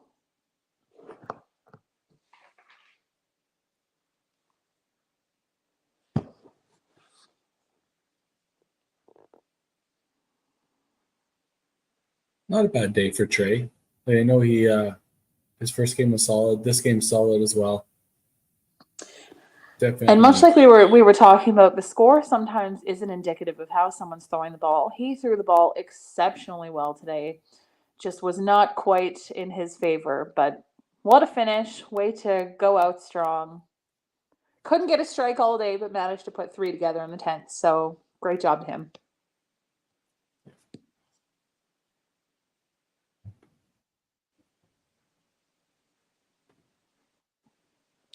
Little bonus pin there for Alex.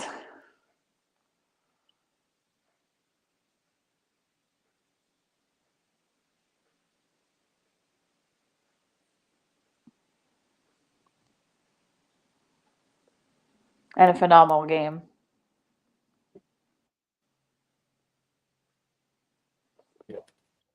Nothing wrong with 338. Definitely helped propel them to this match victory. Well, nothing to shake your head at with Joel, nearly 300 as well.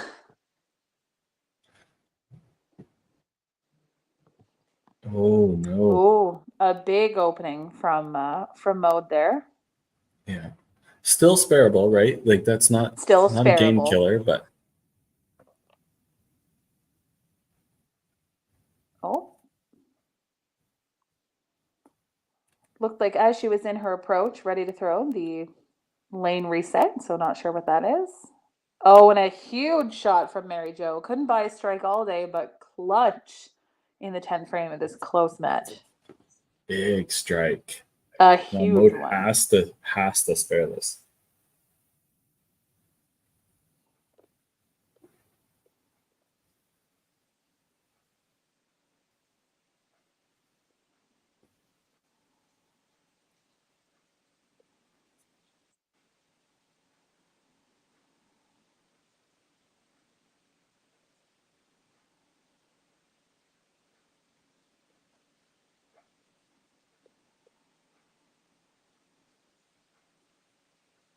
Oh, Mary It's over. Jo. Clutch. Coming in clutch. She'd been throwing so well all day and just not being able to get things to carry and to come in double and 10 to steal away that point. Amazing job. But again, like we were saying, sometimes it's hard to really dig deep. You know, you've been struggling and not scoring well, and to be able to dig deep and find those good shots, that is another level of mental fortitude. So, fantastic job of Mary Jo.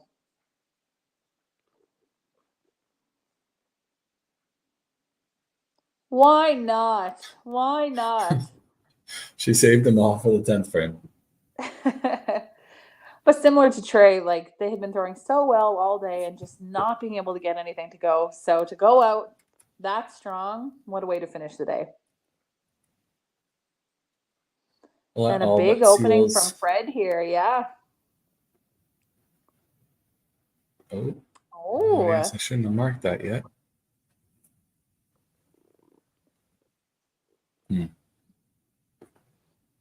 well, Fred can max out at 201, which She means needs that 4. in the next 2 balls, she needs more than 4. And There that's she all go. she wrote for Good. that one. 2 very close matches at the bottom, and way to dig for Pin Sanity to claw those 2 back. Amazing. So we got a 6-2 win for the Rebels. 1234 to 996. Some points going back towards PEI. That's good for them. Let's move this. Bring our faces in here. So amazing day. Rebels with 14-point day. Rock and Rollers with a 15-point day. Pretty phenomenal bowling.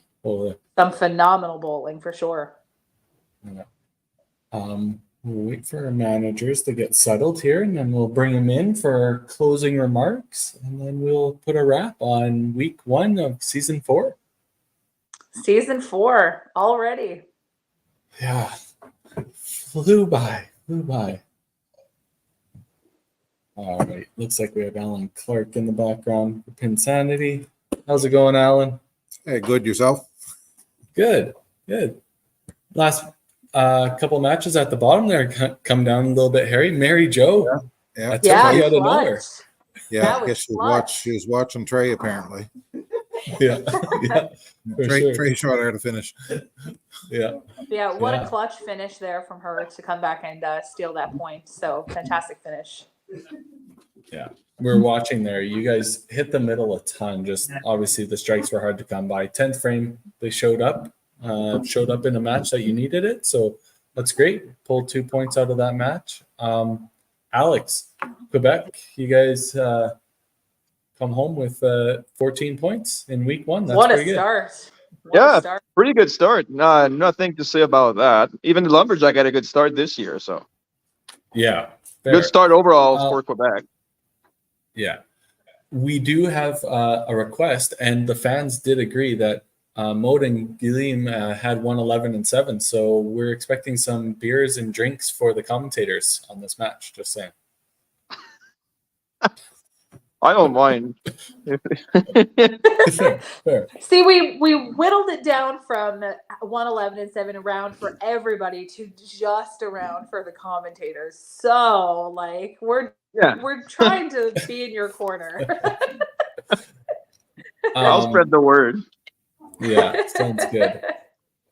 Obviously, thanks very much, guys, for bowling and making the time and joining the league and Pin Sanity.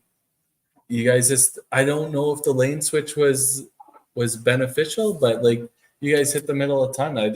It's just the pins just don't fall over.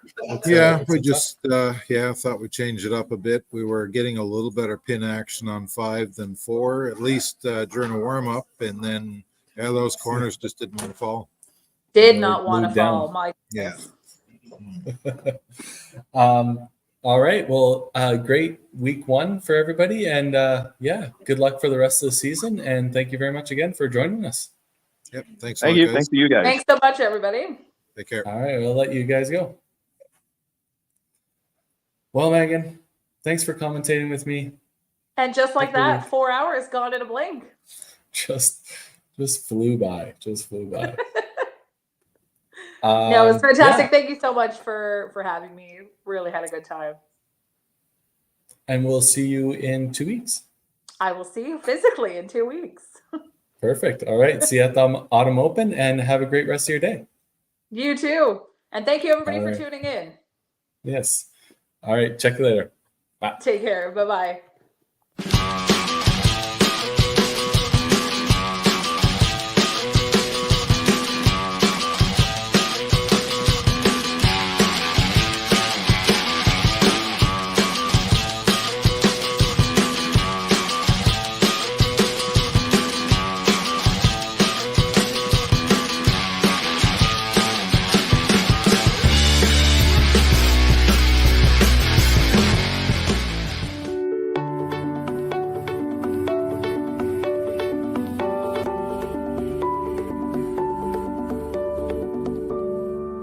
Cargill is proud to be supporting a truly Canadian sport like 5-pin bowling. We look forward to watching some great competition from many competitors and bowling centres across our country. With hundreds of locations across Canada, Cargill is committed to helping the Canadian farmer thrive. Whether it is selling commodities, getting agronomic advice, fertilizer needs, crop protection, and marketing expertise, Cargill is here to help. So please enjoy this bowling. Thank you.